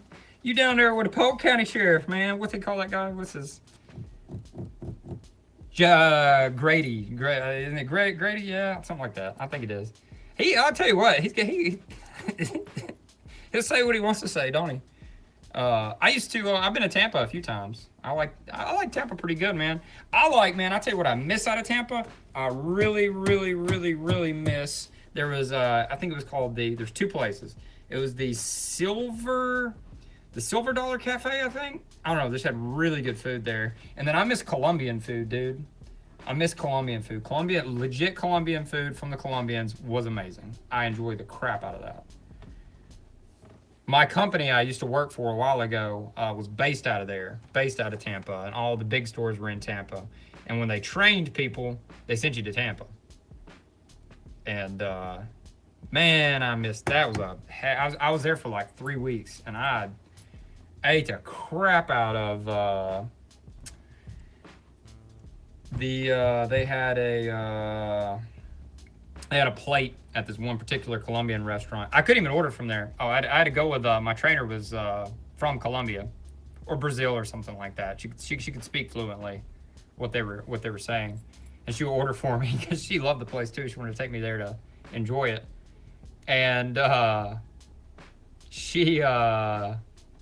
we would go there fairly often, and it's like a plate that had a little bowl of rice, a little bowl of white rice that they put like an egg on top, like a sunny side up, I think, egg. And then they had a thing of legitimate, and I didn't know that there was legitimate and garbage processed, what do they call those? We eat a crap load of them down here, but I don't eat them. Pork rinds? I think of pork rinds. Yeah, I think pork rinds is the word I'm looking for there. But it had that on it. Then it had like one of those smashed up steaks. Then it had like a blood sausage, and then a plantain. And that was like the best. I don't know. All of those things sound really weird to eat separately, But man, they were really good together. I'll tell you that right now. I love my time in Tampa. That was a good time.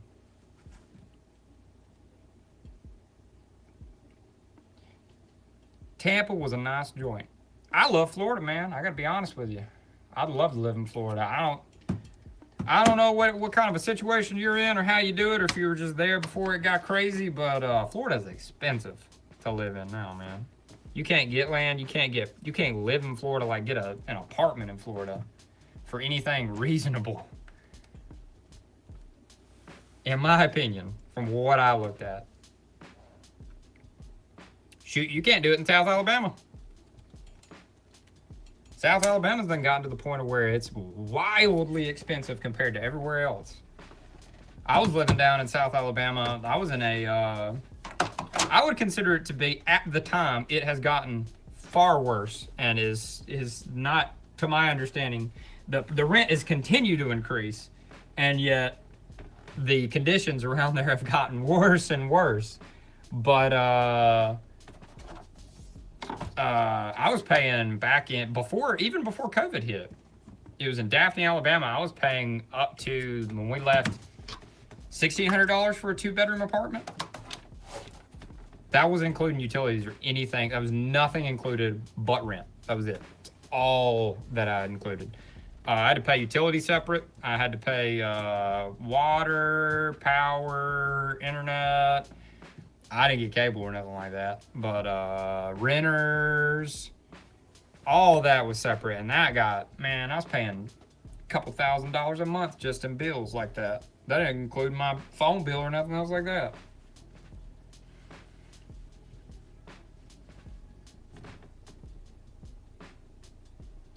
Got wild over there. It's just nice. Everybody knows it. Secret's out. People want to, well, you know what? The secret has already been out, but you know, you live longer if you live near the ocean. They've already proven that. I don't know. They don't know exactly why the case is, but people who live near the ocean have longer life expectancies. I don't know if it's just sheerly because it's just nice. Things are nice and there's more to do and there's more to see and more fresh air and, you know, I don't know. I don't know exactly. No, I'm tripping. It's getting early in the morning. Things are, people moving there. The secret's out. People want to live there. Man, this is a nice jacket. See, that's the thing about it, I think. This is a women's jacket. I know it's a women's jacket. There's no way in hell I'd be able to wear an XL at any brand. I just don't. I'm never able to. Which sucks. Because one, I like it. I might have kept it if it fit me. And two, they just don't go for as much money. I can't get much. You know, depending on the brand and what goes on, sometimes maybe if it's just trending. Especially in outdoor gear, I get way more money for men's stuff than I do women's stuff. Just all day long. Which is weird. Why? Why? I thought women were the ones that shop more than men, huh? No. Clearly by I don't know, maybe they, I don't know. I don't know what the reasoning is on that, but I get more money for things most of the time, especially in the category of outdoor item. I get much more money for, by outdoor, I mean like, this isn't necessarily outdoor wear right here. It's like trendy hiking wear, you know, but more money if it was men's than it would have been if it was women's. Either way. It's good inventory. It's nice to have. Cool's a decent brand. It's slowed down significantly in the recent years, but always still worth picking up if it's a reasonable price, obviously. I wouldn't buy it from America's Thrift Store, that's for damn sure. They probably wanted $30 for this jacket. I probably paid 5 to 8, something like that. I might have paid up to 10, thinking it was a men's jacket.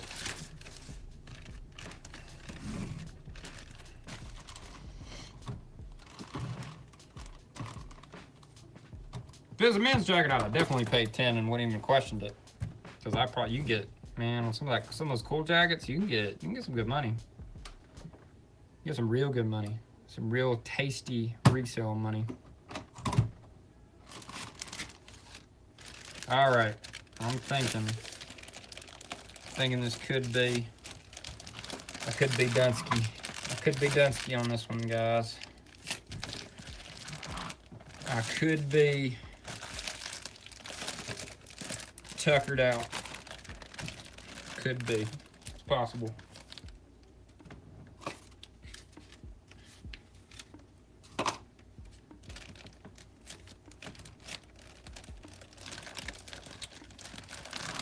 Is there anybody out there still? Anybody hanging out? It's been watching the whole time, or anybody that's been watching for a minute and wondering what the hell's going on?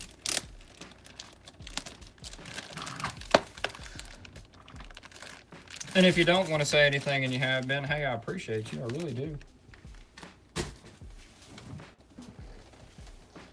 Oh, I really do.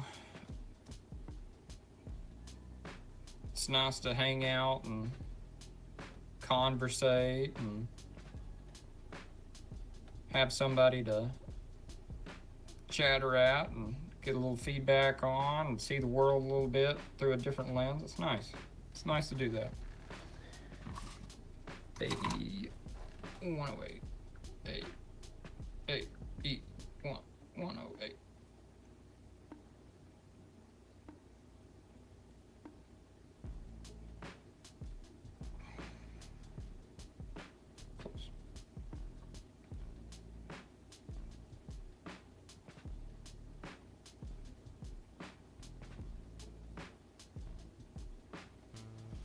Shoot, I got 10 things done.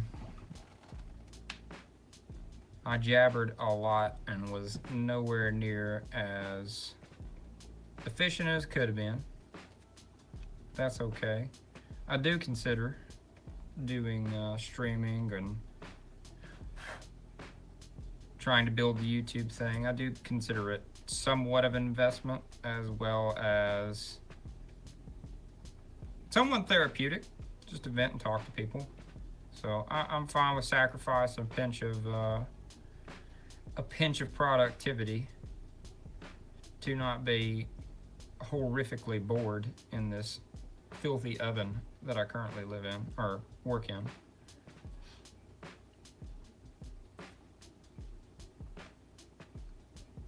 I think it's worth it. I think it's worth a little bit of a trade-off there. But we did get some decent valued items. I think everything's going to be... Everything but one of the 10 items is going to be a $30 plus items. A couple of them going to be $50 plus items. You know? I think that's good.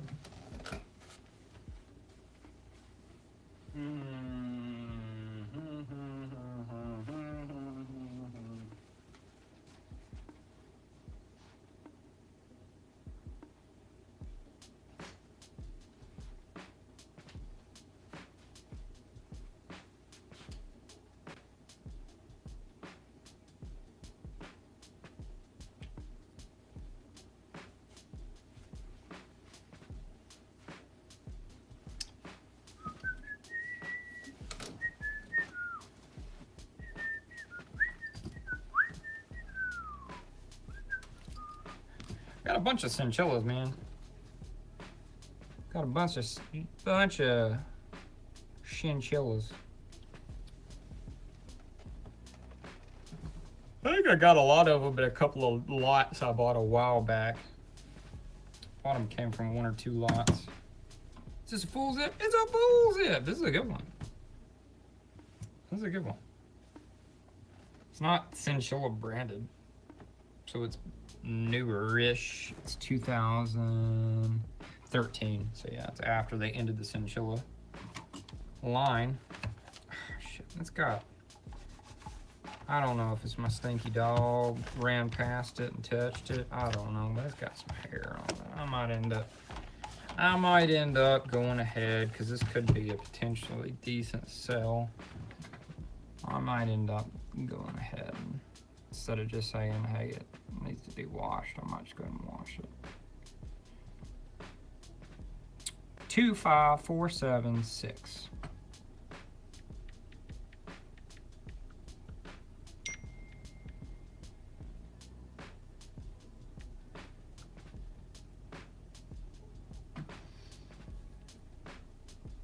We've got 114. If I just do Patagonia 25476, we've got 114 current listed items under that exact thing. 0 sold. That's not promising. So I need to take and I need to copy this. I need to put it into interwebs. The naked interwebs, not the eBay interwebs. And it's called a women's full zip retool jacket. So now I need to go back and say Patagonia women's full zip retool jacket. That's a mouthful. I don't know how much I'm gonna get out. 565, and some of these are not. I'll see a hybrid. They have various different things that look like this. Let's see if the rate comes up at all at least. Sold 35. Shit, that didn't come up that much. Somebody sold one for 40, someone sold one for 25, 26, 28, 34, 80, brand new. 18.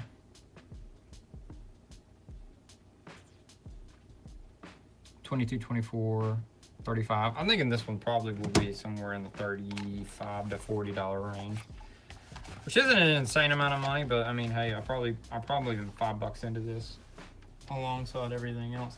I'm telling you, I'm tripping. If y'all see some weird stuff behind me, somebody shout it out. There's some Nuke's Top 5 garbage going on, because this is an old building and it's a big warehouse, and it is 4:40 in the morning, and I have heard insane weird things here in the past. So this might turn into a spoopy stream. Might turn into a spoopy stream. I hope it don't, because I gotta sleep tonight. I gotta sleep at some point, yeah.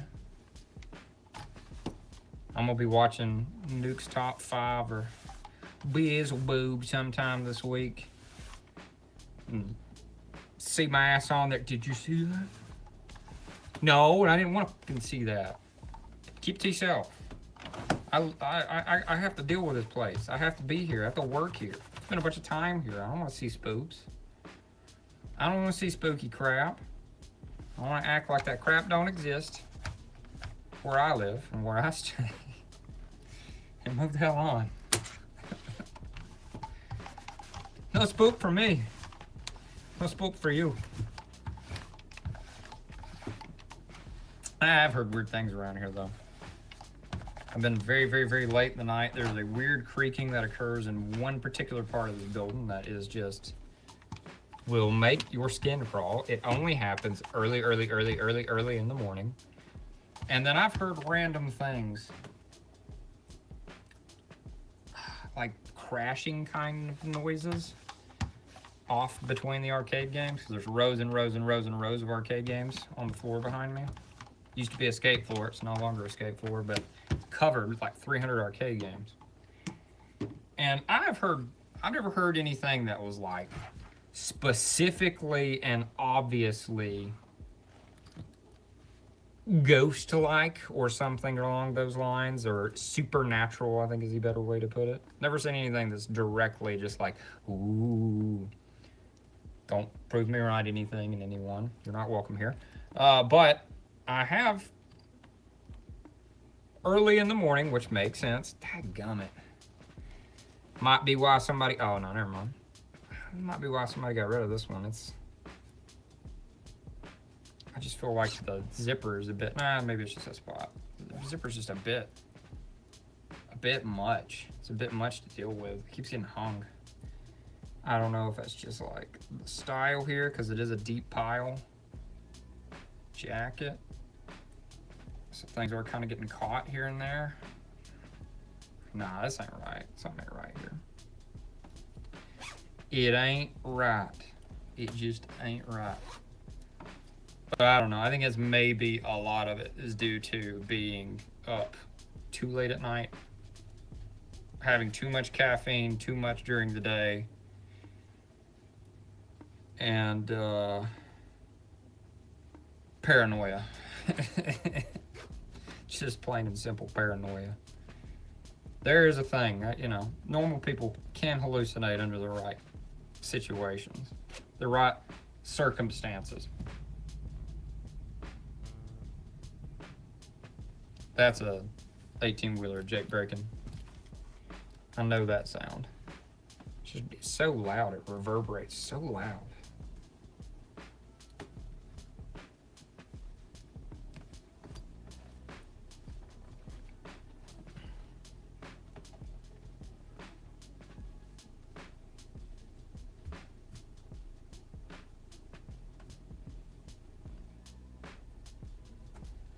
They call this rug-like, like a shag rug-like, I know, whoever's hung around for eBay and clothing tips at this point, you're a trooper, but they call this deep pile. It is trendy at the moment, to my understanding. What I have gathered and seen through some comps, it's trendy. It's a good keyword. Deep pile is a good keyword. It's a good keyword to know. It's good to know what that. It's a type of fabric configuration, the way a fabric is laid out and made, right? This is a women's midgem.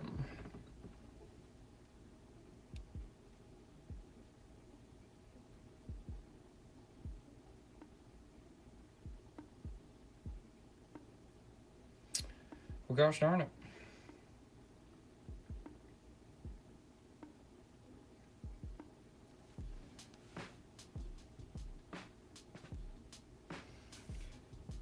Oh, it's 4:45. This is going to be the last of the Mohicans here, and then to bed I go.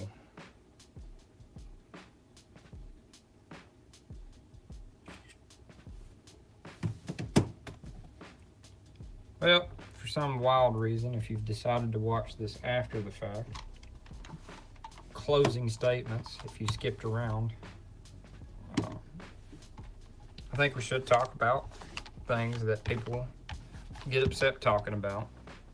I think we need to get back to doing that.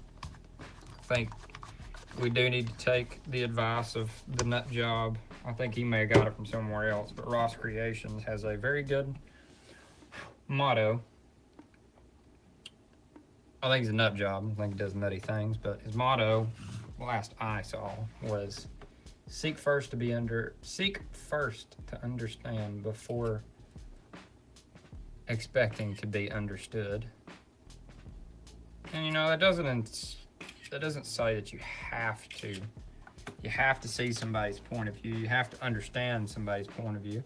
It just means you should listen to opposing points of view. And you should make an attempt to try and understand and flesh out and talk about opposing points of view, right? You shouldn't feel that we shouldn't have topics that you can't talk about just because you risk offending someone, right? I think there are things that are, inherently, I think we can all agree as society is just not right, and opinions that just are not right to allow to continue, and that comes to certain things that just that hurt people, right? Because the devil is a Democrat. You just stopping in? You've been listening to me this whole time? I'm going to put it to you this way, man. I'm not necessarily convinced that I'm not going to lie. There's a lot of things that are,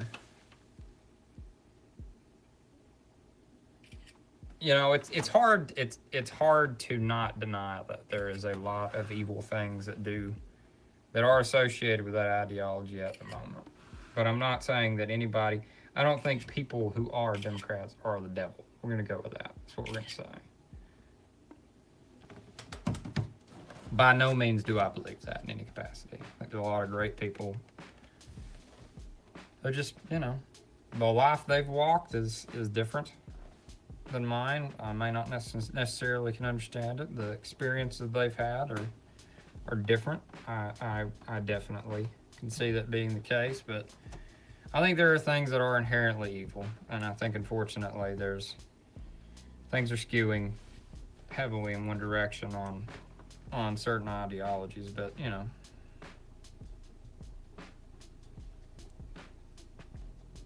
What are you gonna do other than talk about it, you know? Which, you know, that's what you're doing there, Sandman. I see what you're doing. You're trying to speak your truth, and I get it.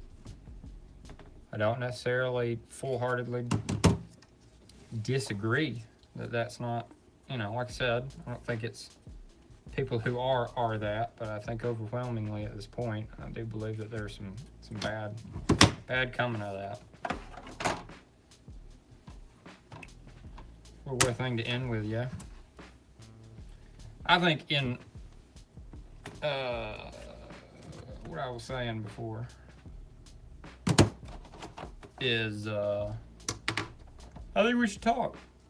I think we should talk. I think people that believe that, I think should talk to people who don't believe that, and I think we should stop being so divisive, and I think we should have the conversations that people are generally unwilling to have these days. Even if it means nobody ends up agreeing with anyone in the end, I think we should get back to civil discussion. I think it's needed, I think it's warranted, and I think no matter what side of the fence you were on for the last item to occur, I think it's a sensible thing to take from that, that shit's gotten too hot here when you can't debate your opinions without being shot and the person praised for shooting you by a lot of people. I think that's not right. I think we're in a problem. I think we have a problem there. It's the only reason why I'd say, you know, I could understand your feelings on that there, Sandman. That's not the only reason, but it's a big chunk of it. It's a big chunk of it. I think it's a something. But like I said, in closing here, while I pack my last thing up before I head to bed, or honestly head to go finish the other portions of this, if you're watching in the end here, I want to talk more to people who have opposing opinions and similar ideas and opinions. I want to talk about opinions when they present themselves instead of shying away, because I am afraid where a conversation might go and how it might be perceived. And I wanna not be so afraid to have those conversations, you know? I think that's the thing I've come to this last week. Over the last few days and since the last, honestly, tragedy that occurred there. You know, for anybody that might be watching after the fact and didn't necessarily give too much of a crap about what had happened there, you know, I think the premise should disturb everyone that we can't speak anymore without being murdered for doing so. And that goes for any side of that. I'm not, you know, I think we gotta come back off that ledge. And we ain't gonna get back off that ledge until people like you and I can get together and have conversations about what that looks like. You know what I mean? AE109. Terry. Oh man, it's been a minute, Terry. Dude, I'm about to pop off of here. You must be getting up to go to work or something, dude. But yeah, hello. Good to see you. You caught the weird of the end of in a stream there. If you ever watch the Always Sunny, if you ever watch It's Always Sunny, I think this episode would be titled "The One Where They Got Political." In a good way. I think we had some good conversations tonight. No, about to go to bed. Shoot, you're same boat as I am, man. Same boat as I am.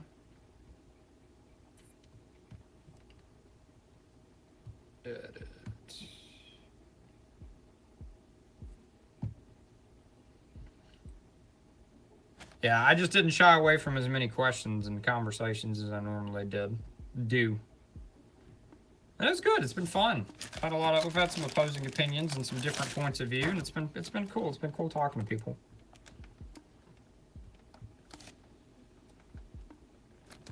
It turned out well.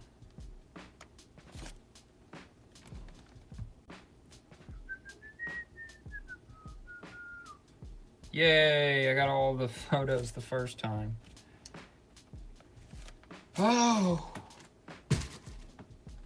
453 for me.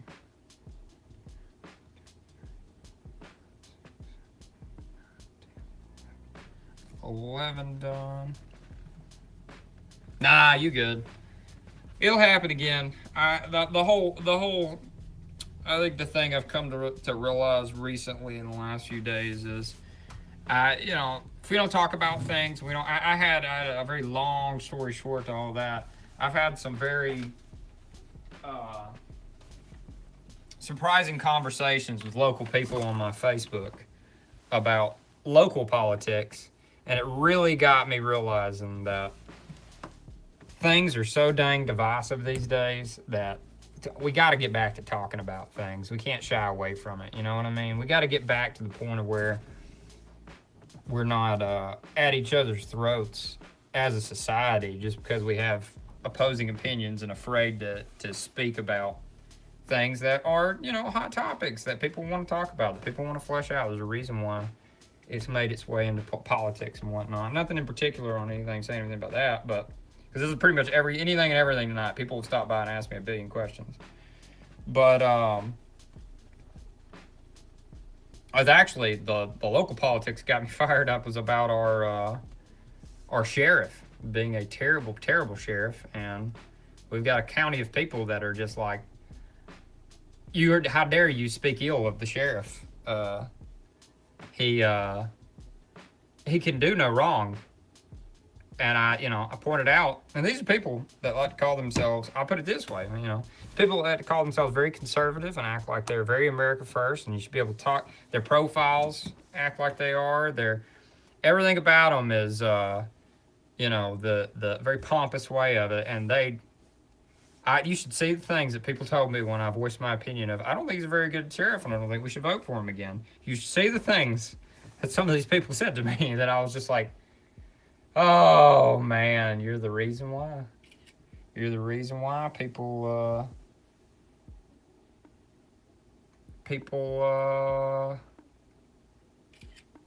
feel this way about, I could see why this not be appealing for certain people, because you good Lord, you're a dingus. You're a dingus and you have dingulated. And you continue to dingulate. It's weird. That's very vague. I might get into that in a video or something. I've been considering making a video about it. I had a old man in this county we got to the point of, where I'm saying, hey, this is why I don't like the sheriff. There's been clear, obvious abuse happen in the jail that he runs, and all this stuff, and I don't think it's right. I think this is what I'm saying. Tell me what you think. And I was met with the old man just called me gay. I was just like, well, what? What the hell are you talking about? Like, what? How's that your response to, hey, I don't like the sheriff because there's clear and obvious and flagrant abuse going on in the jail, and several people have died over it that have, there's people who have been pled guilty to these things that have happened, and I could bring it up and show you. It's very weird stuff. It's very odd stuff. And yet, the whole response to, hey, I don't like the sheriff is, you're gay. Why don't you quit being gay? Why don't you this and that? And I'm like, man, this feels bad to have to deal with. I'm glad I ain't like that. But shit, you people are, you ain't got nothing intelligent to say when all you just get to disparagements as soon as the actual debate starts. You know what I mean? That's not right. I'll have to read out the conversation one day. I screenshotted everything. He ended up deleting it all, obviously. But I don't very often argue with old folks on Facebook, but when I do, I keep the receipts. It's good stuff. What a tangent. What a tangent. Well, if you're still here, Terry, I hope I didn't bore you to death in the last couple minutes I was going to be on here. It's been a long night, dude. I'm tired. Tired. Yeah, well, I'm telling you, like, I will. Hey, remind me the next time, because I am going to pop off. Remind me the next. I'm so tired. I just did a whole nother listing and didn't even. I said I was going to quit. But, make sure I got everything here. Might as well do it if I'm gonna do it. But I'll read you the receipts. I'll read you the conversation I had that it's changed my mind after today and after dealing with that person. It's changed my mind into wanting to talk about things more. And I've been real bad for a long time about being that guy that goes and types out something in a comment to somebody on Facebook to argue or voice my opinion or state an opposing opinion to whatever's being said that I think is just egregious or I just wholeheartedly disagree with. And then I never post it. I delete it. I've done that like 50 times. And I've gone to say things while I've been in public when people mention things. And I always keep very silent and I try to stay reserved on my opinions. And I try not to have those conversations that typically, a lot of times these days go awry very quickly. And I'm tired of it. I'm tired of it. I want to have these conversations. I want to state my opinions. I want to hear opposing opinions and ideals. And I want to flesh out all these things that are just, I think we've gotten too divisive on. I think we've gotten too hot on these topics. And I think me being silent and anybody else, I think being silent is doing nothing but inflaming the issue, right? That's what I'll say. So yeah, I'll show you the receipts for it. I'll tell you what the whole conversation and everything. Did I now? Hey, I'll say this, preface all that when I eventually tell you all about it. Should I have argued with that old man on the internet and gone back and forth with him for several minutes and went tit for tat? Not necessarily disparaging him, but continuing. And I know you are, but what am I-ing him? A roundabout way I did. No, I should have done that. I really should have done that. That wasn't the mature thing to do. It was semi-stooping to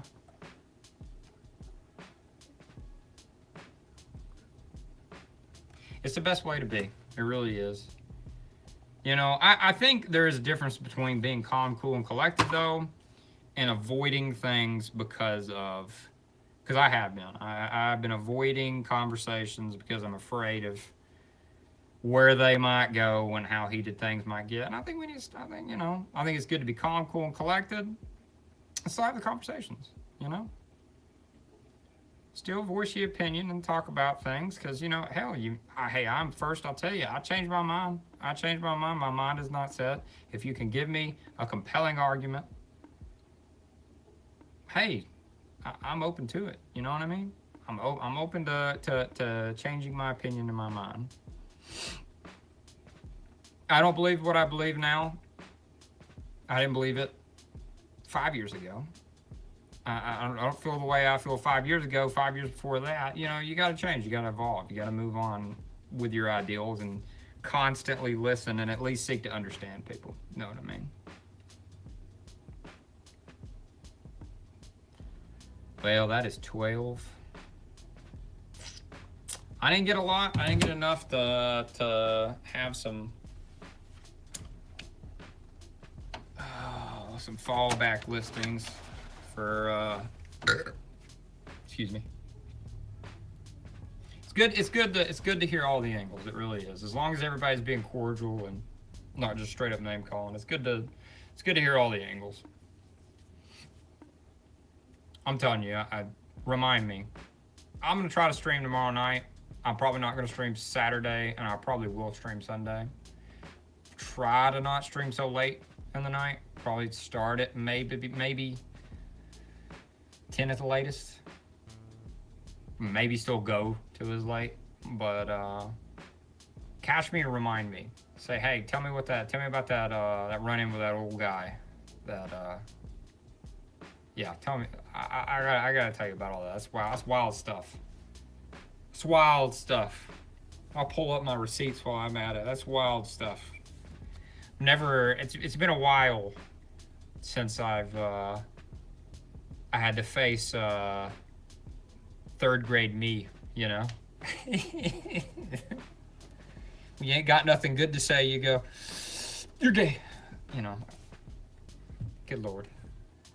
You got nothing, no retort, actual response. You start disparaging, you know. Wild stuff.